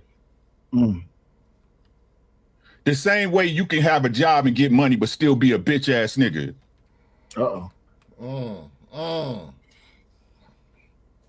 Baby, is Uncle Rick your brother too? I think y'all related. Preach, Uncle Rick. I claim Uncle Rick. Welcome back. Y'all don't have no integrity as people. Y'all don't have no integrity. As long as the advantage is on your side, you okay with it. He killed a kid for touching. Let's go to the extreme, for shoving him. I don't give it. I say, hey, Will, I said this the other day, bro. Look, none of you niggas, the ones who champion this shit, if your kid got into a fight and shoved somebody and somebody stabbed in the heart and they died, the last thing you're going to say is, well, I told my son to keep their hands to themselves. Sure did say that. Sure did say that. That's the last thing any of you niggas going to say. Well, and here's another thing. You forget, y'all was the same group that was excusing that mother that killed the children in the car in the parking lot of the hotel, making excuses for her too, huh? Yep. Yeah, because they don't want to say anything bad about black women, but the thing is, they don't understand that it's not saying anything bad about black women. It's about bad behavior, and changed behavior is good behavior. But if y'all not changing, what y'all doing? Hold on, because I got this one. Did they move the trial, Octavius Henderson? No, they did not move the trial. In fact, that was one of the critical errors of the defense. The defense did not ask for a change of venue because the incident happened in Cullen County. Like, this is the problem. You niggas can't even lie properly because the primary reason that there weren't black jurors on that trial is because they were honest and said, "Oh yeah, I can't see myself convicting a black boy." And if you niggas actually wanted him off, why would you be honest about that shit? See, get in there and do the job, but you niggas don't have the constitutional fortitude within you to hold some shit down and execute a strategy and execute a plan. I mean, because they love snitching on themselves on TikTok, but that's neither here nor there, right? Look, this is what's crazy, right? Why didn't they do a change of venue? Because he stayed in a predominantly white, affluent neighborhood, correct? Correct. Yep. Was it racist that they was able to live there? You're talking too much sense, Uncle Rick. So the place they live, an affluent neighborhood, middle to high range incomes. And he was scared of what? at a track meet when they go play lacrosse with each other? But y'all can rely on the PPP loan though. See, I talked to my partner down there. Shout out to my man's Trey. I talked to Trey down there. I said, Trey, let me ask you a question. I said, I said, because everybody's saying the whole thing is about Collin County. He was like, more than likely, everything you heard is true. I said, so it's really a predominantly white? He said, yes, it's predominantly white, and that's where the uppity black folk go. I said, okay, so the uppity black folk, they go out there to the white suburban neighborhoods because they want to be away from niggas. He said, no, they're just trying to be white. I said, oh. So if black folk go out there to the white neighborhoods because they trying to be white, why are all the black folks in the hood complaining about the fact that he didn't get a fair trial if he's standing in a predominantly white neighborhood? Oh, he didn't have a jury of his peers. Peers does not mean race. So they moved the trial to where there's an all-white jury. No, he moved to where he can have an all-white jury. That's where they reside, smart guy. Right. Where the money reside, where the money reside, where the money reside. Don't worry, I got Where the money reside, what the money reside, what the money reside, what the money reside. I'm about to get off here because I'm about to get real disrespectful. No, you don't have to get off. Hey, we're not monetized over here, so you get disrespectful as you want to. Like, y'all don't understand how stupid y'all sound. Any dude that made it, any family, any man that's worth his salt that's trying to raise his family right, the first thing you do once you get dough is what? Get out the hood. Why? Because you don't want to be around niggas. You don't want to get robbed. These so-called black folks it's not that they're criminals, they're really just underprivileged and da. And they don't have the access to the resources. As soon as you give them the resources, they gonna buy J's. They gonna buy a bunch of bullshit that ain't worth nothing, and the money is gonna go right back into the hands of the people that's actually worth something. And y'all expect a man and a woman with some type of common sense to ride with this bullshit. Yeah, well, they're raising little boys and little girls. Go ahead, baby. And to the question that was posed by Octavius Henderson, why couldn't it be 12 scholarship offers? Because you niggas downplay intelligence. Facts. You ain't smart. You don't know everything. Oh, you reading a book, you a lame, you a square, you a pookie, you this, you that. You sound white, you talk white, you selling out, you a coon. What was that you said a little while back, Uncle Rick? I remember you saying, I believe it was on TMBR, where you said that the problem is that y'all downplay intelligence and that y'all hate the nerds and the lames. They want the people that do well, right, when they get tired of doing bad. Mm-hmm. Right? It's like the example I like to use is the drug dealer, right? I'm sure all of y'all know one of that drug dealer, right? He was the man, right? Didn't give a fuck about nothing, you know what I'm saying? Pop somebody, whatever, right, for that dope. Go to jail, then come out. Now he a business owner. Couldn't you just do that in the first place? Absolutely, but the problem was they say that the access. Somebody, baby, who was that said that stupid ass comment that black men are not? They don't have that access to knowledge until they go to jail. Who said that? I can't remember who said that dumb shit. They can't say that because it's stupid, guys. It's stupid. The same way you ran that organization is the same way you run a business, right? But the people they'll give them love after he got out of jail, after he didn't help ruin so many lives. Now it's all choices. Now I ain't gonna deny that, right? Everybody make their choice, right? But when they come out, now it's all of a sudden they did good with you should have did that in the first place. That's what's wrong with y'all niggas. Y'all think all mistakes can be fixed. They can't. They can't. Time waits for no man. I keep trying to tell y'all, you only got to die once. And let me say this, because I see a content creator posting that Talon Metcalf is the first cousin of Austin Metcalf. So that man was not supposed to be successful and become a senior warden of a prison because he was supposed to anticipate that his nephew would be murdered by a criminal? What the fuck are y'all talking about right now?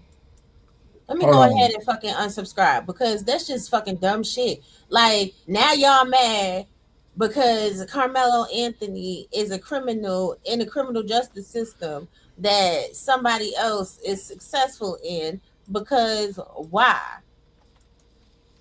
I mean, what do you think a town is? Like if your family members are worth anything, they're going to be something to the community. It's like Absolutely. saying, "Oh man, we can't go over to the local bakery because how many people work over there, and that nigga be tripping." Hey, y'all mind if I pop my shit for just a little bit right quick? Buddy Bud, I Pop totally your agree shit, with you. nigga. He said, I hate that good black folks get judged because of others' poor choices. Let me share with you a little bit. And those that's older than me, y'all can chime in whenever y'all want to. Back in the 60s, they had this thing. In the 50s, they had this thing. In the 40s, they had this thing. 30s, they had it's called boule or bougie, wherever the hell it was called, right? The Where you have boule. Bourgeoisie. bourgeoisie.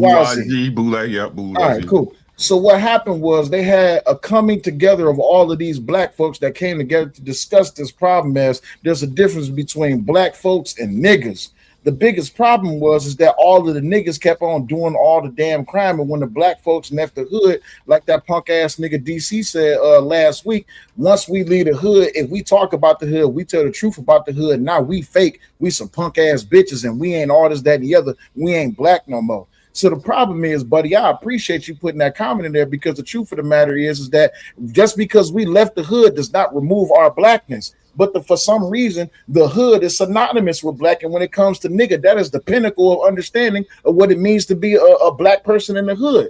What they was discussing back in the 40s and 50s and the 60s is that you don't have to be a nigga. You could just be black. They said, why would I be black when I could be a nigga? See, they put nigga on a pedestal. This is something that we have been battling since then. This is nothing new. And the sad part is in 2026, you got these young niggas. They got these young ass parents that they all dumb as fuck because they refuse to pick up a goddamn book and read. They always keep on repeating history because these motherfuckers don't learn about history. They think that the black code and the unspoken Negro contract is more valuable than just being a basic, decent human fucking being. But listen to these niggas tell it. At the end of the day, they say that it's more important for me to be who made that dumbass statement? It's more valuable for me to be a real nigga than to be a black man. Whoever the hell said that stupid shit, I don't know why the fuck they said that dumb shit, but guess what? This is what gets glorified. This is what gets promoted. If my wife, myself, Omni, Bro Speak, Uncle Rick, and Three Man, if we out there and we telling the truth and we're speaking and we're talking about gaining knowledge and understanding and reading books and just learning, we're called lames. We're squares. We ain't real niggas. Okay, so what's a real nigga? Oh, a real nigga is a nigga that handle himself when time comes. Bet. So now let's look at what a real niggas is justified by what it is that these niggas say. This is a real nigga who did some real nigga shit. And now he doing real nigga time. What y'all complaining for? But they've been talking about this since the 50s and the 60s. So you absolutely right. We did get jumbled up with them. The problem is that when we tell the truth about them, they get mad. Emma says, why you call it hood? Let's start there. How about homes? No. Hood and homes is two different things. Projects is the hood. Degeneracy is the hood. Negativity is the hood. And I'm not saying that all things is bad in the hood. But at the end of the day, guess what? I ain't never seen nobody who came out the hood go back unless I'm just blind. Y'all tell me. Uncle Rick, you trying to race back to the hood? Bro Speak, Super Predator? Hell to the no. Oh, okay. It's a reason black people leave the hood because we know what's in there. We know about the niggas and the animals. Imagine parking your car outside. You wake up in the morning and your shit's on bricks. Your radio gone. Your whole car stripped, butt naked. Your kids can't walk to school. Listen, now you got white people grifting off y'all dumbasses too. It don't stop, sis. It don't stop. Anything for clicks and clout, I'm telling you. So Jeff Metcalf said some real ass shit about the state of affairs, right? And they are really trying to mark this as he's a racist. What did he say? I'm about to send you the link because I'm not sharing this person's channel. I'm not giving him no shine. I swear to God, I'm over it. I'm fucking over it. But essentially, he was like, you know, you are saying you have more privilege than me because you have more melanin than me, and you're taking slavery as the out. but white people fought a full civil war. The laws were created so you can vote, and we fought so that you could have the right to vote. And he said that him and his children are Native American Indian, which is very possible and very plausible. But because he said these things, that makes him a racist. Because he said justice wasn't served, that makes him a racist. He said justice wasn't served because this young boy gets to go to jail and my son doesn't get to walk through the damn door. That doesn't make him a racist. Like, what the fuck type of snowflake shit are y'all on? This is the thing that black people be missing the mark when they trying to say white people are racist. Do you understand how epic the Civil War was? Do you understand how many white lives were displaced 300, so that 365,000 men died during the Civil War just to give y'all niggas freedom. right, because they fought against the mindset and the injustice against our community. There was nothing in it for them. I'm gonna play it right quick for everybody can hear. Pull this down right quick.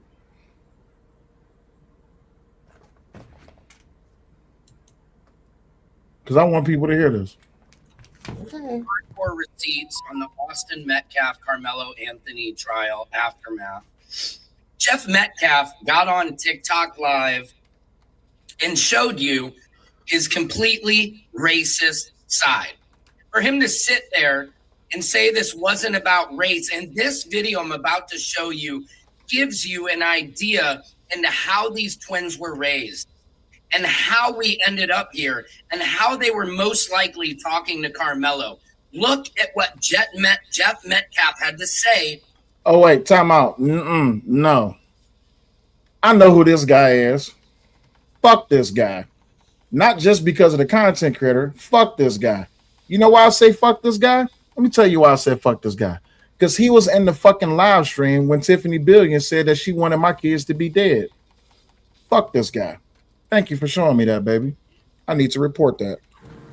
Because I still got that clip. Mm-hmm. So this is the thing, like y'all now trying to make a way out of no way, and nothing changes. Carmelo Anthony is still a convicted murderer. He's a felon. Yeah, fuck that guy. I'd rather listen to the dumbass right quick. Let me finish this. If they don't want to meet with that attorney, I can't force them to meet with that attorney, right? And when they meet with an attorney, I cannot be present because I do not have attorney-client privilege. So the notion that Dominique Alexander had something or whatever, blah, blah, blah, I wasn't even present. That's not something that I can be present with while an attorney is speaking with a family. I can introduce, I can whatever it may be, but that's their choice. And in this situation,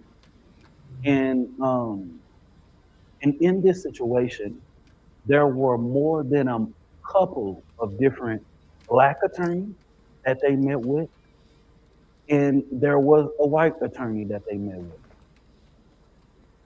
Some of the Black attorneys, the family could not afford their fees, but that's the prerogative of that attorney and their fees.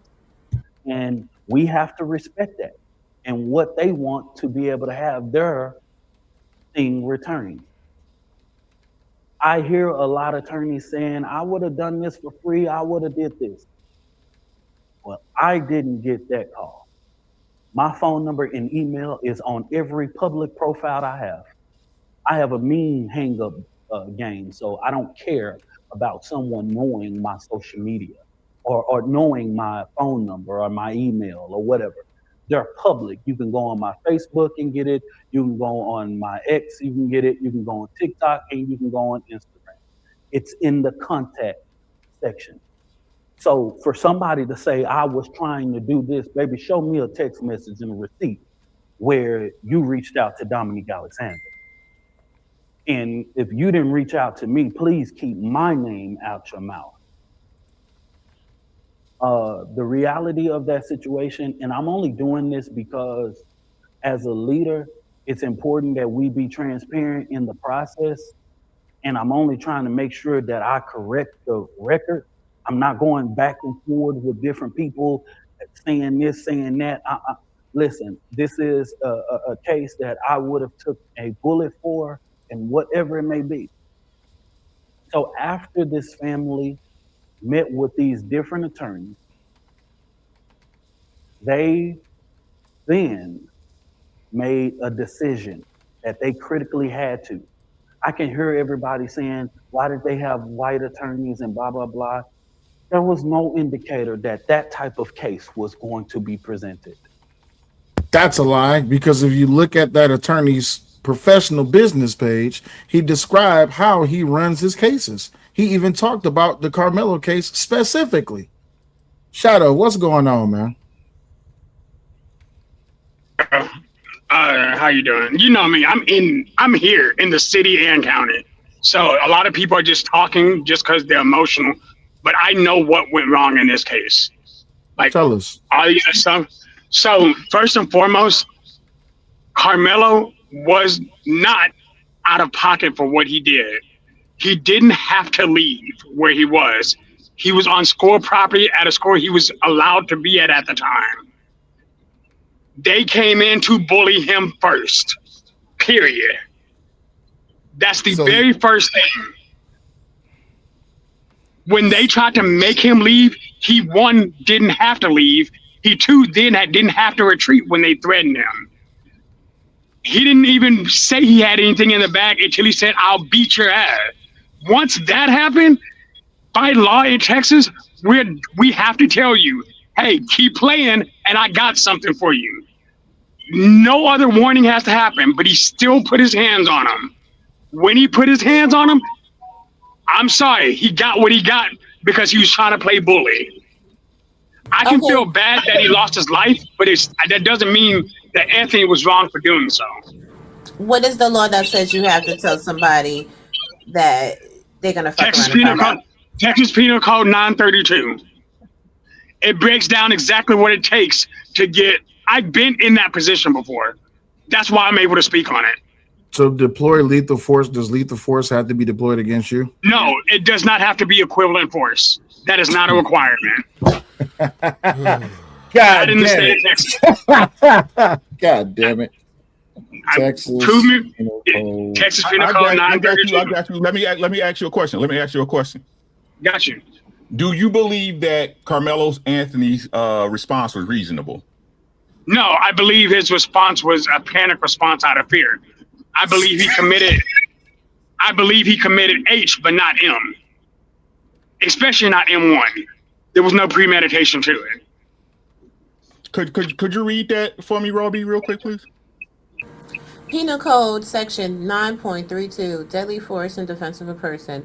A person is justified in using deadly force against another if the actor would be justified in using force against the other under Section 9.31, and when and to the degree the actor reasonably believes the deadly force is immediately necessary to protect the actor against the other's use or attempted use of unlawful deadly force, which means taking your life, or to prevent the other's imminent commission of aggravated kidnapping, murder, sexual assault, aggravated sexual assault, robbery, or aggravated robbery. The actor's belief under subsection A2 that the deadly force was immediately necessary as described by that subdivision is presumed to be a reasonable actor if the actor knew or had reason to believe that the person against whom the deadly force was used unlawfully and with force entered or was attempting to unlawfully and with force enter the actor's occupied habitation, vehicle, or place of business or employment. Unlawfully and with force removed or was attempting to remove unlawfully and with force the actor from the actor's habitation, vehicle, or place of business and employment, or was committing or attempting to commit an offense described by subsection A to B. Two is very important. Did not provoke the person against whom the force was used and was not otherwise engaged in criminal activity other than a class C misdemeanor, and that is in violation of a law ordinance regulating traffic at the time the force was used. A person who has the right to be present at the location where the deadly force is used, who has not provoke the person against whom the deadly force is used, and who is not engaged in criminal activity at the time the deadly force is used is not required to retreat before using deadly force as described by this section. For the purpose of subsection A2, in determining whether an actor described by subsection C reasonably believed that the use of deadly force was necessary, a finder of fact may not consider whether the actor failed to retreat. So let me Okay. break that down for y'all in layman's terms. In layman's terms, you can't provoke somebody and then use deadly force. That is against the law. Carrying any knife is a class A misdemeanor, which means taking a knife to school, while not a felony, is a class A misdemeanor, which is well above a class C. So he's fucked there because he was violating and engaged in criminal activity. And it wasn't his place of business or employment. He wasn't being kidnapped, deleted, sexually assaulted, robbed, none of that. And on top of that, a shove is not using unlawful, deadly force to remove him. Can I respond, please? Sure. I think Okay, Uncle Rick, hold on. I think Uncle Rick was trying to say something first, and then you can respond. Go ahead, Uncle Rick. So, with that being said, would you say, one, again, I want to clarify, would you say that Karmelo's Anthony response was reasonable to the actions that happened? See you later, Rakai Media. Two, was this eminent domain? Was it his house? Was it his place of business? Three, did he or did he not provoke the situation as well? Go for it. Who are those questions? Who are those questions for? For anybody who wants to answer them. Okay. For you. All right. Cool. Number one, you said I'm answering number two. Was it eminent domain? No, it was not his habitat. It was not, but it was a place he was legally allowed to be. It was at a school event of a school district that he was part of. He had actual permission to be in location, including under that tent, because under those tents, it's fair use by legal definition in Texas. That's all school districts in the state of Texas. So that's number one. Number two, the person who told him to leave did not have authority to actually force him to leave. Two, I'll go into provocation because that's a little easier to deal with. So provocation, number one, the initial confrontation, the back and forth they had was not the initial provocation. The thing that was the initial provocation is when he said, and I quote, "Leave or I will beat your BA," period. And that was by Metcalf. So when he actually provoked the violence, and we can even go back further than that, because if we consider the initial approach when he came in with his other 5 friends, that could also be considered the provocation. Show me. Because they were trying to force him to, okay. Show me. Show me where that happened. Okay, he can't show because he's driving right now, so we know he can't show. Right. But when y'all leave him alone, he's from Texas. You know, Texans say words however they want to now. Y'all know what he mean. When or where did you hear or read that Austin said, "Leave or I'm gonna beat your black ass"? No, not that black bitch. I've been trying to respect this channel. That's why I didn't want to start throwing around the Bro, words. we demonetized. Go ahead. You can say whatever. You can say whatever you need. I bet. Look, hey, bro. You know I'm trying to. I ain't trying to mess nobody's money up. Mm-hmm. So, if you look at the trial testimony of day 2, you can see where it was actually one of the prosecution's witness that brought up that fact. Mm-hmm. The defense never cross-examined it and moved on to the next person. It's near the middle of it, but it's in day 2 when it gets brought up. But they said that happened because Karmelo wouldn't leave. Keep in mind, Karmelo not leaving a place that he was permitted to be is not provocation of violence. But when, and again, so See that's what happens. so that's provocation. Touch me and see what happens is the provocation, just to be clear.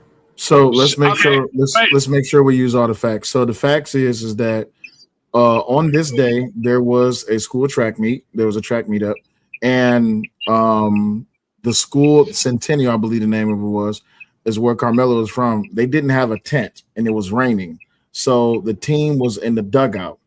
Once the rain had died down, the team came out onto the field to warm up. During this time, Carmelo Anthony was invited under the tent by his cousin, because now that we know it was the cousin to the ex-girlfriend, by his cousin to come up under the tent. He dabbed him up. He said hi. We got that part. During this time, Austin Metcalf, his brother Hunter Metcalf, and two more boys entered the tent. They sat down. At this time, multiple people was asking, hey, bro, who is you? Why is you up under here? You need to leave. Per witness statement, he responded, y'all some bitches, y'all some pussies, y'all ain't gonna move me.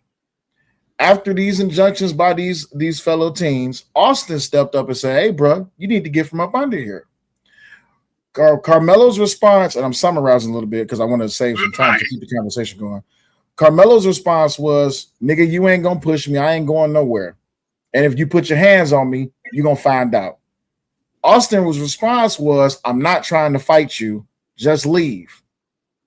When Austin, I'm summarizing because I don't want to have to pull up the whole and goddamn trial thing. But Carmelo's response was, touch me and find out. Austin's response to that was, he went to push him. The question is that I'm asking you, Shadow, is a push, which is a non-lethal force, should it be met with a lethal force, which is a knife? That's my question to you. So I need to make some corrections to what you said, based because I know exactly where you got yours from. So that's why I'm not contesting. Where'd he get it from? Where'd he get it from? Because it's what was said by one or two of the people that were actually in the trial. There are more people who testified to a different course of events. Who? The shoulder.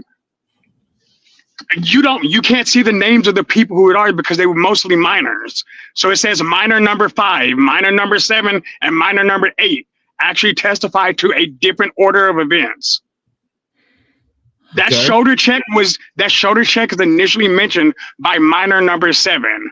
Because when Austin, and it was Austin who did that, and that was before. That's why when Anthony made the comment that he made, he didn't just say touch me and find out. He said touch me again. And again, the reason why that phrasing is important is because saying the fact that he said again implied that there was already a first contact. As your answer, no, that shove did not qualify him to get stabbed. Okay. But here's where I'm coming from. I'm looking at the totality of the circumstances, right? Okay. And again, we can all look at this from that point of view. Number one, he was clearly outnumbered. Yes? No.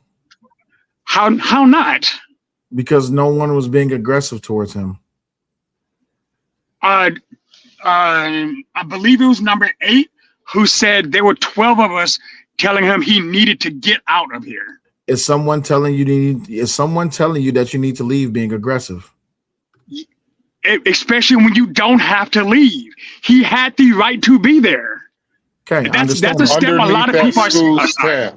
I understand, and I understand your argument, but my question is someone telling you to leave, is that aggression? No, it's not aggressive. Wait, pause. So situationally, it could be aggressive. Yes. Okay. Because to be fair, just because I'm being unbiased at that point. Go ahead. So yes, it could be aggressive. It's not always aggressive, which is where my initial point is. The thing I'm calling aggressive is the initial 4-point. Here we call it a 4-point setup. Is I'm going in to check this person. His brother went with him, and 2 of their friends. Right? No, there was no mention in the trial that 4 people approached Karmelo. It was only mentioned that 4 people came up under the tent. So hold on, give me 1 second. You're good. I'm sending you this. I believe this is number 8. No, this is day 3. This is what happened on that Saturday. This is the trial transcript from the Saturday. And is this it? No, this might not be it. Sorry. Let me make sure I got the right one. Okay, yeah. Yeah, so typically, hold on. With respect to your source, I appreciate your source. I typically don't go by things from Reddit. What I do is I go by either journalists that have credibility, or I go by mainstream news, and then I try to summarize it. People on Reddit, they have the ability to go in there, they can edit it, and they can paint a narrative. So respectfully, I mean, I appreciate your source. That's fair. You can make the argument. That's fair. Once it drops on Pacer, I'll obviously reach out to you, because I'm pulling the whole transcripts from Void Air down. Yeah. So I'm waiting on it to post on Pacer first. But I think the source of this was WFAA. But my question still relies on, is a push, should it be met with lethal force, which is a knife? No, I don't believe a push by itself should not be met with lethal force. So me and you are in agreement there. We're in agreement there. Now, what I argued was the totality of the circumstances, and that's why I'm bringing up the amount of people. Like, I know it sounds like I'm just being overly defensive. I believe he should have been charged with homicide, with especially reckless homicide, because I don't believe he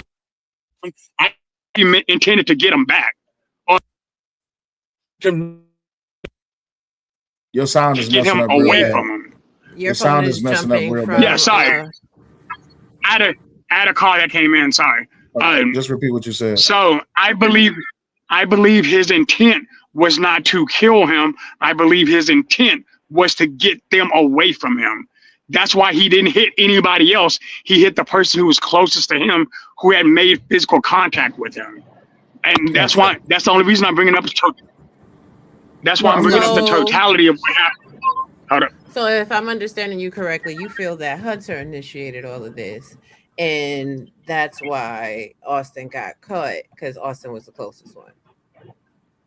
No, I believe Hunter made the initial contact, but Austin was the one who grabbed his shoulder. And that also shows up in testimony from the court date.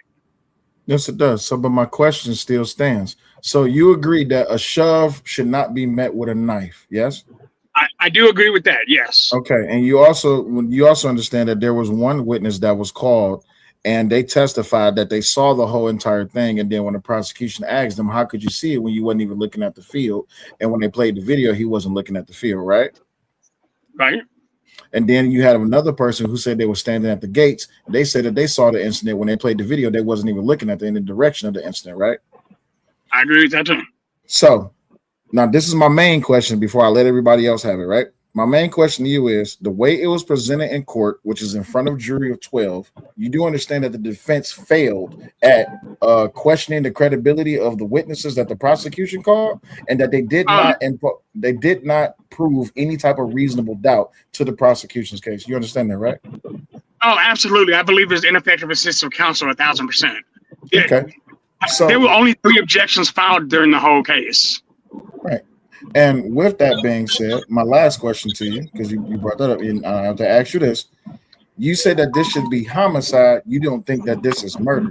The problem is, he was legally carrying a 5.5-inch knife, but he was not supposed to have that knife on school grounds or at school events per the Frisco ISD. But we understand that school policy does not supersede state law, right? Correct. But had he not had that knife, then Austin Metcalf would not be dead due to a stab to the heart. You understand that, right? I do understand that as well. And because of his failure to abide by the school policy, and his failure to retreat, even when he had the opportunity to retreat, because multiple people was asking him to leave the tent because they was questioning his presence there, instead of him saying, hey, this is my ex, instead of just doing that, he decided to say, y'all some bitches, y'all some pussies, ain't none of y'all gonna move me. That's provocation. We can look at 9.3282 and we can read that. We can understand that when it came down to Austin even trying to question him or even trying to move him, that we can understand that could be taken as provocation when he reached his hand into the bag. You have to understand he reached his hand into the bag and more than likely had to flip this knife open, and which means that you planned it, and then you stabbed the person with this knife, and then you ran away. Then this is my last thing. In the police report that came out over a year ago, when the school resource officer approached him, he says, I think I have the suspect. He says, I'm not alleged, I did it. So by his own admission, by his actions, he definitely should be charged with murder, which he was charged and found guilty of because he killed someone. You understand that? I do, but I only disagree for very few reasons. So I do understand where you're coming from. So again, I get it.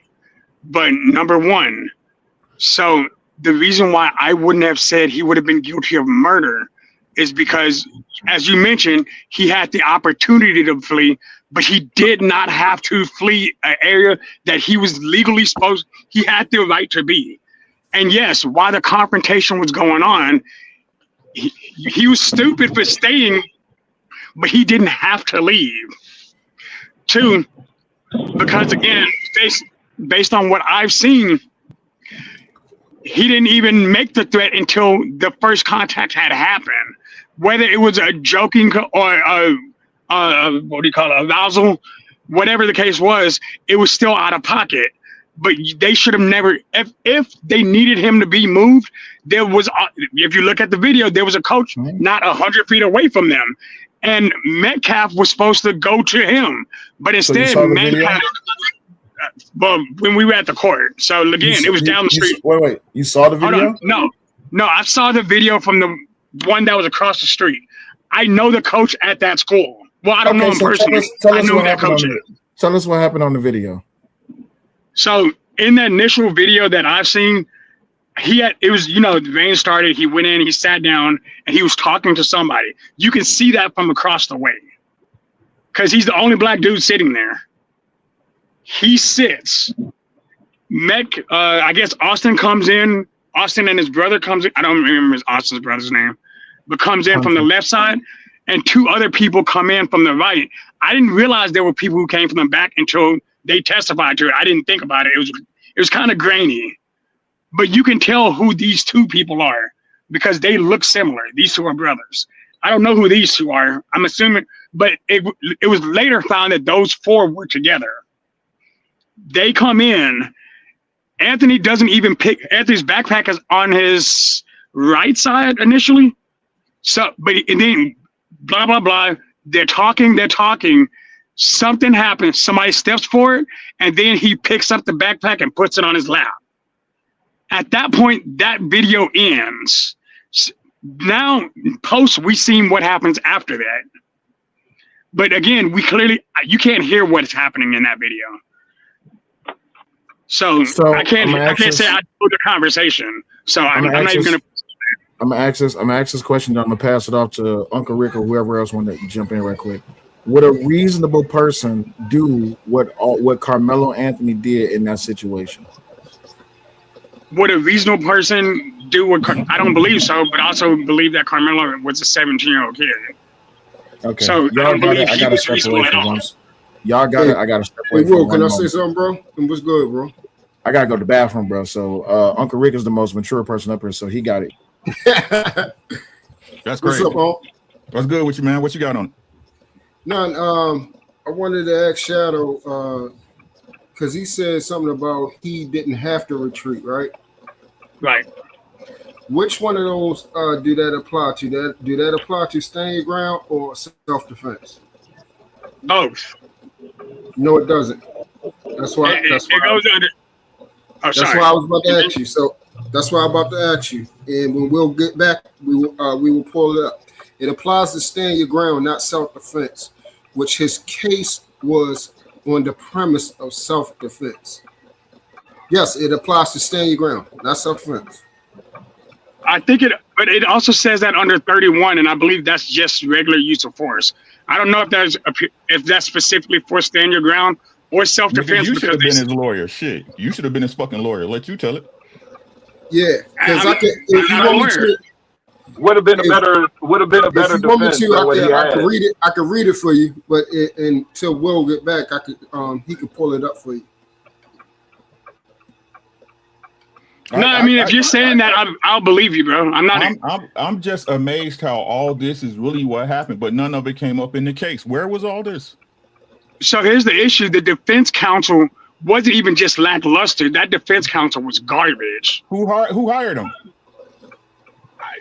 So now there's questions about that because they're saying, I saw the order for those funds to be locked.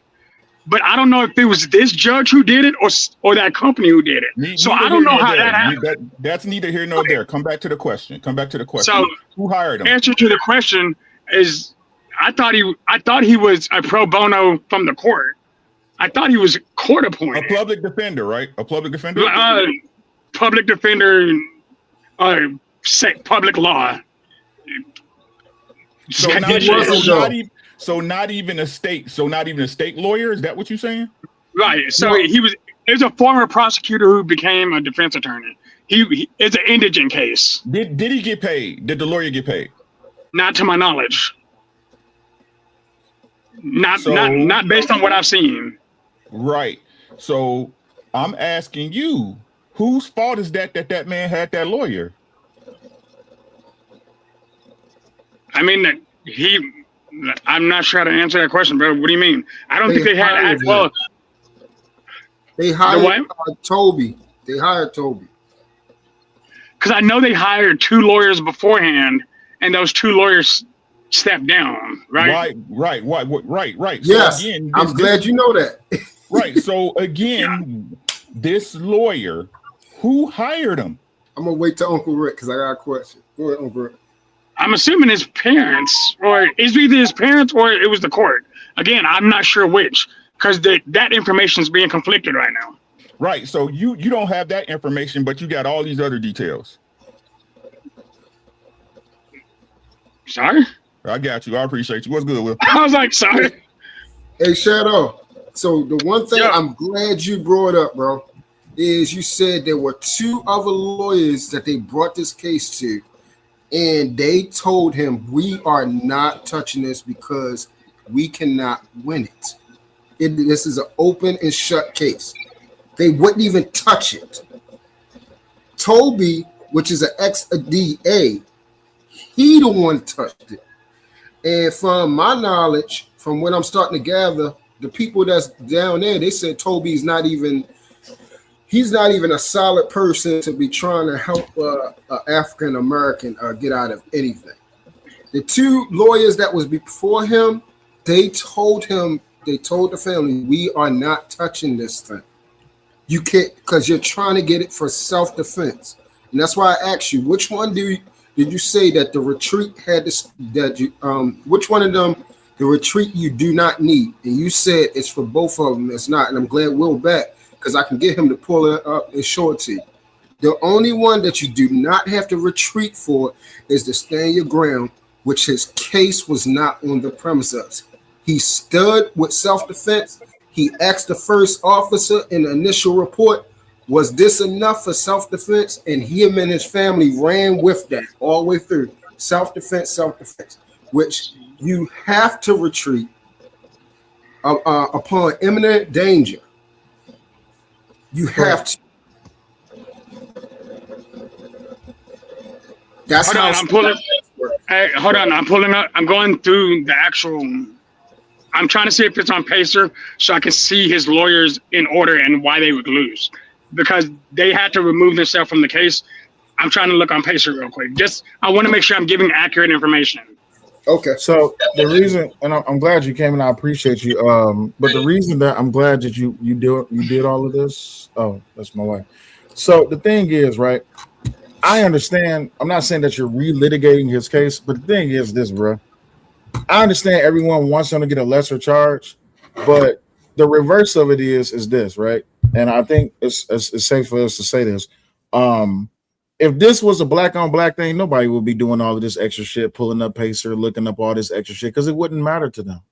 And it's only because a lot of people are trying to make this thing about race that's why they really trying to push the whole entire agenda. The truth of the matter is this: he killed that boy. I don't care how you try to dumb it down or all this, that, and the other. But the most important thing was, to the 12 people that was in that courtroom, he committed murder. That's fair.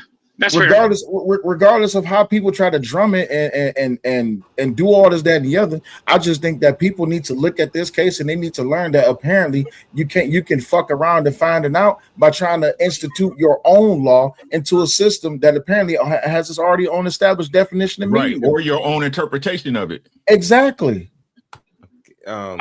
Just real quick, Uncle Rick, I think you were the one who said it, right? You have a duty to retreat under Texas state law for self-defense. No, I didn't say that. I want to make sure. I did. Hold on. What I'm saying is that everybody keeps excluding the point that was not a reasonable response to the threat. Yeah. No, I agree with you on that. No, I never said that wasn't. I actually agree with that. But hold on, because I just went and looked at it. Even the self-defense statute, I'm not seeing where you're saying that it says you have a responsibility to attempt to retreat. I don't see that in the statute. Because we already did it, but please pull up so we can show it to them. Because unless I'm looking under a completely different code, but I don't see that. I think what a lot of y'all forgetting, this boy stabbed him dead in the chest. Yes. The only time you stop trying to stab somebody dead in the chest, you're trying to kill him. You're not trying to get away. You're stabbing him dead in the chest. Your chest is where your heart is, your lungs. These are important parts. If they get cut, there's a high chance you're gonna die. So if Karmelo was like swinging and he nicked him and hit a vein and he died, I can see manslaughter. I can even see criminal negligent homicide. But he stabbed him dead in the chest. And anybody knows if you stabbing or you shooting somebody dead in the chest, that's center mass. You're not stopping. You're not trying to get away. You're trying to kill. So I understand where y'all are coming from, but a lot of people are saying that they know his intent when he did it, despite the fact that none of us were in the situation. Again, it's whatever. He should have gotten put on the stand. I don't know why his lawyer was like, they had people on that jury who said if he didn't testify, they were going to find him guilty. I don't know why he wasn't put on the stand. He refused. No, that's not. From what I heard, his counsel refused to put him up there. Yeah, the council refused to put him up on there. Hold on, Shadow. Let me ask you a question. On the penal code, does it say it has to be that they deleted them? Does it say that it has to be serious bodily harm, or does it say deletion or seriously bodily harm for murder one? For M1? Yes. I believe deletion is. There's no murder one in Texas. Hold up for murder one in Texas. Which there is no murder one in Texas. It's just murder. I mean, my fault. Murder in the first degree. That's what they got them. So, I just call it murder one. Just murder. It's old term. So listen. So which one of those terminologies are in the No, let me just read the penal code. Let me just read the penal code so that we can just all be abreast. Under Texas Penal Code 9.31, a person who provokes the difficulty cannot claim self-defense unless they clearly abandon the encounter. Anthony did the opposite. He stayed in the rival team's tent at the repeated request to leave, issued taunts while reaching for his backpack, and escalated with "touch me and see what happens." He provoked the very contact he now claims justified deadly force. No reasonable belief of imminent deadly force. The only physical actions by Austin Metcalf were 2 pushes during a verbal argument on the bleachers. There was no weapon, no verbal retreat or of death, or no verbal threat of death or serious injury, and no group attack according to any witnesses. A reasonable person does not believe a push or a shove in a school tent during a track meet constitutes imminent deadly force. Anthony's own words show he was issuing challenges, not retreating or de-escalating. A reasonable person.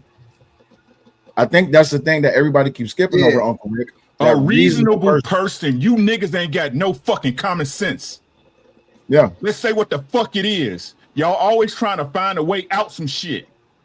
Right. He killed that kid. Try to nigga-splain.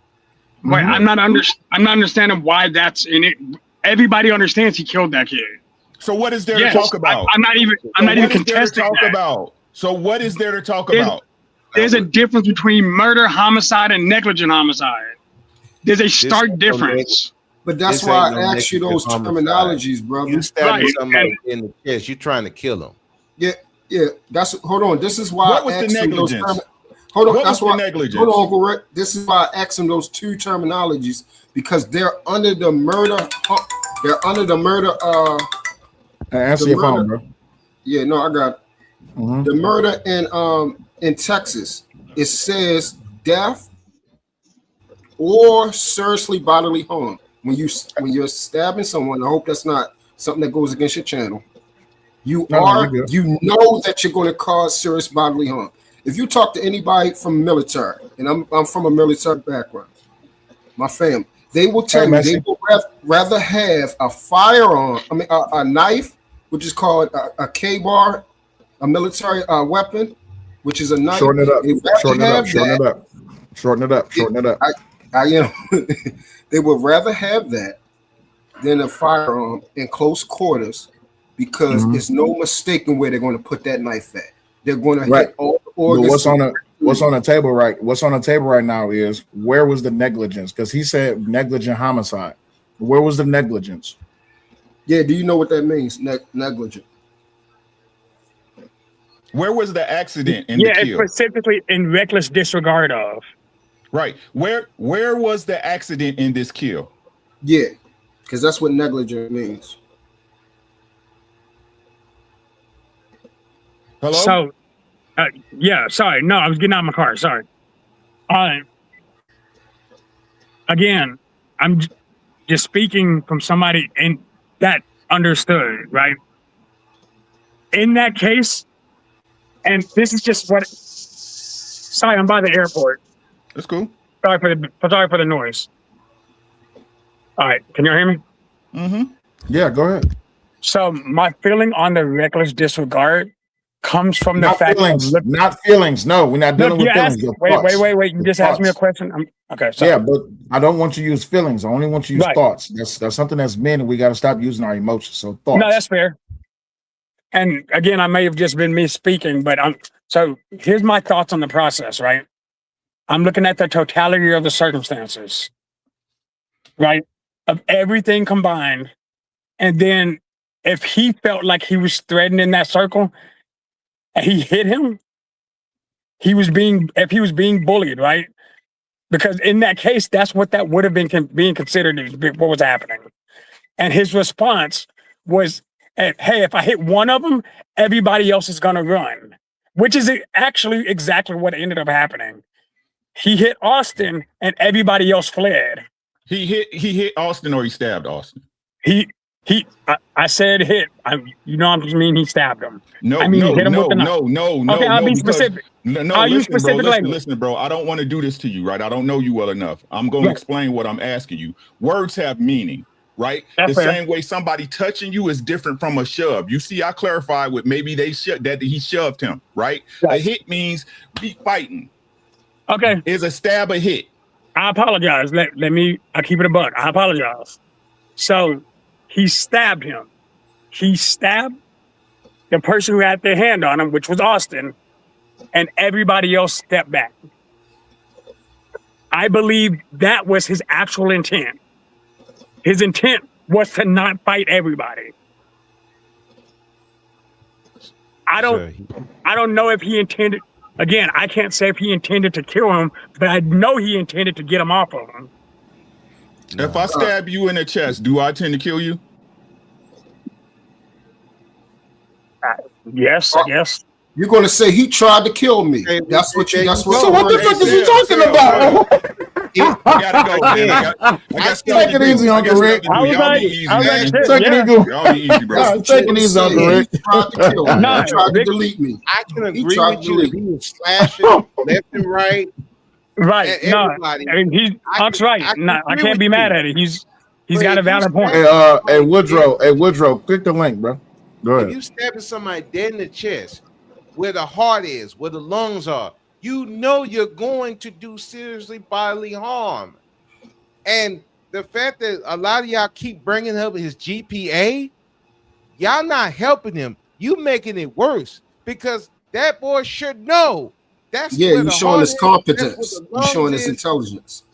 You're showing his intelligence. That don't give him. So that means he has no excuse for stabbing somebody dead in the chest. Well, I mean, there's a lot of things that go against him. Oh shit, my bad. Sorry. No, there's a lot of things that go against him. Like he was training in martial arts.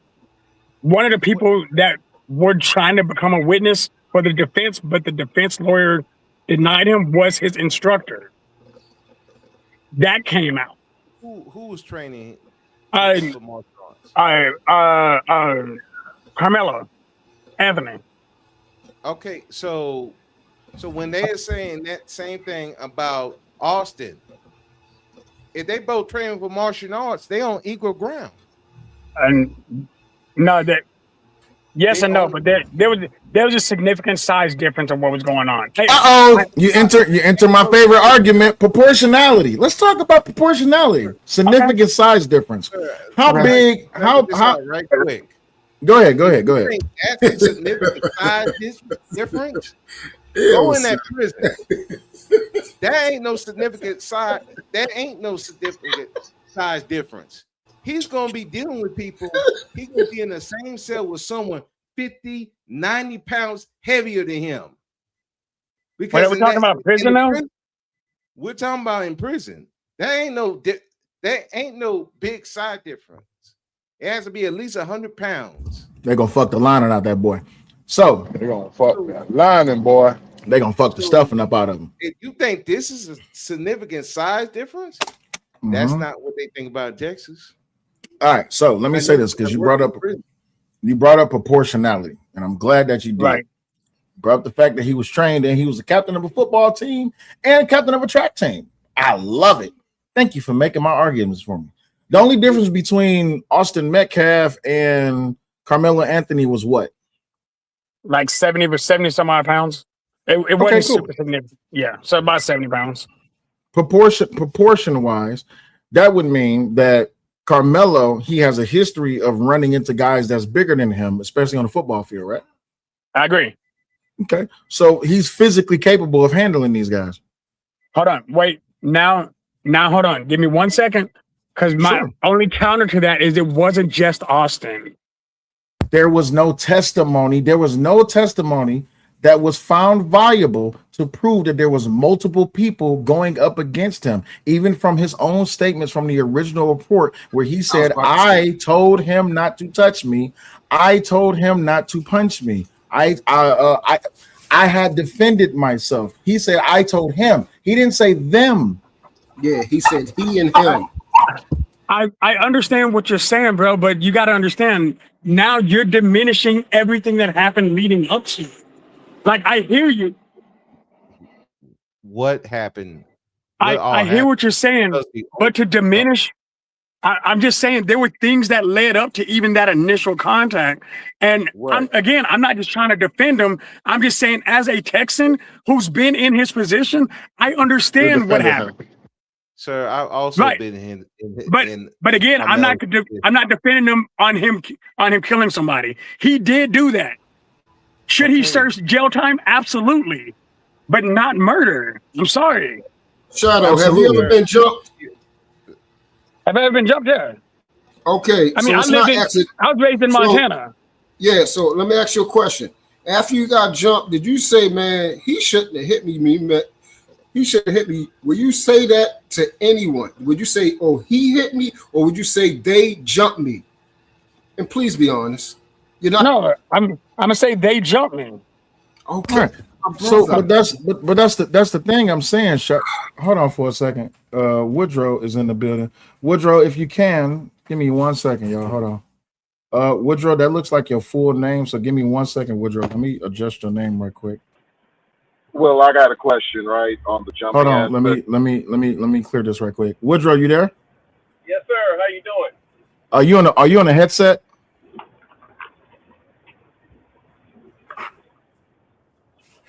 Woodrow. Sir. Yeah, are you on a headset? No, I'm talking directly into the phone. Is it connected to your car or your truck? He must be driving. It's connected to my Bluetooth. Take it off.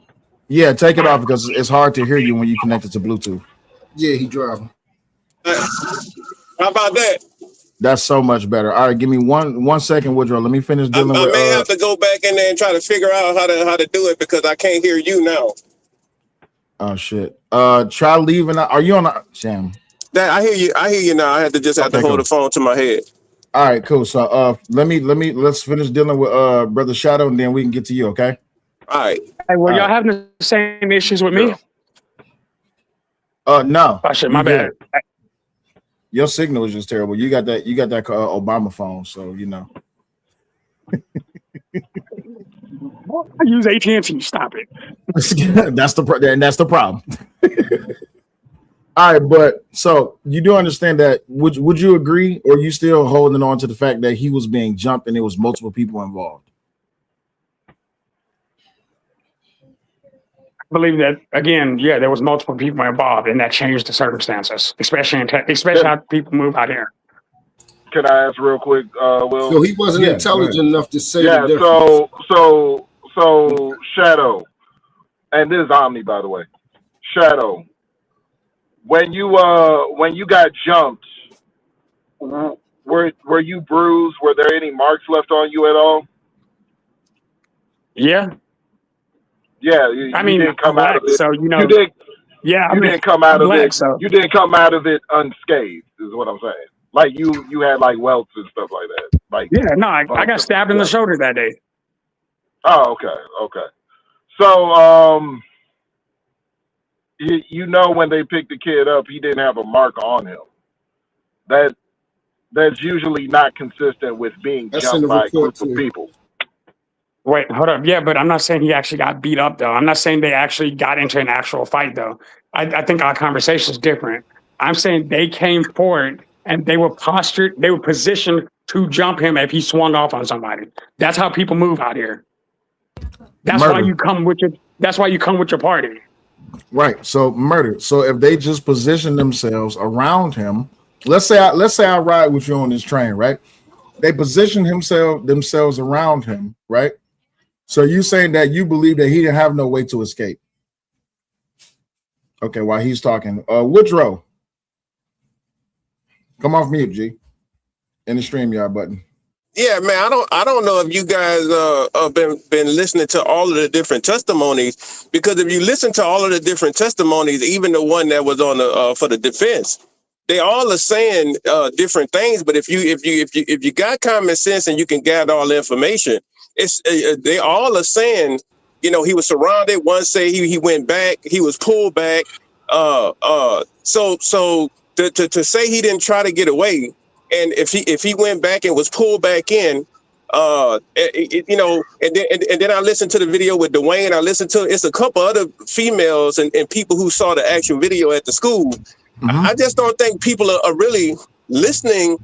You know, I'm in the truck, so I listen to this stuff all day, and I'm listening to the people that are in the court. They coming out of the court, you know, doing lunch and stuff, and they telling all the statements and things that's being said. If you go back to Hunter 2 interviews from last year, he talked about he approached Karmelo first.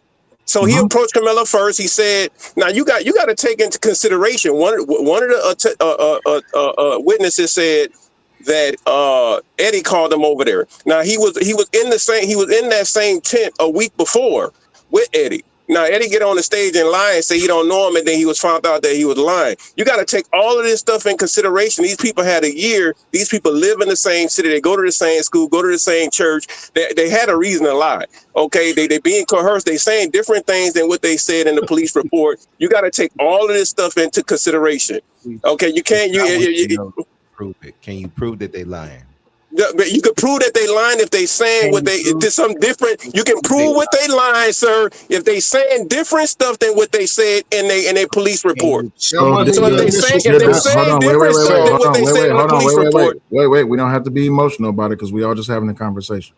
So let him finish his statement and then we can give rebuttal. Yeah, I don't get.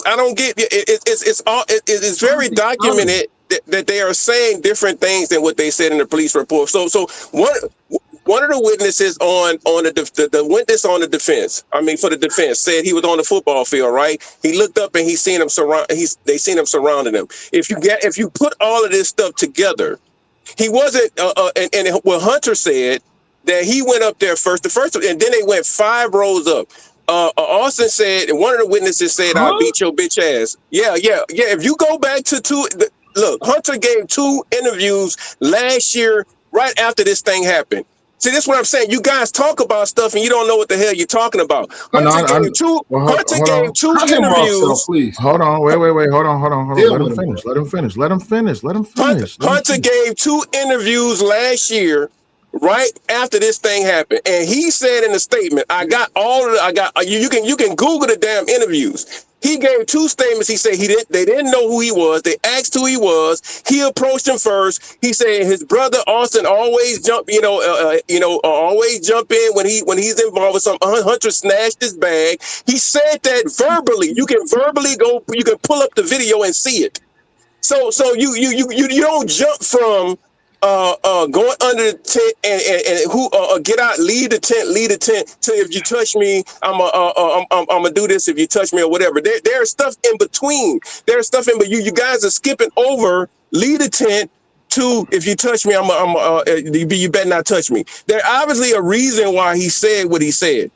Okay, and if you put all of these witnesses testimony together, they all are saying bits and pieces and this and that, but if you put it all together, one said they went up 5 rows, one said he touched him, one said he pushed him, one said he would pull back. If you put all this stuff together, because everybody's not saying the same thing, but if you put it all together, it all makes sense.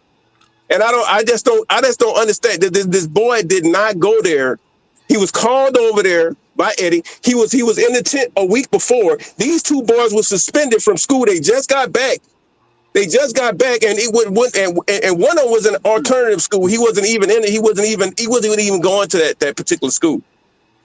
Okay. So you got there's no look. The mainstream media could not find any dirt on this family. They could not. This is an upstanding family, a 2-parent household. They couldn't find, because if the mainstream media was able to find any dirt on this family, it would have been out. If they could have said he come from a broken home, the dad was a abusive father, domestic violence. If Karmelo was in it, was suspended from school, getting in the fight, they couldn't find any dirt. So they put out a propaganda about a utility knife, and you guys run with that. You guys, look, I done been bullied in school before. I know what it feels like to be scared. I know what it feels like to feel like you can't tell nobody because you don't you're want emotionally nobody. biased. No. It's not. No, it's an experience that I know that. First of all, you're talking about a kid that have epilepsy. You're talking about a kid that had a shoulder injury, and you got 2, maybe 3 big boys that come up 5 rows after they tell him, "I beat your bitch ass." After Austin, one of the witnesses says, "Now see, you guys skipping over a whole lot. You can't. This stuff didn't just happen." This stuff ain't just happened like a train wreck. This is a process. So you get these boys under the tent and they telling him to leave and this and that. Well, I ain't gonna leave. Well, I beat your bitch ass. And then they go up 5 rows. I'm gonna snatch his bag. Hunter said he's the first one there. You guys are skipping over a whole lot. And you know what? The shit is not funny. Because you got somebody's life on, you got somebody's life that's on the line.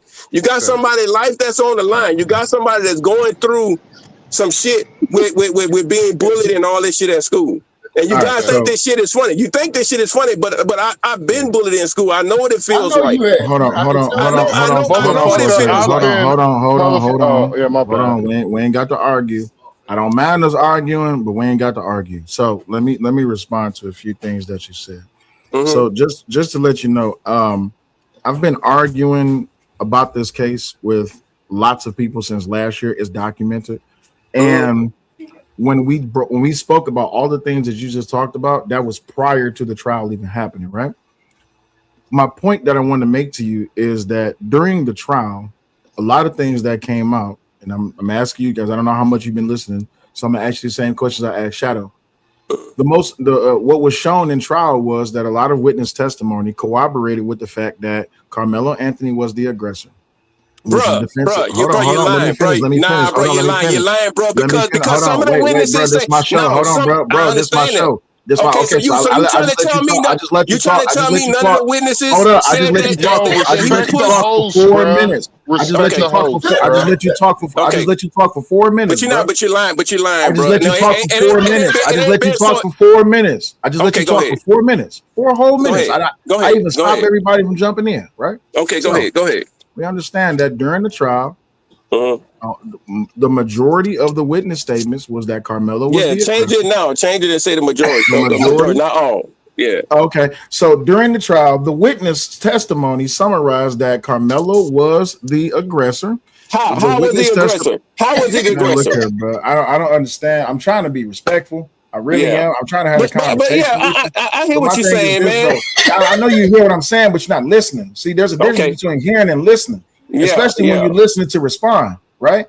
Because I don't have no stake in this fight other than the fact that the little nigga should not went there to try to be a nigga. But other than that, I'm just having a conversation with you. Hold on.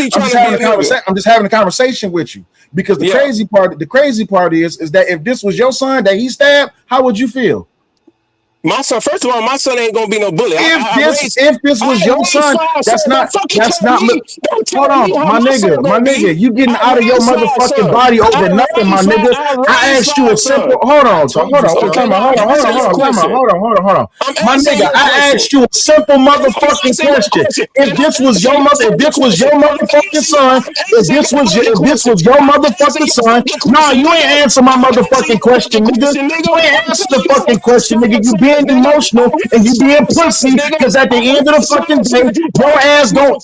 You just want to defend that nigga because he black, nigga, and you hate white people. It's easier for you to just say that. That's the motherfucking problem, nigga. You emotional ass niggas want to defend this little hoe ass nigga for stabbing a white boy. That's the fucking problem. That's the big fucking problem. And since you niggas ain't got a motherfucking leg to stand on, because all y'all do is destroy y'all women, destroy y'all fucking community, you don't give a fuck about your kids, you want to prove how much you love your kids by showing love to this whole ass little nigga. Fuck this nigga.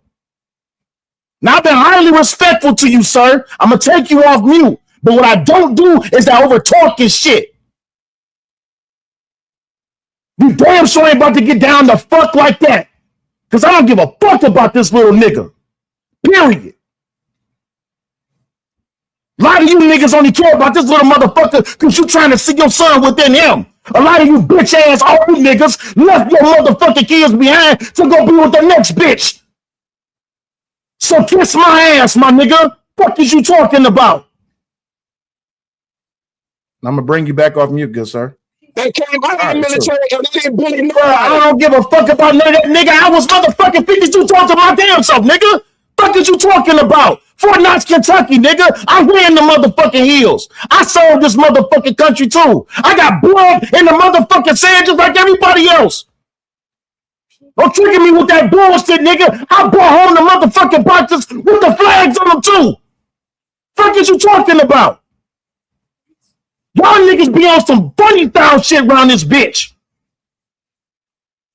I served in the military. Nigga, me too. Fuck you mean? I'm gonna bring you back off mute, good sir. Kids to bully anybody. I don't raise my kids to bully anybody. And again, I asked a simple ass question. I asked a simple ass question, my nigga.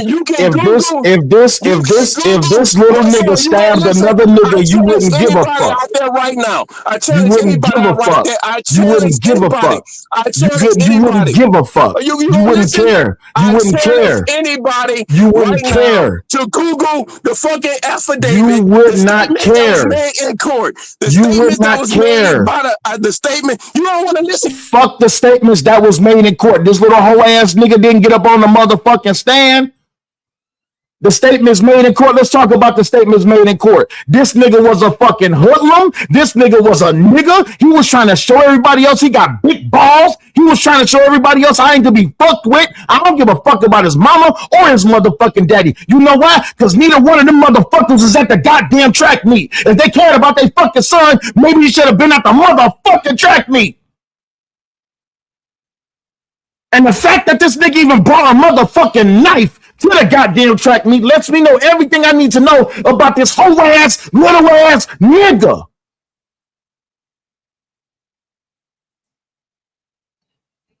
Fuck up out of here.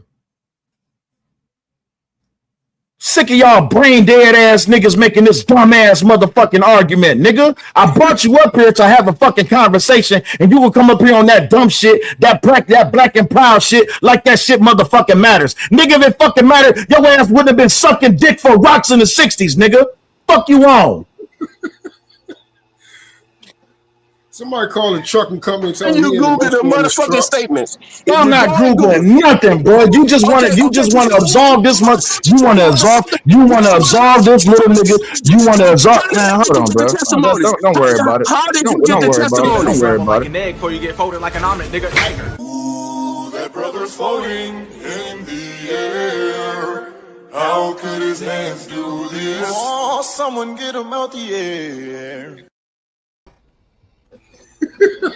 God damn emotional. Yelling ass motherfucker. I tried to have a conversation with the nigga, but trying to deal with a yelling ass, emotional ass motherfucking nigga talking about, I don't know what the fuck I'm talking about. Bitch, where the fuck was you last year when we dealt with this shit? You know, what the fuck was any of y'all niggas? I ain't done. Where the fuck was any of y'all niggas at when we were sitting back arguing like a motherfucker over this shit last year? None of you new niggas showed the fuck up. Because a lot of you niggas, just like with your motherfucking kids and just like with your motherfucking women, you Johnny come lately think you coming to the party and you gonna try to run some shit. Fuck is you on? You don't know what the fuck you talking about. Bitch, get the fuck up out of here. Nigga, I got over goddamn 26 hours of debating this shit with niggas from last year. Fuck is you talking about? Hold on, where the fuck that goddamn stream at? Hold up. Nigga, in this stream from a fucking year ago. When Sharon was up here. When fucking Sharon was up here and we fucking went back and forth about this shit. Fantastic up here, Angry Man up here, Witch Doctor up here, whole bunch of motherfuckers up here. Truth is even up there. Omni was on this fucking panel. My wife was on this fucking panel. Since day one, bro. We've been talking about this shit since motherfucking April 19th, nigga. Dick sucking ass niggas coming new to the motherfucking party thinking they gonna tell me some shit about this motherfucking case. Fuck up out of here. And every motherfucking thing I said last year came the fuck true. Yes, sir. This nigga is in fucking jail. Hopefully, this nigga is in prison, guilty as fuck of murder. Yep, we knew it. Because he went there to be a fucking nigga and stab somebody. Y'all just want this little nigga get off because he got a white body. Just fucking say it. Because you niggas is naturally racist as fuck. Now support the goddamn show. Hit the Cash App and the fucking PayPal. Fuck you mean? Streets need I'm drinking. Hold up for a second. I can only do a super chat. Hold up for a second, bro. Shout out to motherfucking Monaco. All right, motherfucking tequila. Shout out to Monaco. I don't need no false courage, but this shit is delicious. Especially when whole ass niggas come up here with irrefutable shit, talking dumb shit. Shadow, do you understand that? Do you understand that nigga was a fucking problem? Fuck. Hey, I just wanted to say I appreciate the conversation. Look, and that's what it means to have a conversation, even when we disagree. When the niggas start getting disrespectful, you gotta catch it, bro. I get it. Like I said, I see you. We can disagree, but you made valid points that I can't argue against. So it's fair. I just like the fact that he kept bringing up people getting bullied. Sir, I got bullied by boys and girls. Everybody. Shit. And guess I got what? bullied too, nigga. And guess what? I didn't think one time to bring a knife to the school. Hold up. Lavana said, I would love to see this guy's reaction when two white boys start whooping his ass. Man, let me tell you something, nigga. Charles F. motherfucking Kettering High School, Detroit, Michigan, 2007. Nigga, I was coming home off the motherfucking Votech bus because we had carpentry in school. And we had to go to a different school to do carpentry. This loud ass chick in the back of the bus was drumming up everybody, sing that fucking what's that goddamn song? She wanna lick it like a lollipop. Y'all remember that dumbass song? Wayne, Lollipop by Lil Wayne. The fucking bus driver was like, until the bus driver was like, until y'all be quiet and shut up, I'm not moving the bus. Nigga, I had a strict ass father. This nigga was like, you got to be home by 6 o'clock. I'm like, it's 5:30. When we get back to the school, it's gonna be 5:45. I ain't gonna have no time to get home. Hey, y'all need to shut the fuck up. So the dumb girl in the back of the bus was like, "Hoe ass nigga, who you think you're talking to?" Woo, woo, woo, woo, woo, woo, woo, woo. I'm like, bitch, shut up. Like, I'm just trying to get y'all to shut the fuck up so I get home. What I don't know is that these niggas was talking shit and they picked up their phone and start calling people because everybody knew back then at the time my hands was registered because I was a fucking amateur boxer. So here's the problem. Nigga, when we get to the school, it's grown men at the fucking school. My mama blowing my phone up. I said, Ma, what's going on? She was like, where the fuck you at? You know your motherfucking daddy gonna be on your... I said, Ma, bring my knife to the school. She said, what? Yes, bring my knife. She said, I'm not bringing your knife up there. I said, listen, I need you to understand something. It's grown-ass man out here. You might have to come pick me up from the jail. Best believe I handle my motherfucking business. I broke a nigga whole goddamn orbital bone and exploded his fucking eyeball with this elbow. Did I get my ass beat? Yes, I got my ass beat, but I damn sure ain't went down without a motherfucking fight. So I don't know what the fuck y'all talking about. Y'all kiss my ass. I've never been a small ass nigga. 10 niggas, Money Mills High School, nigga. 10 niggas, Money Mills High School. Held my motherfucking own. Ain't nobody answered this part yet. This is an intelligent young man, and I'm still trying to figure out how we get a group of people out of he and him when I believe he's smart enough to know if somebody touched him, if one person was about to jump him. Lavonna said, did Anthony get jumped or no? No, that nigga didn't get jumped. There is no record of this at all. He just got touched. A finger was laid on this nigga. A push, a shove, however you want to fucking quantify or classify this shit. Nothing that happened to him justified him using a fucking knife. Period. So, Shadow, now that I'm back. Shadow, yeah, is part of the reason why you're going so hard for Anthony to have a change of sentence, not change. Well, yeah, change of conviction, right? Right. Is because it's a young black kid. So I don't know why other people are doing it. I know a lot of people are trying to say, oh, it's because he killed a white person. Those who know me understand my entire family that raised me was white. I'm adopted. It's not a race issue for me. It's a Texas issue for me. The reason I have a problem with it is because I've seen what 4 people want. Look, like you, I'm a registered fighter. So yeah, when you come up on me, I'm gonna give you what you got. But if there's 4 people coming, I might put you down because I'm going home. I don't care what the situation is. I'm not gonna lose. You know what I'm saying? So looking at it in his perspective, I can see why he would have jumped right into it like that, especially when they came up the way that they did. Keep in mind, he should have shut up and moved around. He didn't. Instead, like you said, he tried to act big and bad, but that didn't give them the right to put their hands on him. I'm not saying they beat him up. I'm not saying they jumped him. They should have never touched him. That's my belief on that. Okay, Shadow, how do you Does that make sense? It's not a race thing for me. How do you think he was poked? You what? That's a relevant question. He was poked in the chest. We know that. No, not where. How? Because it is very important. How was he holding the blade? How was he holding the blade? Because I saw when you demonstrated the first time. Right. Because from what I'm assuming it was a straight pop. It was a boom. Because it happened here. Yeah, I'm glad you said that. Okay, so according to the coroner, first and foremost, you're not getting through the breastplate, the sac that's covering the heart, which is a muscle. It's not that easy to get through. And nick the not the vein, I forgot what it's called. Artery. Yeah, the artery on the side.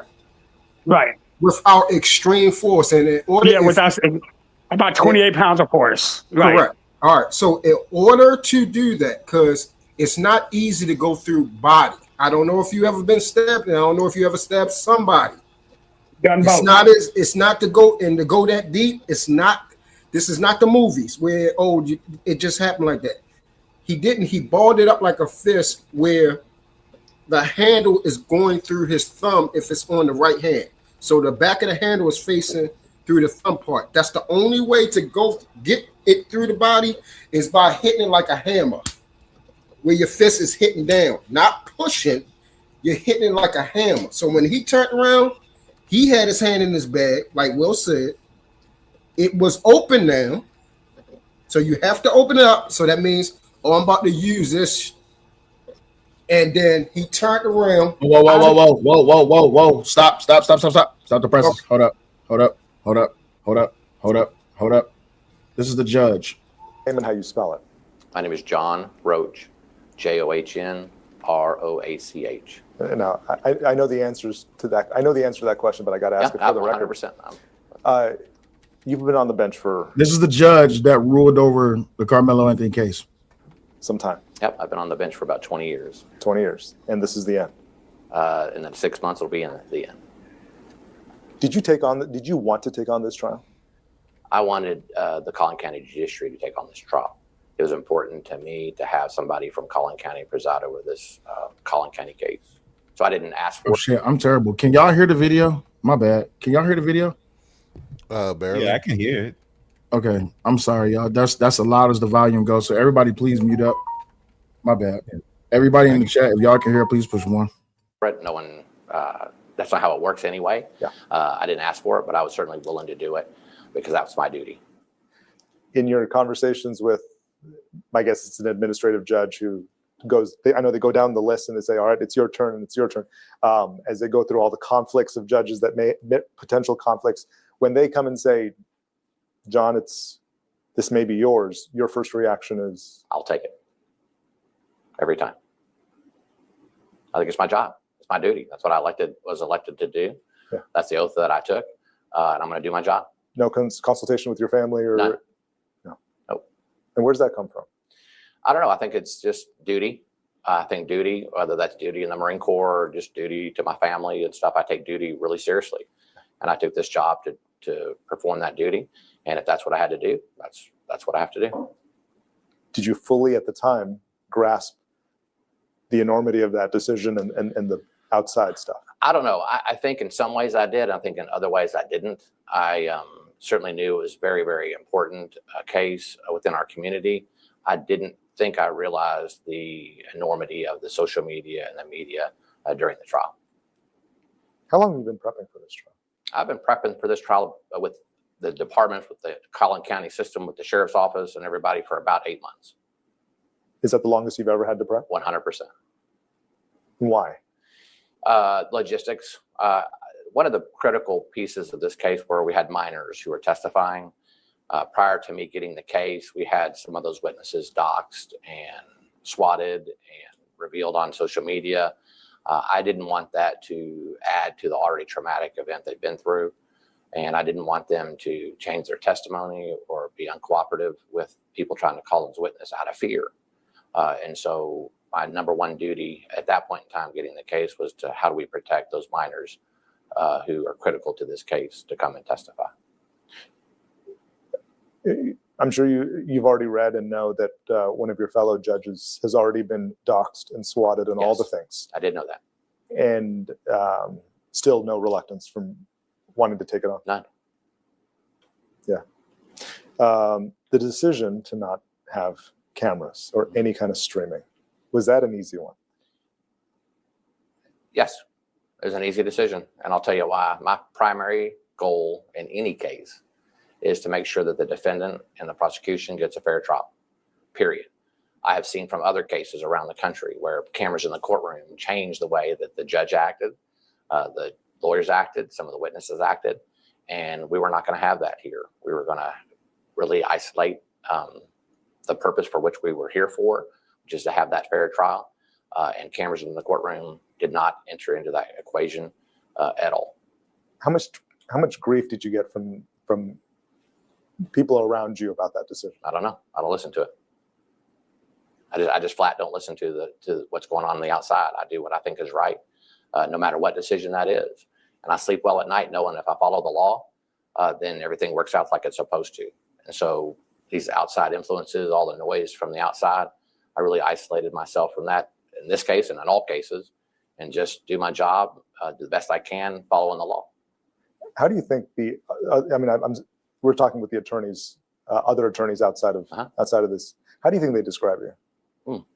Strict, no nonsense, fair, and that to me is the most important part. I know for a fact when I make a decision here, people are unhappy. What I hope is when they walk out the door that they think they got a fair trial, or a fair hearing, or fair something. And if they do that, no matter what they think about me personally, then I've succeeded. And you're okay with any of those characterizations? I think they're fair. Yeah. I hate to have to ask about stuff that emerges on social media, but I have to ask it. And I know you don't know of any of it because you're not on social media. I'm on it. I mean, I'm an elected official, so I have a Facebook page and stuff. Do I look at it? Do I monitor it? Do I let it impact me? None, not at all. So I have to ask, do you have a personal relationship with the Metcalfs? I wouldn't know Mr. Metcalf prior to this trial if he walked up to me and said hello. I don't know the Metcalfs. I sympathize with the Metcalfs and what they've been through and all, but I don't know them personally. Never have. I hope that fucking answers all of you niggas' questions. If he knew them or not.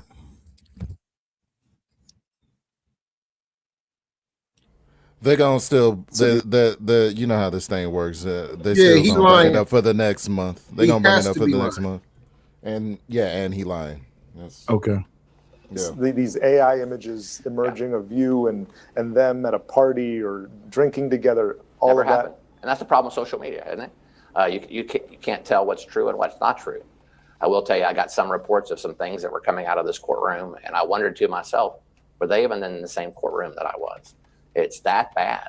And I think that's tragic because I think really if you just listen to the case based upon the facts, you'd understand it so much better. Do you think it reinforced your decision to not have cameras or streaming inside this? Sort of. I will tell you this. Sometimes I think maybe I should have at least the audio streamed or something so people could hear it. But at the end of the day, I don't think no matter what, people are going to distort whatever happens or whatever they hear into their own agenda. And so what's the point? And again, that noise affects people, affects the fairness of the trial, the safety of the witnesses, the safety of the jury. And those are my primary concerns, not what social media says. It's not my duty. I don't think it's my job to feed social media or the media stuff. I certainly understand the role that media plays in a case like this, but I'm not here to feed it. And I took that very, very seriously.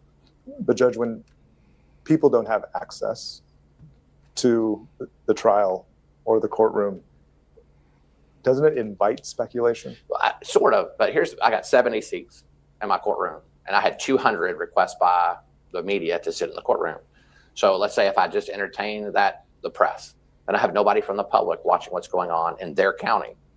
And so I had to do a balance between the media's right to know and to be able to report what's going on, because I think that's extraordinarily important. I think it's important that the general public had access to the courtroom and to see what was going on. And so I tried to balance all those things with the primary, again, purpose of having a fair trial. And I think I struck that balance pretty well.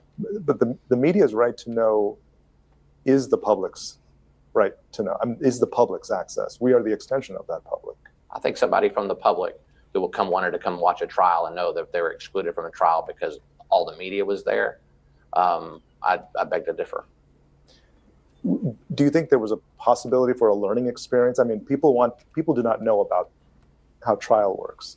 Do you think that this may have been an opportunity for people to know how it truly works, and that kind of erases some of the negative notions of court and trial? I'm doing and this justice. interview with you to make sure that people understand how the system works, and if they really wanted to, and I mean this seriously, if they wanted to, they could have stood in line with everybody else. Yeah. And had the 27 to 32 public seats that we had in this courtroom that we rotated every day. And so was that important to them? They could have made it in here. How did you plan for some of the outside noise? Well, we certainly planned with the Sheriff's Office and the McKinney Police Department and the Allen Police Department and the Frisco Police Department. So those were talks that we were having 8 months before the trial. to ensure the safety of the people out in the parking lots. They certainly had a right to demonstrate and all, and I think we struck a very, very good balance, allowed them to do that, at the same time maintaining safety of everybody involved. Did it affect your day-to-day decisions? It didn't. Actually, I didn't. I came in from a different entrance from the courthouse. I didn't come in through the front. I couldn't hear any noise at all from my office. The jurors were not facing the parking lot, so they didn't see anything or hear anything. And I think we did a marvelous job in isolating them and having them concentrate just on what was going on in this courtroom, which was my instruction from the very, very beginning. What made this trial different? I think it started off bad. And it started off bad with the doxing and the swatting of the judge and the parties, the witnesses, and all that stuff. So I think it started off bad, and I'm going to attribute that to social media. And I think social media got it wrong. And it is what it is. I think that's something we have to live with these days. But I think it's my responsibility and other judges' responsibility to make sure, no matter what's going on in social media, that someone can walk in a courthouse and get a fair trial. Did it make it very different when you realized a lot of your witnesses are young witnesses? No, look, I've been doing this for 20 years. A lot of the witnesses come in all shapes and sizes and colors and all that. And so that was normal for me. What wasn't normal for me is to have those witnesses be intimidated by things being said on social media, because those young people rely on social media more than I certainly do. And so that sure impacted me, to make sure that they did not change their testimony. They were willing to come in and tell the truth without fear of being doxxed or swatted and stuff. And so I took every Excuse me. Hey, Diva, what's going on? precaution that I could, consistent with the law, to make that happen. I know Steve brought it up to you, and I know both sides probably brought it up as well. The AI images of people claiming to be inside this courtroom. Yeah, that ticked me off a little bit, because if you're going to call yourself the press, then and people are going to depend on you to tell them what's going on in this courtroom, you should be telling the truth. And so Mr. Stoller, a public information officer, brought it to my attention that some news outlets were posting photos saying from inside the courtroom. And it wasn't my courtroom. It wasn't the witness. It wasn't their testimony. And that's tragic, because, again, that just breeds the narrative that these people want to cultivate in our community to drive a wedge between us. And I think that's terrible. Since we're on the topic of image, can we talk about some of the drawings of Sure, you during the sketch art? absolutely. What do you think? What do you think? My wife would show me a drawing every once in a while of a court case going on. I couldn't figure out who the judge was. And that's all I'm serious. The sketch artist was awesome. She was very sweet. She was here every day, putting her life's work into those images. Because we didn't have cameras in the courtroom, that's the only visual that anybody got. She did a marvelous, marvelous job. I think I'm more handsome than what she portrayed overall, but I'll let everybody else figure that out. Did the jury get it right? Yeah, they did. You know why? Because they were picked based upon the law. They listened to the facts that happened here in this very courtroom, and they got a verdict. And so that's the process. And whatever they say, they get it right. There's going to be a lot of scrutiny over voir dire. Mm-hmm. And you denied the defense and the dismissing of 3 jurors who at least identified as African American on their bioforms. What did you make of that moment? Well, that's not exactly how it works. The defense didn't dismiss them. I'm sorry, the defense raised an objection. They raised an objection. Yeah, they have raised an objection. Like I told you before, as long as I follow the law, I sleep well at night. And I'm telling you, I follow the law in that case. Did I know what the perception was going to be? Sure. I knew in the back of my mind what the perception was going to be. But I'm not here to satisfy perceptions. I'm not here to satisfy agendas. I'm not here to do any of those things. I'm here to follow the law. And I did it to a T. And I'm proud of that. Very proud of that. So did he just say that the defense is the one that struck the 3 black people? Ooh, run it back. Hold on. Did y'all catch that?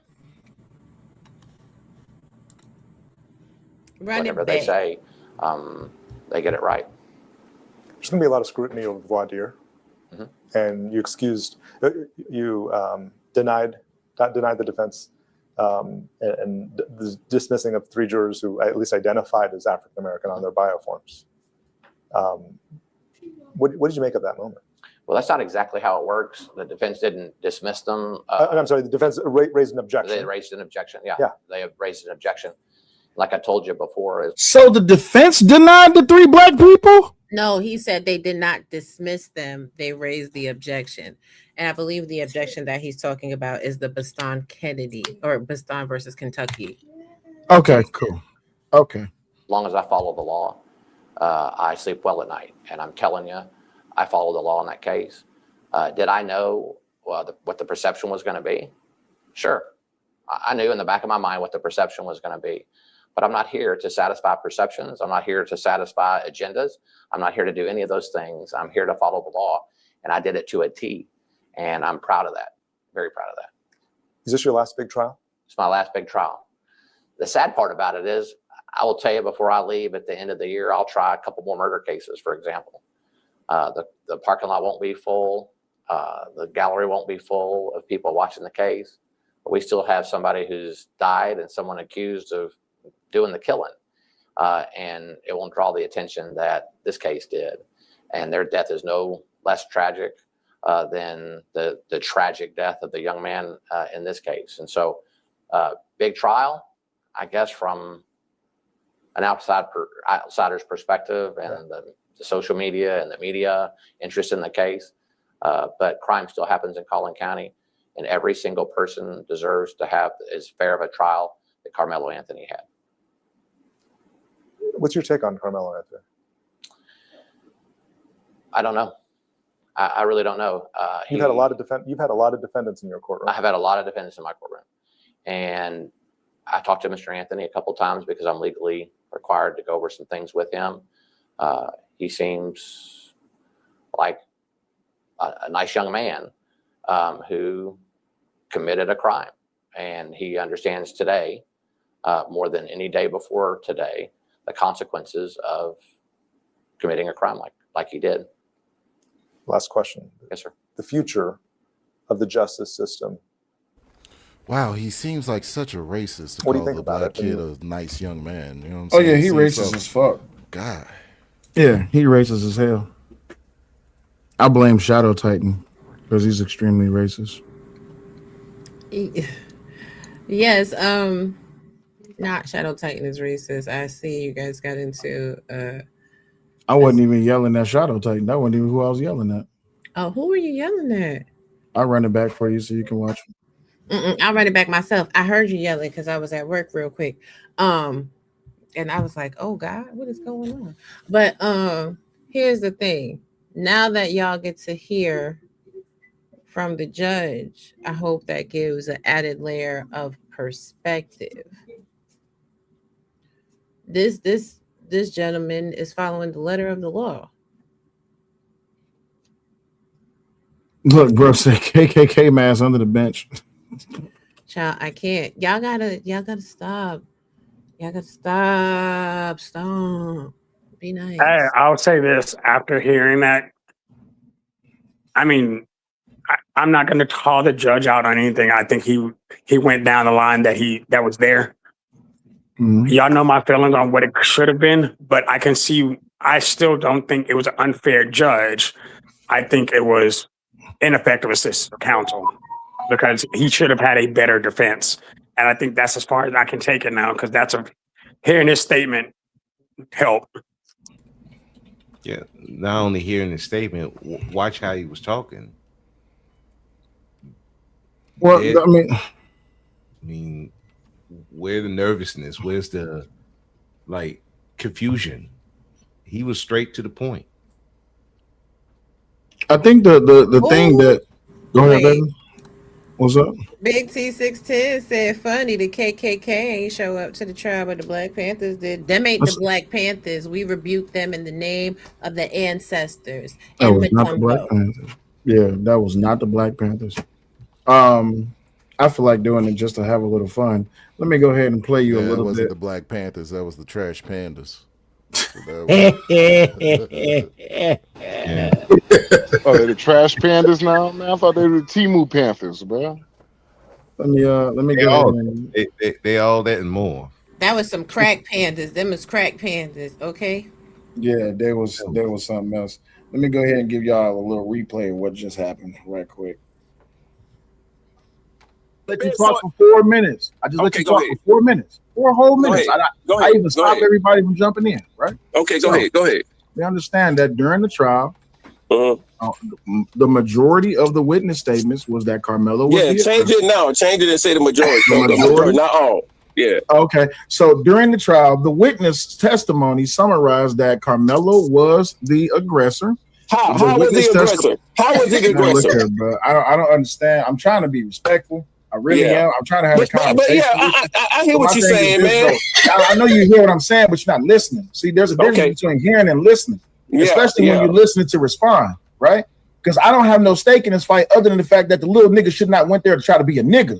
But other than that, I'm just having a conversation with you. Hold on. I'm just having a conversation with you.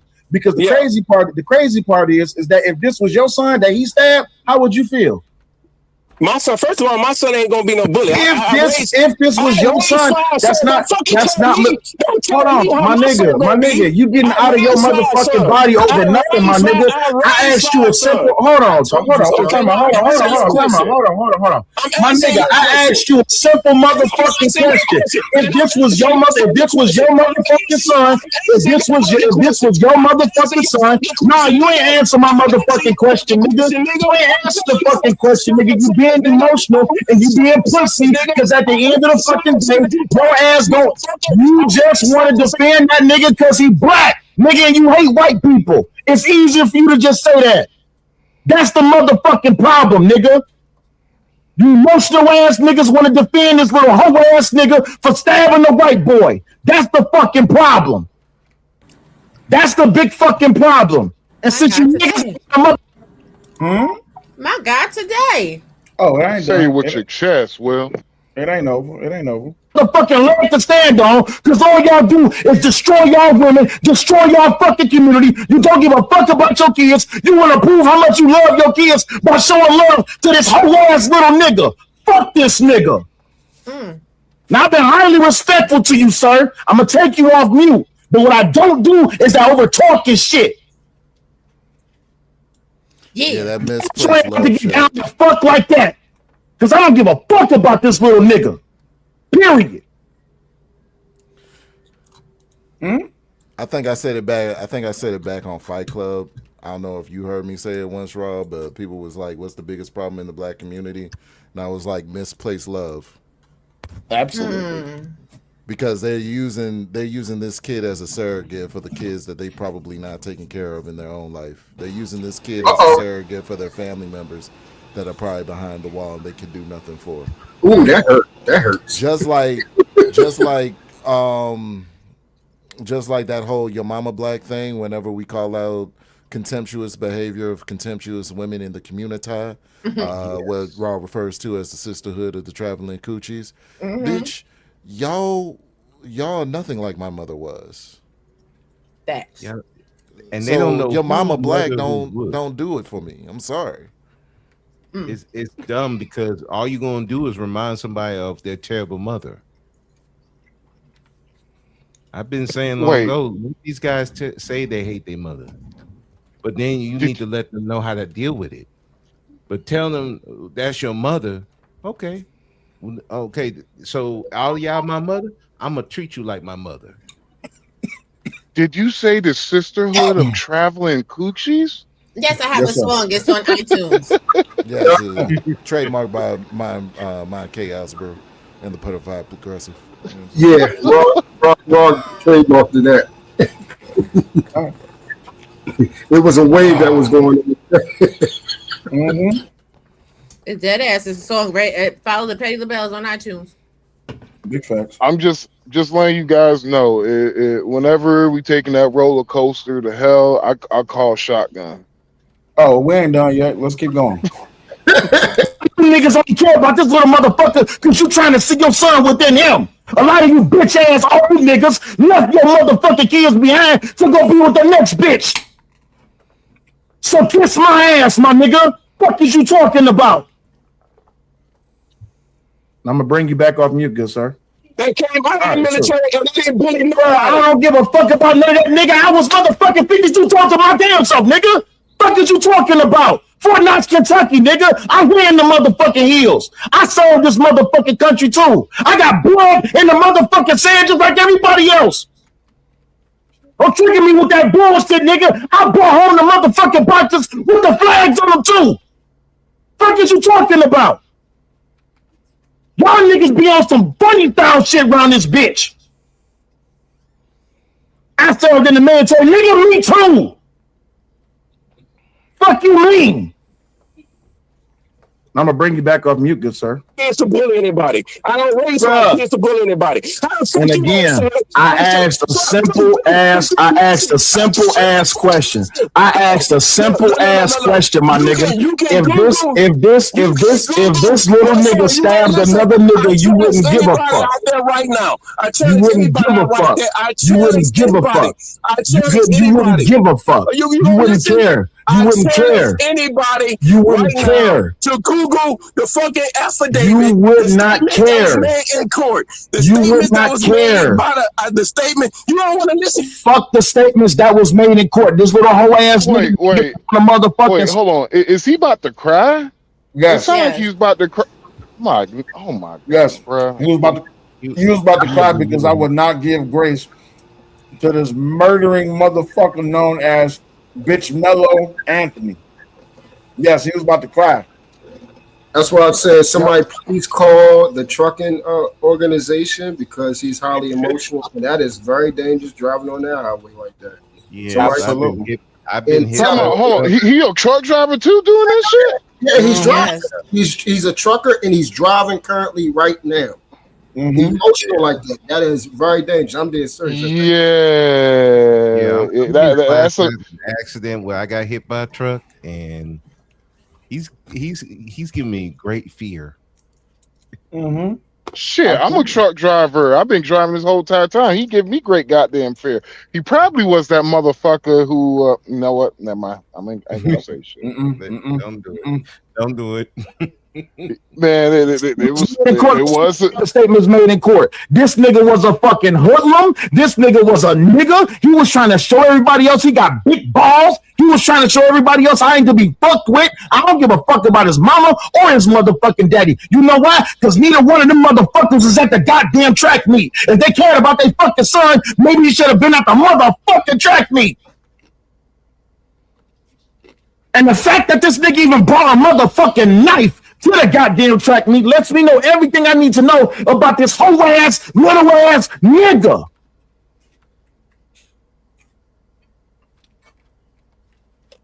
Fuck up out of here. Pussy. I ain't shit. I'm a terrible host. Well, at least you're honest, sir. Listen, when you're honest, you're gonna be terrible. Come up here with that tongue. Well, hold on. Let me ask my wife, baby. Was I terrible in that exchange? Did I do or say anything wrong? Absolutely not. I said my wife, nigga. I said my wife, nigga. My bad, nigga. I said my wife, nigga. I thought I was on mute, nigga. I thought I was on mute, nigga. No, you wasn't on mute. No. Actually, you said, I thought I was on mute, nigga. Fuck y'all, niggas. Long stroking. Baby up here, that's what I do know. Yeah. Hey, yo, my mans, I'm gonna need you to hit my cash app. Baby, Raw G, Mind Chaos Brew with the animated avatar. You know, the woman, the only woman on the panel. Zoran, I'll beat your ass. I ain't got no damn two wives, man. Not on my watch. Well, listen, Yeah. I am a man, Damon. Kamaru says, as an Aryan Brotherhood mirror, I respect this nigga. See, I can't even take that comment with respect because you said you're an Aryan Brotherhood guy. Yes, you can, because at the end of the day, he's entitled to feel however that he wants to feel and pledge allegiance to whatever he got to pledge allegiance to. Thank you kindly for the respect. Moving right I was along. about to make a joke. Oh, okay. Damn. Y'all just don't want me to take no. Y'all don't want me to take no jokes. HM, what's going on, man? Hey, HM, because I can't play with you because you on Hey, how you doing? Baby, did I do anything or say anything wrong in that back and forth exchange? Mm-mm. Okay. All right, cool. You was I actually. mean, I would have been a little more, I like to lean in. Mm-hmm. I like to let people hang themselves. Oh, how do you like your Detroit pizza? Fucking amazing. That's why I'm eating it. It's trash, but you're welcome. Excuse me for a second, y'all. We're going to let y'all take over the show. We got to fight. Better scramble like an egg before you get folded like an omelet, nigga. Ooh, that brother's floating in the air.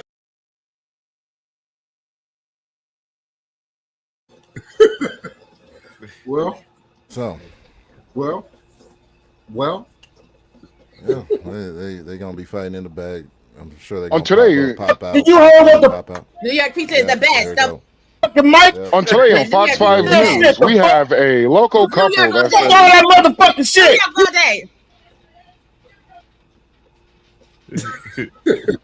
Don't make me come out on you.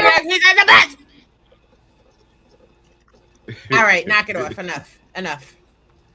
Oh, well. Right. We got to give y'all a laughable moment in the show. We have to. I didn't drop myself. That was her dropping me. She got control of the screen yard. Anyway, I have to concur with her about that. Detroit pizza is not bitch. What you say? Don't you understand scramble like that an egg, get folding like an omelet, nigga. Don't you understand that knives are sharp, sir? You do understand that, right? Yeah. Wait, hold on. I can't make no threats because HM got a professional job, and I might have to get in trouble. HM, you're not gonna report me, is you? Nah, it's out of my jurisdiction.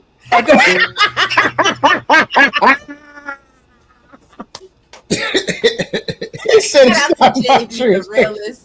Said Detroit pizza is on a lower tier. HM knows because he's from up top, so he probably drives to New York to get the good pizza, even though No, they you don't. have the best seafood. No, you don't. His state has the best seafood. My state has the best pizza. So you is actually trying to argue. Oh, I said what I said. Oh, okay. All right, cool. So HM, you had pizza from New York before? No, close enough. I've been in New Haven, which isn't too far. But I hear New Haven has some of the best pizza in Connecticut. So Close enough. So, Close to New York. He ain't saying nothing about Detroit because Detroit pizza sucks.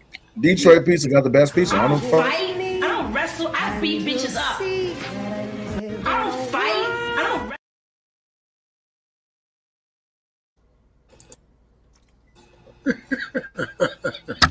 Let's get ready to rumble, Lavana ladies and says- gentlemen, boys and girls. Lavana says, "Yo, if it was the other way around, there would be no sentence." Absolutely, No sentence. no sentence. No, they said sentence. Yeah, Don't say it's with an E after the T. Oh well, I mean, shit. Ghost is about to get dropped. For New York City has the only legitimate pizza technically. Ghost. I don't know what the fuck y'all talking about. Leave Ghost alone. Ghost is the A1 Ace Boon Coon in the hole in the clutch. And so Mm-hmm. they have a point because I've had Detroit pizza. Sir, you from Baltimore? It don't count. Anything you say don't count. I had Baltimore pizza, and so far it was pieces. Yeah, and so you can't gauge pizza because I haven't had Chicago pizza yet. I haven't had Chicago pizza. Savage, what up? So when it comes down to best pizza, Detroit pizza. Listen, let me show you why Detroit pizza got the best. You said you cashed at me. Hold on. Hold up. And everybody cash app him and say New York pizza is the best. If you think Detroit pizza is the best, you hit me up on the PayPal. I just best cheesesteak. I will say Philly has the best cheesesteak. I just got it. Appreciate you for the support on the cash up side. Greatly appreciate you. Chicago And pizza is only good in certain areas. So let's get something straight about Detroit pizza, all right? Excuse me.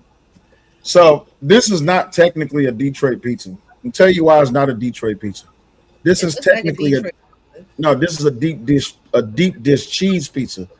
What makes it a deep dish is because you got the high rise right here, right? Where the crust is, right? A Detroit pizza has the coin style spicy pepperoni on it.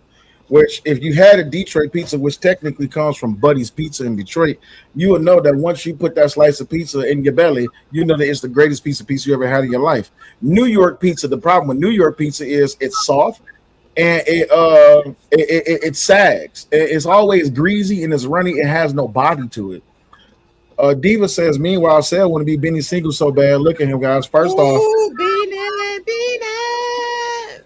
Diva, that's the wrong rapper. I keep telling you, it's B motherfucking Magic from St. Louis.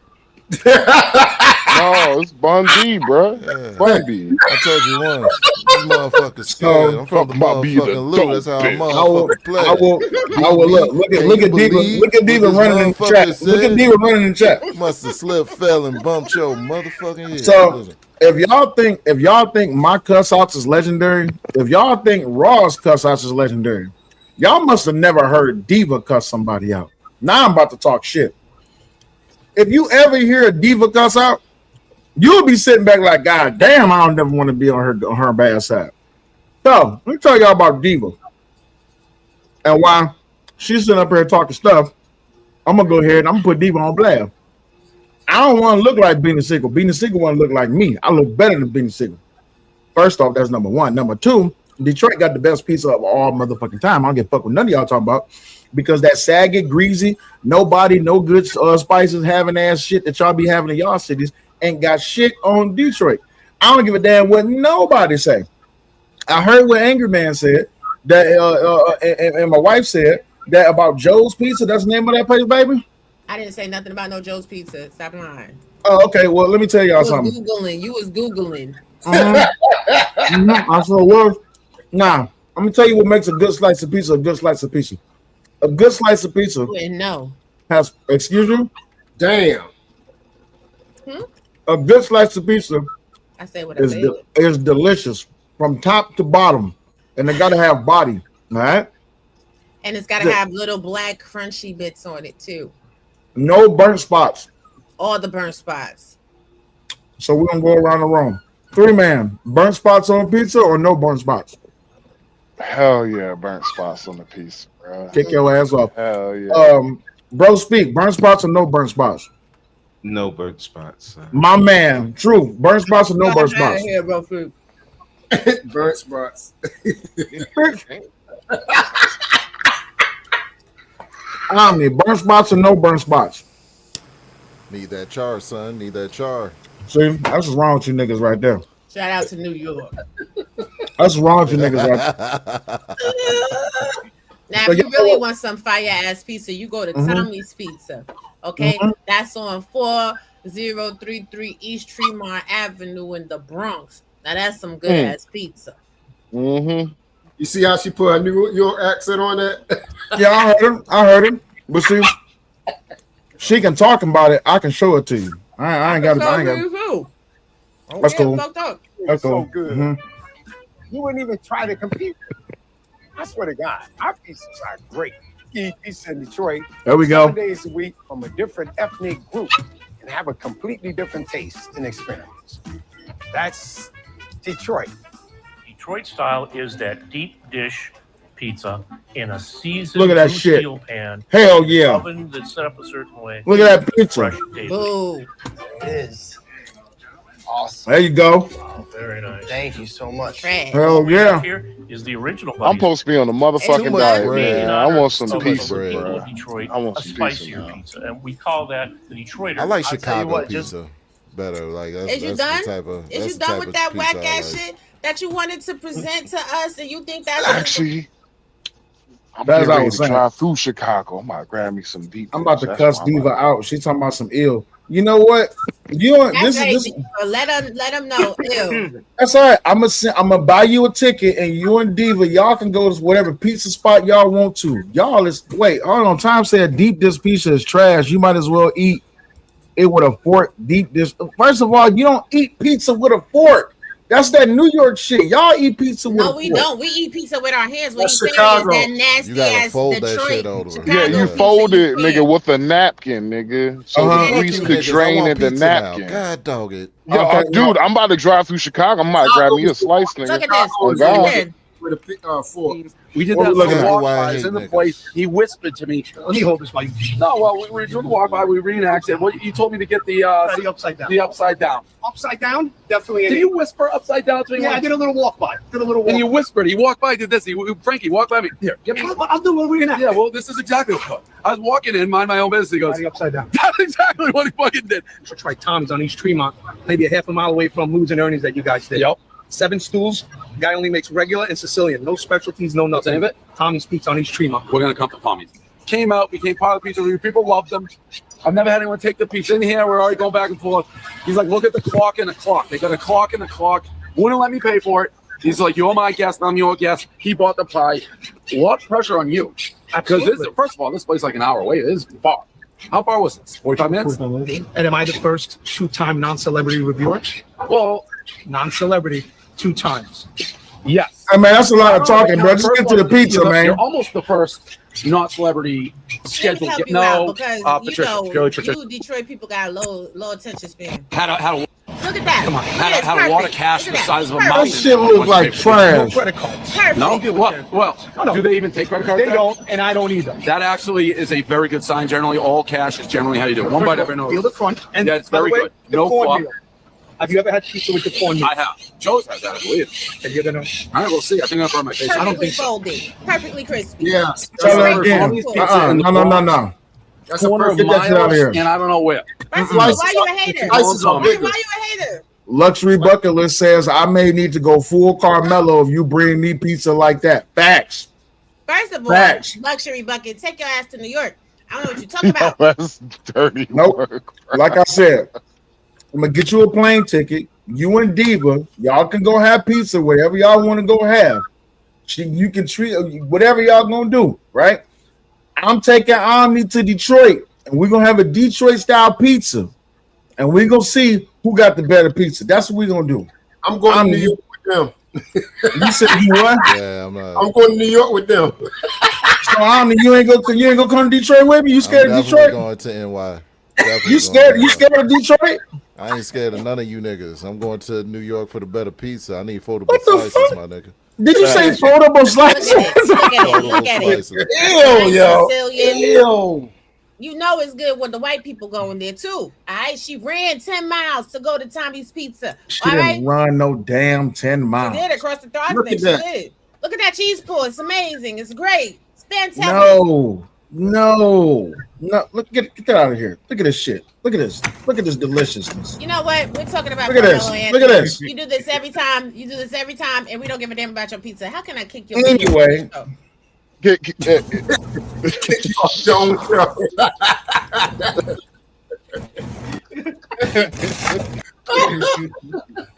Yeah. Look, listen. Damn, What y'all work niggas, says I'm perfect supposed New to York go on style. motherfucking diet, man. Ain't no I want diet. some pizza now, man. Tom Fuck, says man. we I'm in tired of Massachusetts. being a big back, nigga. Hold up. He said we in Massachusetts have the best Italian original pizza brick oven. Italian brothers up here that throw the pizza in there Man, are fuck straight outta to the here. oven. First of all, ain't nothing good in Massachusetts. Let me go ahead and Hell just tell no, you that fuck much. that. You lost your goddamn mind, nigga. Look, thank you, sister Yvette. Yvette said I love the Detroit style. There we go. That's why you don't. One out You of don't even, 200. she ain't even know. Hey, she thinks she up here. She back there talking shit. She said thinks she up here. She Detroit not. style. She ain't say Detroit pizza. No, she said Detroit pizza. No, she said One Detroit. out of 200, brother. 1 out of 200. She said Detroit pizza. She said I read what I read. Not a good look. Said Detroit pizza. I saw it. Says she do Detroit pizza. Hey, he said that rectangle pizza looked thorough. Absolutely. Said Totino's is the best pizza of Naples, Italy. I don't know about that. Oh man, listen, New York pizza got an unnecessary fold to it. And I'm mad that this nigga Omni said that he need a foldable pizza. Just eat the Yeah. pizza with your hands. What you mean? Yeah, you eat it with your hands. You fold that shit over. Who's she over there cussing out? Massachusetts. She don't even know that she's been off the panel this whole time. She didn't even know it. Who's off the panel? Damn. Oh my gosh. He off the panel. That's who off the panel now. She really didn't know. No, she didn't know that this whole entire time she back there talking shit. She didn't know she was off the panel. You know what? Divorce now.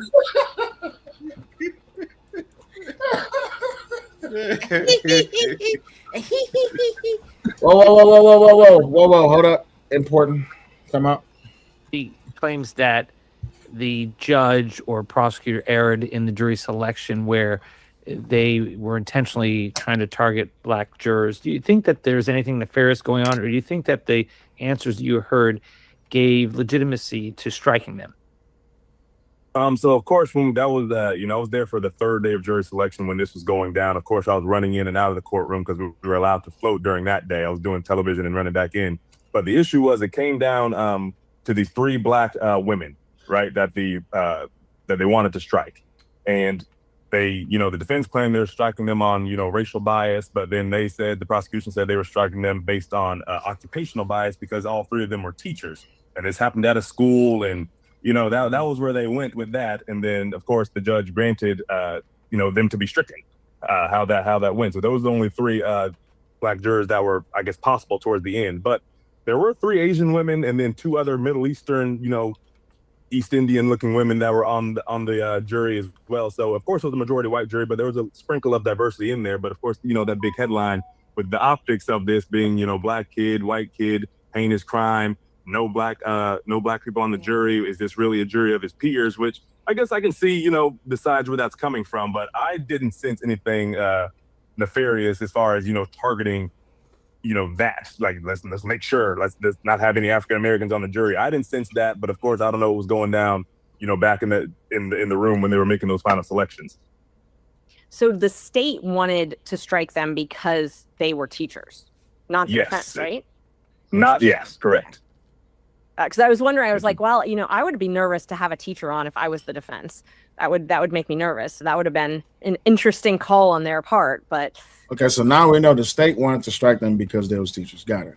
State, that's kind of surprising. When in the pool, were you able to see, like, when the jurors actually came in, the full panel? I mean, I'm sure there were a couple hundreds. I mean, what did they have some diversity in the panel? So we weren't able to. We had, and where we were sitting, there was a screen. Like, we were in the courtroom where the trial was going to take place, and then there was a screen, so we saw the the prosecutor and the defense attorney, but we did not see the faces of the jury. We heard them speaking when they were asking questions, and a lot of the issues that were raised in the hours there was some of these jurors were parents. Then they. Yeah. Obviously there was more black jurors in the entire pool. It was 600 people they pulled together for this, and by the time I got there on Wednesday, that whittled it down to 250, and then they had that to choose from as they were going. But a lot of the issues that were being presented was that they couldn't see themselves sending this young man away for the rest of his life, only being 19 years old. Didn't we say that already? Yeah, but he leaving out the part where they said it because he was black, and that's the reason why the black jurors. It wasn't just the fact that they were teachers. So he's leaving that out intentionally, I guess, for reasons. I think anytime I hear somebody, like, I'm starting to see, like, when I see this type of activity go on, I'm like, they one of them. So this guy right here, because he's obfuscating the key detail that they said that they weren't going to, that the black jurors that were up to be on the jury said that they weren't They didn't going feel comfortable. They didn't feel comfortable sending a black kid to prison. When I see them obfuscating certain details like that, I already know he's one of them. He's one of them. Like, you just can't be honest all the way. You're going to tell half truths, partial truths, just so that you don't have to deal with, the backlash of telling the truth. It's crazy. It's crazy. Oh, that was a commonality, them being parents. A lot of them said, maybe, 5 or 10 years, as the defense was asking questions, the prosecution was asking questions, trying to, weed out the ones they didn't want, of course. And the defense and the prosecution had 10 strikes each to make the strikes when they got down to that selection. But that was a common issue that was coming up. They couldn't put this kid away for a long time or forever. Regardless of you got a kid over here that's gone forever. That was one of the things in their closing argument. The prosecution's case, they were before the sentencing, just after the guilt phase, before the sentencing phase, when they did those last minute closing arguments, the prosecutor was pretty much saying, "Hey, I'm not telling you what to do, but you could send a message with your choice here." Community was a common word. He was, holding people accountable in the community. And he said, if you're considering a life sentence, think about the Metcalf family. Then, he had a big bellowing voice, and he was like, Jeff Metcalf, Megan Metcalf, Hunter Metcalf have all been sentenced to life sentences, a life sentence of a void in their hearts in their home. And I thought that was very powerful, of course. And I'm sure the jury took that into consideration once they went back in there and started deliberating that sentence that ultimately ended up being 35 years. But why didn't they put on the Metcalfs onto the stand to reach the jury that way instead of just arguing about it? That was what we thought, that Hunter Metcalf was going to take the stand. He wasn't there the entire trial, the twin brother, who was also under the tent that day. And so, we're sitting around thinking he's not in here in the gallery, which, testifying witnesses aren't allowed in the gallery. So we thought the prosecution was going to end with a bang. They started off with their forensic video analyst, then they went down to the head track coach at Memorial. Then they had a slew of children, a slew of, eyewitnesses, students from all different assortments that saw what they saw. And on the topic of them, their stories all pretty much corroborated. The way I've described it as, it's like a tree, the same trunk, but just different branches. Some students may have said it was a one-handed push. Some students may have said it was a two-handed push, a little more aggressive than whatever. But the commonality is that, Austin did, initiate the physical contact, but it wasn't anything they were scared of. They thought it was just two boys mouthing off. Because, we've all been in competitive sports. Dave, you and I have been young men before. You know how boys can get when all the hormones get to running and you have friends around and, all that. Oh, yeah. You get the trash talking, but they thought that was and your rivals. Your rivals. I was thinking about it. I was like, we chant for our teams. We have weird sayings and phrases, and we dress ourselves. We body paint ourselves in our team colors. There's an immense amount of rivalry. And for this kid to go in the other essentially locker room. Real quick, Dirty Money says, simply show up to jury selection with the "I support the blue" t-shirt on. You'll get dismissed real quick. That's a fact. That's 1,000% fact. Anything that they can find that can show that you have any type of bias, you're gone. Just seemed like a bad idea. Seemed like a really bad idea. And actually, that's a good point, the locker room thing, because a huge part of the prosecution's case was this phrase they called tent culture, which you had a daughter that ran track. I ran track. Those tents, so that's where the teams are. And while track is, you change clothes in those tents. Right. And that's the point they made. Locker room, it's like if you're in the NFL, if the Colts are playing the Texans or something, they're not going to go hang out into the locker room just because the running backs know each other. They'll hang out afterwards, but not during the competition. So that was the point that the prosecution was trying to hammer on, to which, the defense was challenging. And you and I know this well, Ashley, that, track meets are a little more social than other sporting events, that you can walk by, what's up, dude, if you know him from the rival school. But the prosecution was saying, you wouldn't go into there and hang for 20 or 30 minutes. So that was a big contentious part of this storyline. Why do you think, Cody, he was there? Why did he go on that tent? There were all these tents there. Why did he choose that tent? So the whole narrative, the defense's narrative was that rain was a big part of this storyline. They said it was raining that morning, and they talked about Texas weather, how the rain could be coming down, it could be misting, it could come down again in 5 minutes. And the story they were painting was that Centennial, for some reason, was the only school that did not have a tent that day. For some reason or another, they didn't have a tent.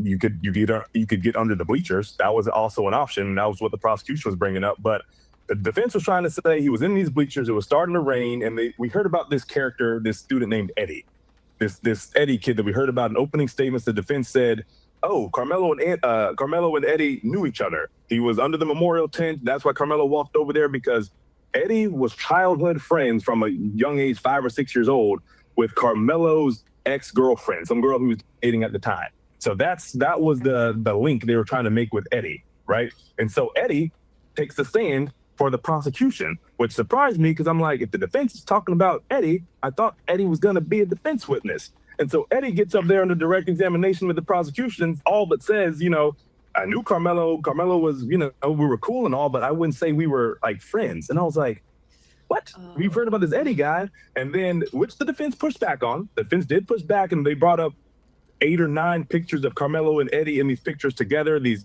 group settings at Eddie's house. I think there was 2 or 3 pictures of just them two. But I guess, the narrative. You know how fucked up that got to be for somebody who you've known for quite some time to get on the stand in your trial and say they don't know you? I mean, that's not what he said.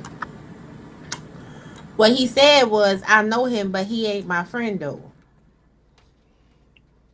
Yeah, wasn't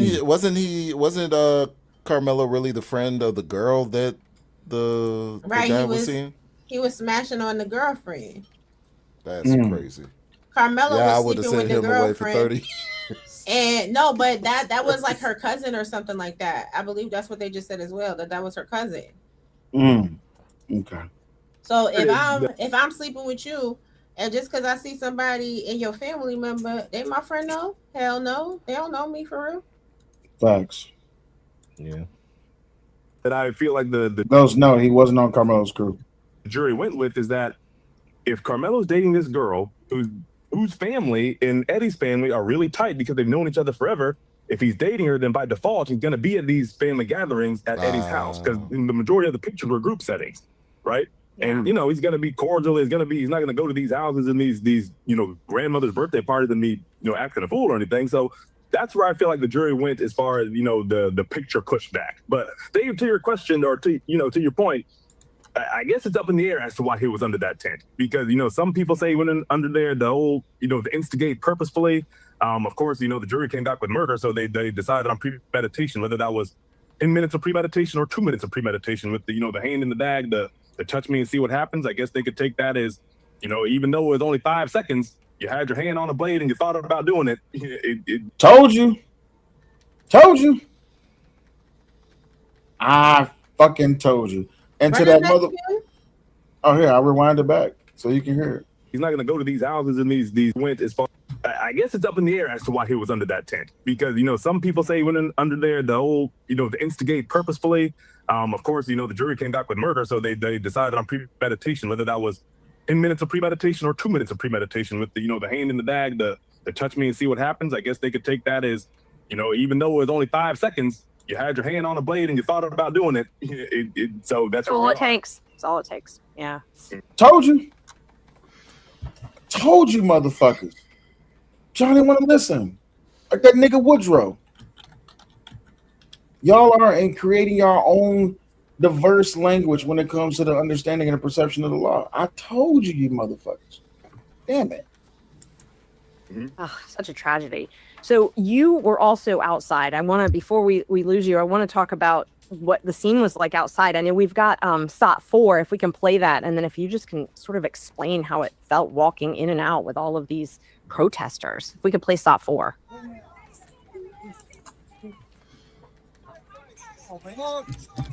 That's it. Yeah. Some room, guys. That's in the midst. Yeah. It ain't the end of the road.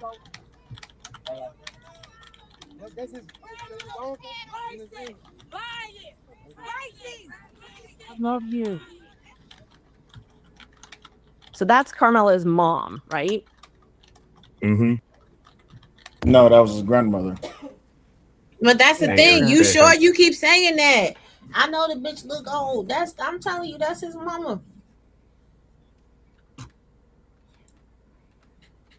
Wait, that's his mom? I promise you, that's his mama. They in the midst. Yeah. That's in the midst. Yeah. That look like the same lady we've been watching all day, crying and complaining, my baby, and I couldn't be here for my job. My baby. So I need y'all to hit the cash app. Y'all ain't shit. That don't look like his. Wait a minute, hold on. That look like his grandmama. Damn, Megan. You saying she look old? Supporters. Hold on, Megan. Why Megan Kelly open up like this? The bullshit that is coming out of Damn you, Megan Kelly. Megan Ken lost a lot of weight. It's that Carmelo Ozempic. and Oh my God. Anthony supporters team is rank. I honestly can't believe my eyes. Like, they're acting like they're the victims. They're acting like Carmelo Anthony was stabbed by Austin Metcalf, who got off. That's exactly how they're acting. That's not what Carmelo Anthony stabbed Austin Metcalf, taking this 17-year-old's life in an instant over nothing. He went into Austin's track and field tent during a track meet. They told him to leave because he wasn't part of their school. Each school had their own tent, though Carmelo Anthony's school apparently didn't have a tent for some reason. But that's not why he was there. It did begin to rain, but he was there intentionally provoking people. He obviously went into that tent looking for a fight because he went armed with a knife that was not a little Swiss Army knife like Jasmine Crockett and her ridiculous crowd of woke warriors were suggesting. God damn. She unloading the whole clip. God. You tell them, good Christian white lady. You tell them. Shut your ass up. Suggesting in their Zoom. No, she ain't wrong so far. Like Jasmine Crockett and her ridiculous crowd of woke warriors were suggesting in their Zoom call the other day. And he then dared Austin to lay hands on him to make him leave the tent. Austin did lay hands on him in a way that was not violent in any way, barely moved him at all. And as soon as he touched Carmelo Anthony, Anthony plunged that knife into Austin's heart, killing him. That's what happened. The jury saw autopsy photos that were so gruesome, they recoiled in horror. Their jaws dropped. That showed a 2.5-inch gaping wound where his heart was. He stabbed him so severely and deeply, forgive me, but it went through the heart, testified the medical examiner, and punctured the bone behind. Like, this wasn't an accident. He didn't accidentally hit the heart instead of something else. He didn't nick him. He plunged that knife deep into Austin's heart, and it is obvious meant to kill him. No one's that much of an idiot walking around that they wouldn't understand that would cause instant death. And now his family and their supporters are playing the victim and the race card as if there's some doubt in this. We know he did it. We know he did it. And can I tell you, it's not just like, I'm going to show you the soundbite of some lunatic guy who's run for city council out there 4 times, never getting more than 6% of the vote.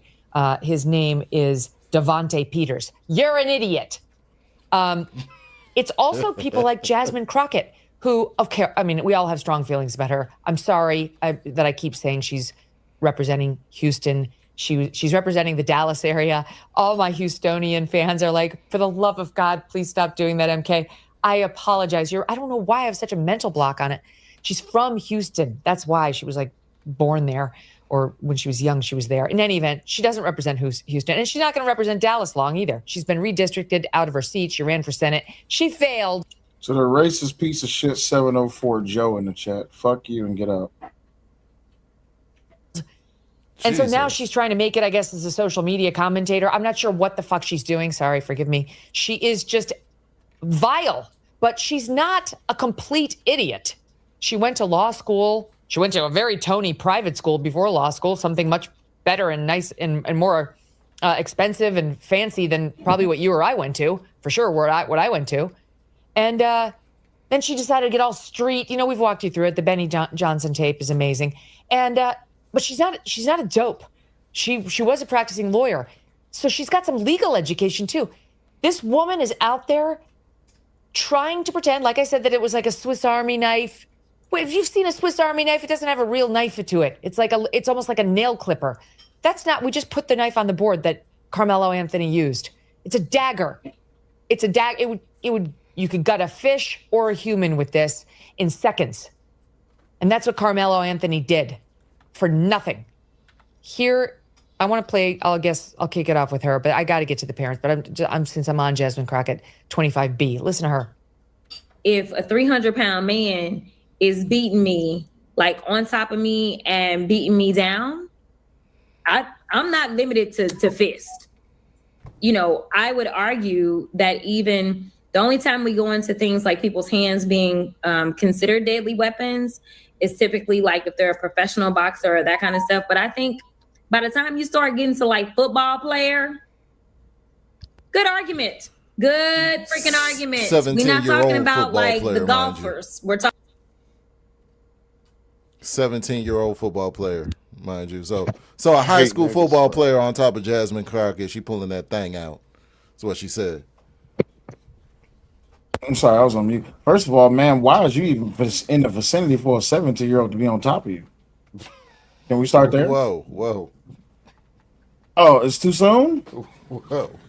Too soon? First of all, let's say this. Jasmine Crockett, Texas is your territory. Where have you been this whole entire time the case was going on? This is another one of these Johnny-come-lately type of people. Why weren't you out here advocating for Karmelo Anthony during the whole trial? I'll wait. Because she had Trump on the brain. I haven't heard anything from Jasmine Crockett since she lost her race. Can I ask you a question? It depends. What's the question? Has any of you guys ever engaged, met, or known a legitimate, authentic, racist white person? Yes. Yep. Yeah. Absolutely. That's why I could spot it from a mile away. Right. Most of this shit that they talking about is racism. Is some easy bake oven ass shit. Right. Let me tell you something. So that's why. So for those of us, we know the difference between an actual racist white person and when they just don't like us because they don't like our character, our behavior, something about us they don't like. Like let's take Charlie Kirk for instance, right? The guy that got unalive because of the transgender lover, right? The transgender lover boy. So everybody said that he was this staunch racist. Do you know that the racists that I've run into in my lifetime would have a literal physical reaction before they ever called a black baby a child of God? Yes. A beautiful gift from the Lord. I believe his exact words were. That's why that's why I asked that question, because we're throwing that word around, and I don't think people have actually got, like Will said, he actually know one that he's actually cool with. And that's the thing. They are not shy about it at all. Like they absolutely not. Is breathing. So the people that you're saying are race, they're not. They just don't like disgusting negative stuff that we all shouldn't like. It's like how they try to make Charles Kirk a racist, but didn't Charles Kirk create Blexit, which is a organization to help small black business owners? No, he didn't. No, he didn't. Was it Blexit? Yeah, it is Blexit. Candace Owens and Officer Tatum opened up Blexit underneath the umbrella of TPUSA. They couldn't have done that. No way. Because there was one of their first meetings. You had Charles Kirk there, and he was. It was about 400 small black business owners, and so that's just me. And he supported most races I know. You said what? He supported 400 of them? Yeah, small black business owners. No way, he wouldn't dare do that. Yvonne in the chat wants to know. Yvonne in the chat wants to know what is the topic. We're talking about the murderer known as Karmelo Antonia. That's what we're talking about. That's the topic, and how much of a piece of shit that he is. Thank you. Go ahead. And it happened in New York. They were protesting outside to the brother who said no, it didn't happen. Pretty much. Really quick, I have to answer this chat right quick. 2026 H1X says, this doesn't matter. The prosecutor, the judge, and the victim's father are all friends. That should get the verdict tossed out. Oh my God. It's all right. It's all right. Don't worry about it. It's all right. It's all right. It's all right. It's all right. It's okay. It's okay. It's okay. It's okay. Because we're gonna let this play, and then we're gonna ask him a question. This niggas is Stuff so that ill-informed. emerges on social media, but I have to ask it. And I know you don't know of any of it because you're not on social medias. I'm on it. I mean, I'm an elected official, so I have a Facebook page and stuff. Do I look at it? Do I monitor it? Do I let it impact me? None. Not at all. So I have to ask, do you have a personal relationship with the Metcalfs? I wouldn't know Mr. Metcalf prior to this trial if he walked up to me and said hello. I don't know the Metcalfs. I sympathize with the Metcalfs and what they've been through and all, but I don't know them personally. Never have. So these AI images emerging of you and them at a party or drinking together, all Never of that. happened. And that's the problem with social media, isn't it? Wait for it. You can't tell what's true and what's not true. I will tell you, I got some reports of some things that were coming out of this courtroom, and I wondered to myself, were they even in the same courtroom that I was? Exactly. It's that bad. And I think that's tragic, because I think really if you just listen to the case based upon the facts, you'd understand it so much better. Do you think it reinforced your... So, really quick. Right, there it is. There it is. No, the most recent one that he did. Just go to that train is never late. I knew it was coming. I knew it was coming. There it is. There the fuck it is. There the fuck it is. That's why I was like, wait for it. Wait for it. Bingo. I'm for it too. I said it earlier. They're gonna say he lies. Hey, I was wondering why you was whispering, wait for it. I'm just like, what the fuck is he talking about? No, that nigga said, I just Set your watch to these niggas. I swear to God. Hey, I'm surprised they didn't say they're bound together through white supremacy. Oh shit! All right, so we're gonna do the smart thing. 2026 H1X. You're more than welcome to join the stream. You're more than welcome to join the stream, Y'all make and you us. can join. Hey. He says, and now because of MAGA racism, 300,000 black woken, 300,000 black woken. Was Donald Trump at the trial? Because he keeps saying MAGA. Was Donald Trump at the trial? Was anybody from MAGA at the trial? No, we're not. Hold on, wait. We're not a trash MAGA channel. We're a very welcoming and diverse channel. We welcome everyone to this. Isn't that right, guys? We welcome everybody, right? Everybody's been over here. Yeah, everybody's welcome to come up. You can come up. It's not Where a the problem. money reside? Where the money reside? Where the money reside? Yeah, you can come up. It's not a problem. Come on up. Swear to God. Oh, you said woman is typo. Oh, girl. Okay, I apologize. Come on up. This channel actually gives you accurate, thought out, unbiased information, and we actually learn over here. Like earlier, this provides accurate information from the courts and the prison system. If you was here earlier, you will be able to be well informed, as always. Absolutely. So yeah, you're more than welcome to come up. We're not MAGA trash. You said focus on the women, not the typo. My bad. I apologize. I apologize. So yeah, come on up and join us. 2026. That nigga said, wait for it. Wait. I knew it was coming. Like, yo. Oh shit. Who? Swear to God. Jesus Christ. Talking about football players, right? Like this is what they are trained to do, is to inflict like serious physical contact. And it's my understanding that this was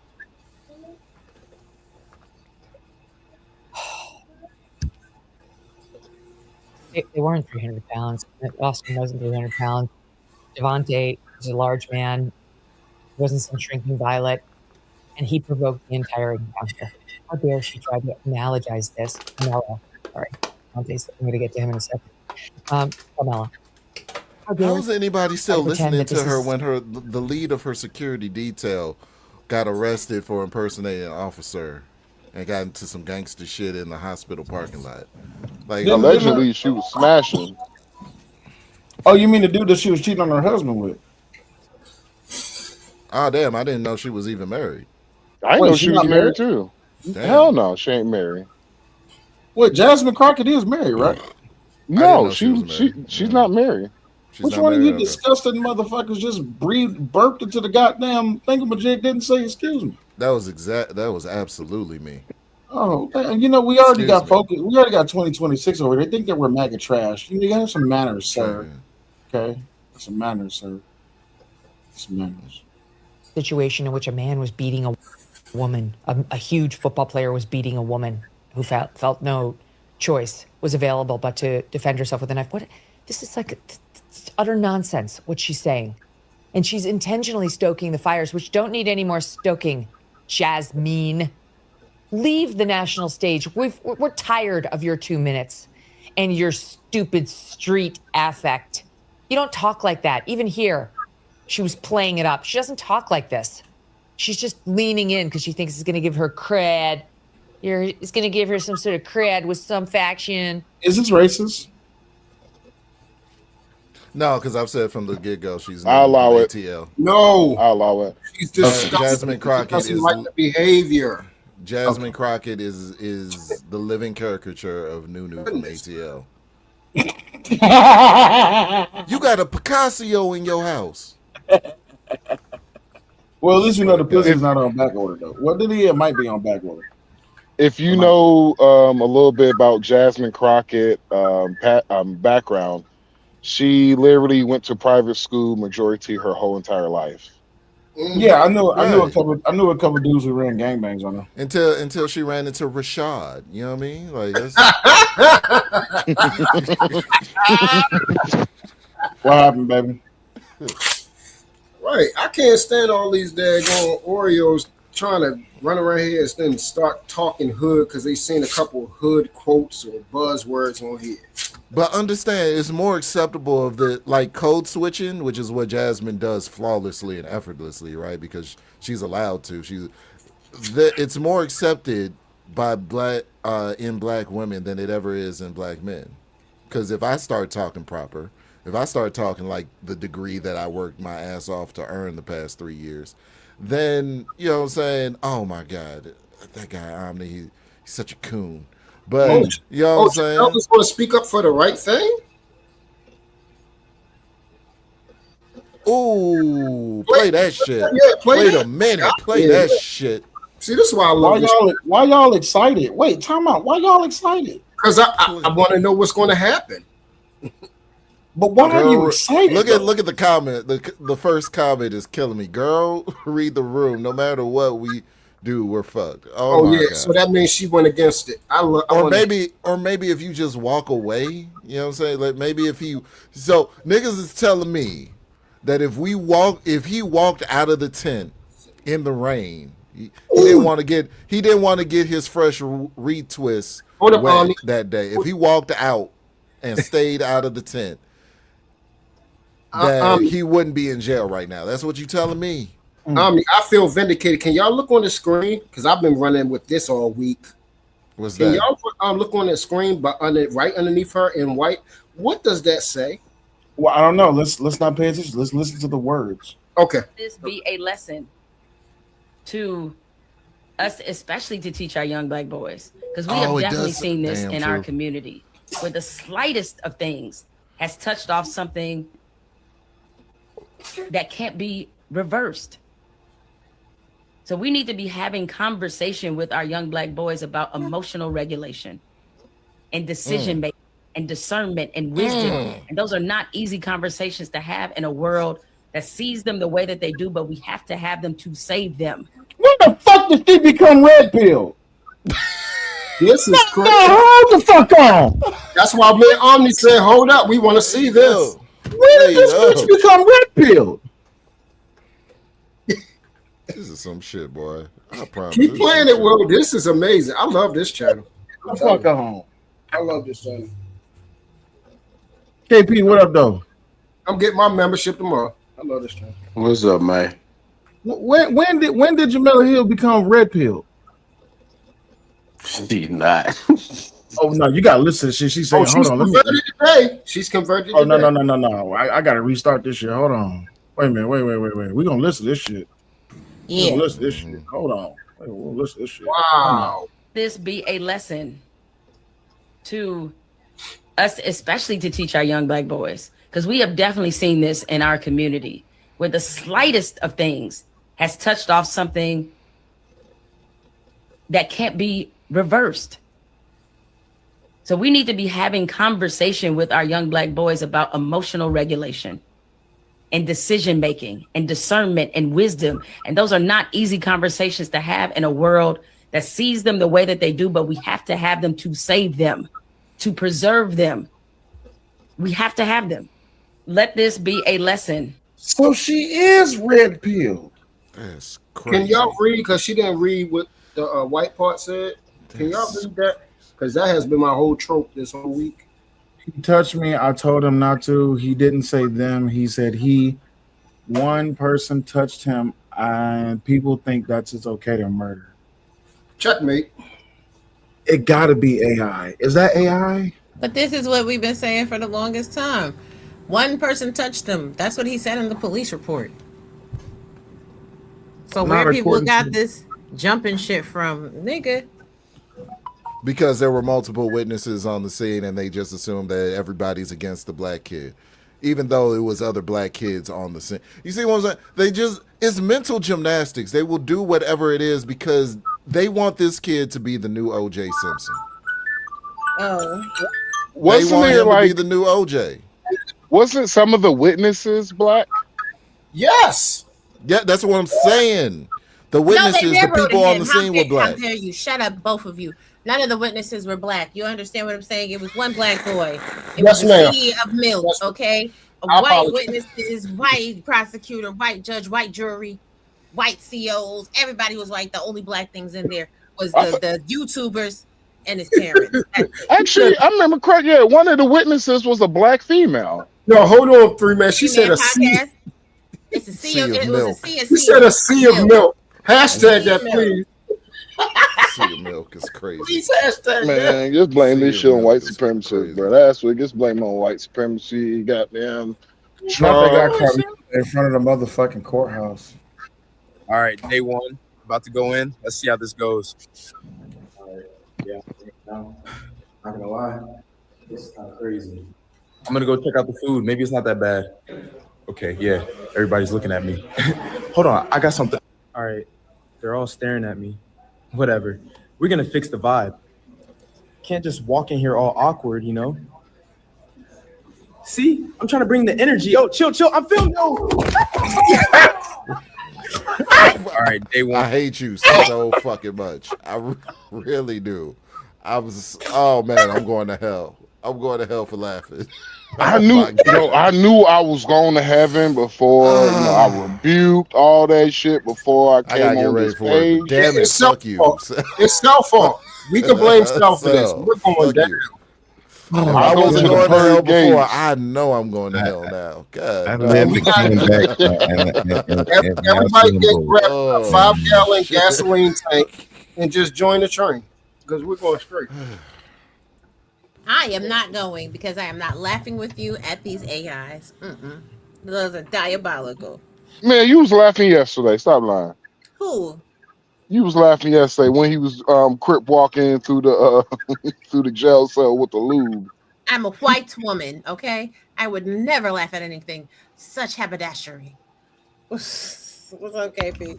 I'm back. Hey, I what just up, got man? a bunch of phone calls when I got home. Oh man, you know what?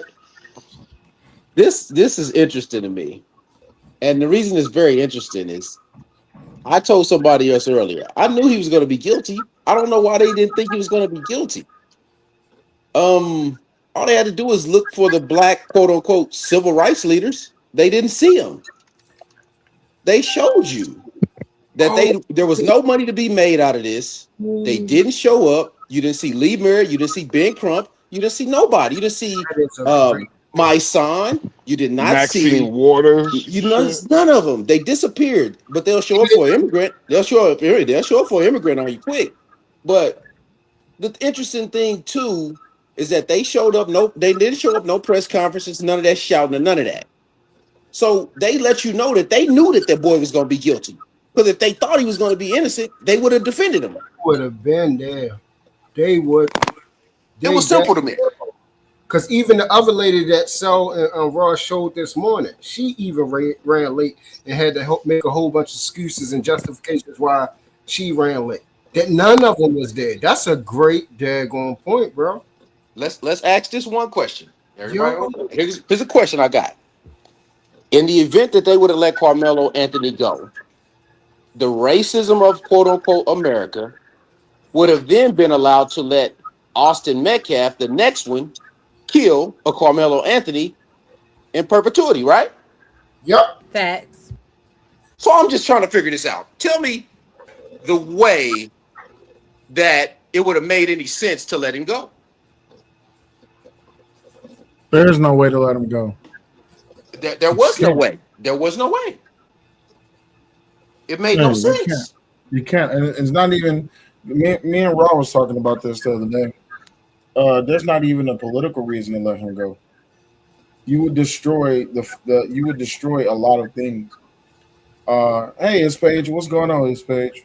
Appreciate you for being here. And thank you for supporting the show. Wait. Make sure if y'all want to Put that comment back up because they always talk about a speedy trial and they want to keep comparing him to Mr. Chow. So let's talk about Mr. Chow. Mr. Chow sat in jail for 3 years. No bond, no murk. Karmelo sat home for a year. Mr. Chow got off. And who's-he, what's-he? Karmelo got found guilty. Maybe sitting home at bond is not the best thing to do because then you got people playing in your fucking face and telling you a whole bunch of bullshit so you don't get on the stand and defend yourself. I'm be quiet though. But, big fat. But this was also like, this was the perfect moment for those quote unquote civil rights guys to stand up, right? If they thought they had a case to win. They ain't thought they had no case, but everybody coming lately is nuts. Yeah. They knew they didn't have a case. They knew they didn't have a case, so they didn't show up. There's no Ben Crump. There's none of them. It's not. There's no the Tamika modern, Mallory. There's no My Son. None of those people. Here's the modern day Even Ben Jasmine Crump. Crockett didn't even show up, and she in Texas. This is the modern day Ben Crump right here. This guy right here, who I cannot stand. Hello, everybody. I'm an advocate for Karmelo Anthony. My name is T. And when I went to see the video, they ask if you want to see it from either 2 minutes before the stabbing or 11 minutes before. So I chose 11 minutes. From the moment she pressed play, Karmelo Anthony was already sitting up underneath that canopy. And he was sitting there for at least 8 to 9.5 minutes. You see, well, I saw a boy in a black hoodie go over to him first, and then they left out of the tent. And then you see coming across the field was another 6 boys. When they got to the bleachers, one, he went out of frame, and the other one sat at the bottom. But the remaining 4, they went directly to Karmelo Anthony. And like T said before, it was a brief conversation, and then all you see. I know that's right, Tina. Hey, Tina, baby. I know that's right, Tina. Commotion. And by the way, if y'all want to come up, the link is pinned. We know from the interviews that Hunter did, we know that Hunter was, in fact, up underneath that tent. The next thing you see, you can see Karmelo in the midst of them assaulting him. You can see Karmelo trying to back out, but he gets pulled back forward. Time out. That's not what what's the name just said. He was just up here telling us he saw the tape, didn't he? In the midst of quote unquote them, who is them? Right? Didn't Shadow just tell us he saw the tape? Right? Yep. He didn't say it.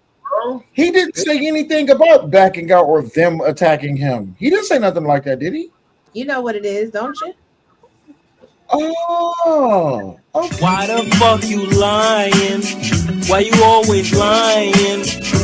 Oh my God, stop fucking lying. Okay. They're gonna show this tape eventually, and y'all might as well just go guard yourself in the ground when you find out that y'all lying. The request is already submitted. Forward. The next thing you see is Karmelo. He comes shooting out the back, but he's still not standing. And he had to like kind of crab crawl backwards, and he had to like jerk away from them because they still had a hold of his hoodie. He goes up a couple bleachers and he's looking around for which way to go. He runs diagonally down the bleachers and then he falls. At the time of him falling, that's when I noticed another 3 boys coming down the bleachers chasing after him. But once Karmelo got up, he took off. You didn't see him for the rest of the video. At no point in that video do you see Hunter holding his brother. At no point in that video do you see those boys ever going back to the tent and sitting down. That was all a lie. And I also have questions. I don't know how the defense did not play that video, because when you see that video, it was self-defense. Carmelo was only 5'8", 130 something pounds, and Austin and Hunter Metcalf were 6'1", 220 something pounds. So for people to say that he should have used his hands, people can die from fights, from people using their hands. Wait, okay, And so he put on 30 pounds this past year because in his prison, his inmate, shit, they say 157. So he was eating good while Austin Metcalf was in the ground. Yes, ma'am. Oh, you usually lose weight when you go through a stressful situation like a murder trial. Correct. Mm-hmm. Mm-hmm. So y'all mean to tell me that, okay, so I'm a human then just for a second. So you mean to tell me that over 30 plus people lied on the stand? Yes, over 30 people lied. They saying over 30 people lied, understanding that Carmelo was jumped, and that we're and our lying ass white only eyes. Yeah. That he was defending himself, and that we should be paying attention to what people are saying. They said they saw, but this is another person said that they saw the video, and she's saying something completely different from what Shadow Titan said earlier. He didn't say anything like this in the video. No, the GoFundMe got shut down. The Give and Go, apparently they just got a check. They just got a check cut for them between the 9th and today. Oh my! I can't wait till this video come out, and I can't wait till the original transcripts come out, so y'all can stop making these excuses. I can't wait for the Netflix documentary. That's all I'm waiting for. Oh, the Netflix documentary. That's going to be sick. That's going to be lit. And y'all not going to apologize for going with a lie. You're going to say, I didn't know. But the question is, why are you as a man? And I ain't even talking about the women. I'm talking about you soft niggas out here. Why y'all as fucking men soy boys going through he say, she say stuff and not standing on your own merits, doing your own justice, doing your own homework like Cell up here has done? I'm confused. And yeah, we've been around here hearing, you guys disrespectful things talking about people when they're doing their homework. They come with their facts, but none of y'all see that effeminate behavior, right? But y'all we are coming with the facts. They coming with emotions. This is facts. This is crazy. And yeah, Nita, there was two. There was a GoFundMe and there was a Give and Go. And it was a whole big to do because there was that white woman that called that little black Ethiopian boy a nigga at the same time. He was Ethiopian. Not the bullet. Not that guy. Booty, rocking everywhere. That's what rocking everywhere. I was booty, rocking everywhere. What it also showed me too is this, from the quote unquote Democrat civil rights perspective, is that they tend to only want to defend black men when they die. Right. Or when they're in jail. Yep. Or when they get convicted. Because none of these niggas, I said it, none of them was there the whole entire time this boy was going through this trial process. Correct. The only reason why that begs the question. Go ahead, sir. That begs the question. Had these same people been up here advocating for Carmelo Anthony during the trial phase of it all, would he have had the same outcome? Facts. Yeah. Yeah. And I just want to know, once it do video, the transcripts come out, and y'all proven wrong for the umpteenth time, when y'all do go after all this, are y'all still going to hold the fact that he needs to be free, believe Karmelo, this is a tragedy, Of or course, are you because it's black persons, black only. You know how they do. No, right? yeah. That humble This, pop this, will was never the, be ate. this was That the humble part pop you never get be ate. that, so are we going back to the gender war now? The gender war is on pause right now. Right Yeah, now, no, it's just no. Right now, I'm saying after. Well, you already just said it, so that's confirmed. We're gonna unpause it and get right back to it. And then these man-hating women are gonna go back to saying black boys, black males hate women, delete women, and all that. No, let's talk about it. Since you want to go there, let's bring it all the way up. These same hoes that's out here crying and oh my god, and I'm a mama and I'm a mama to a black child. Y'all surely do be talking bad on black men any other day. Big facts. They're Big so facts. violent. They're so evil. They're emotionally unintelligent. They can't be leaders. They can't raise their households. Big facts. Do y'all forget every other day that y'all talking about black men like that? You talking about yourself as their mothers? Absolutely. So if you don't know what to tell your child now, is that how we get Karmelo Anthony? And then when they do, and when they Let do that sit act for a minute. with some emotional sense, y'all demonize them for that. Y'all say they gay. When they're emotionally sensitive, you call them gay. Right. You call them effeminate. Yes. It's automatically. I call this. This is what I call it. It's just a nigga no win. You just can't, like, they're gonna move the goalposts on you. It's a nigga no win. You cannot win at nothing. The only time that you will be celebrated is when they put you in that ground. They'll put a shirt on for you. That's it. That's all you're gonna get. It's that shirt. Because it's the best way to raise funds. I That's need why to start it's the best. selling Karmelo. I need to start selling Karmelo t-shirts. Hey, you know what? It's kind of a double entendre right now if you think about it, because it took over the real Karmelo. It took over the real Karmelo. So the Karmelo in infamy is going to be remembered more than the Karmelo that played basketball. Oh, without question. Yeah. This younger generation, absolutely. But selling raw. Go ahead, sis. No, go ahead. Ask your question. No, so the last question I have, and then we're gonna get back to it, is: are we the only ones that are allowed to disrespect each other? Who? What do you mean? Murder each other and cause ourselves to get locked up without any consequence or repercussions, or look down as bad people? Because you know they don't say nothing about if this was a black on black.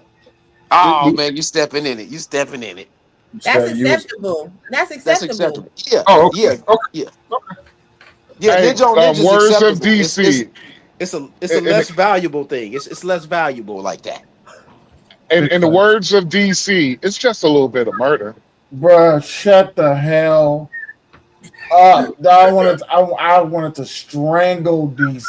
Okay, it's just a little bit of murder. I mean, we kill each other all the time. I mean, it's just a little bit. It's not that bad. Just a little bit of murder, It's you know. just a little bit of murder.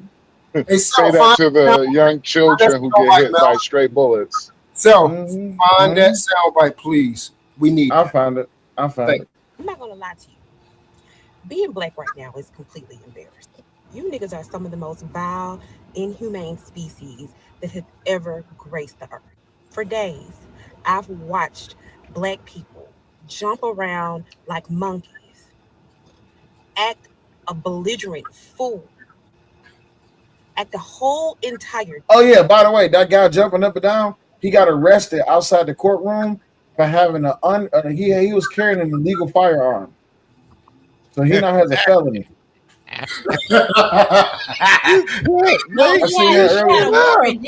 You trolling, bro. Yeah, you trolling me, bro. I'm gonna find it, but yeah, he got arrested. Hold on, somebody sent it to me. Yeah. Yeah, here it go. Here it go. Hold on. Carmelo Anthony supporter who went viral for antagonizing Austin Metcalf supporter arrested for unlawfully carrying a weapon. You can't make this shit up. I'm dancing, you ain't gonna do shit. I'm dancing, you ain't gonna do shit. I'm dancing, you ain't gonna do shit. I'm dancing, you ain't gonna do shit. I'm dancing, you ain't gonna do shit.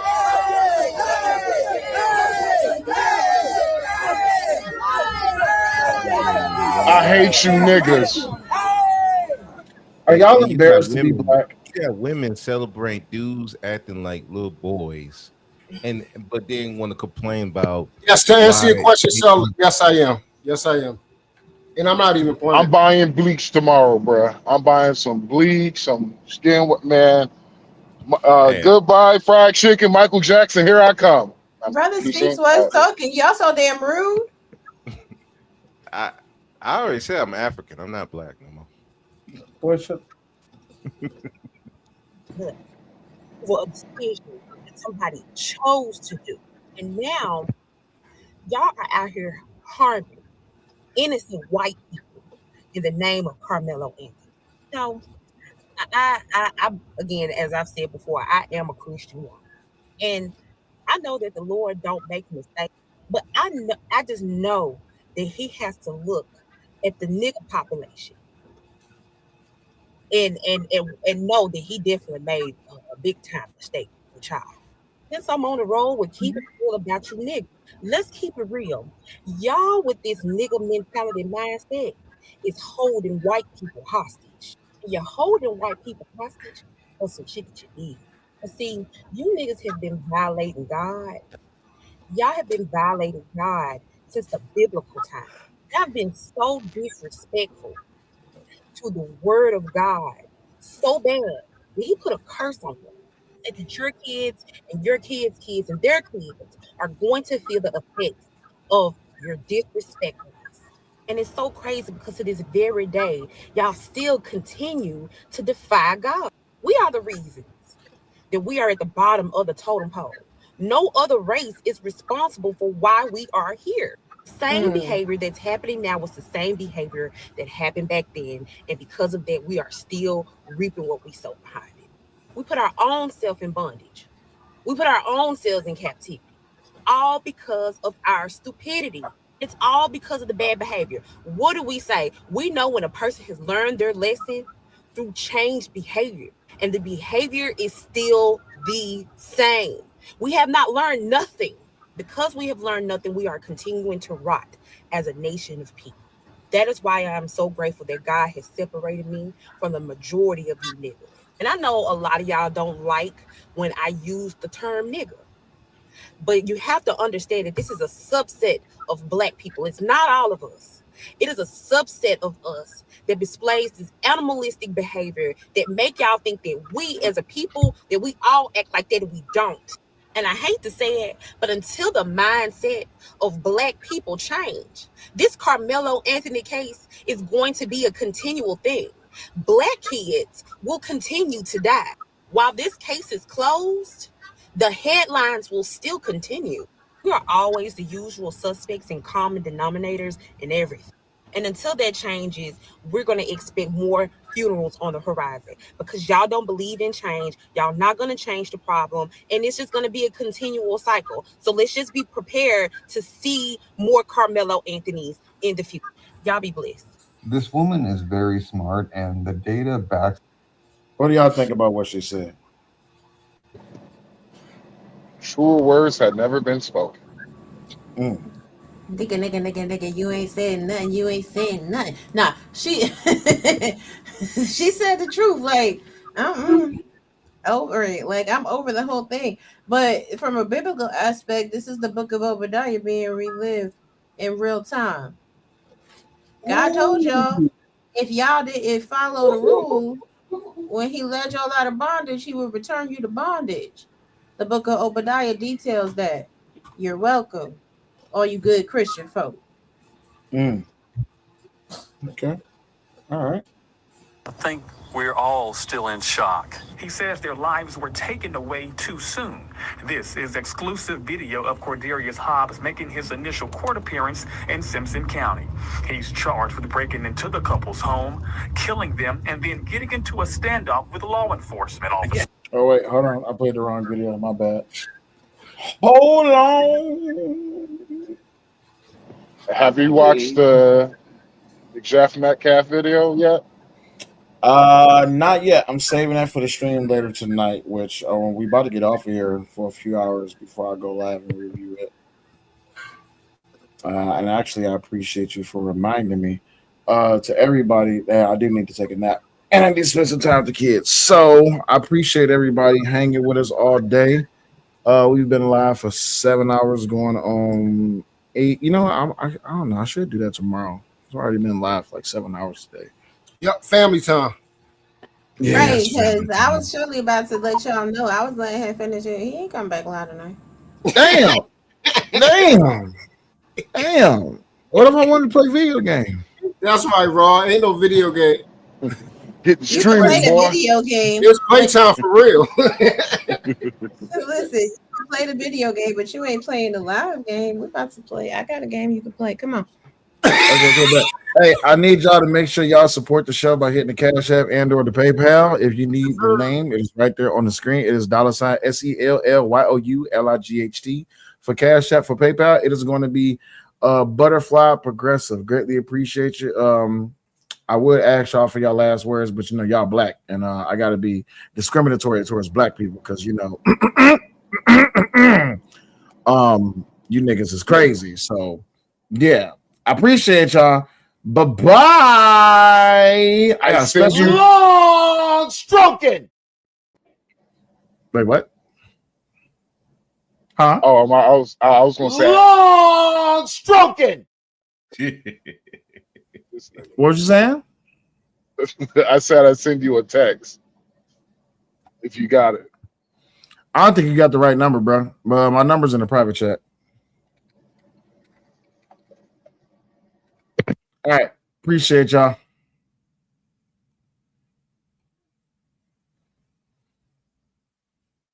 If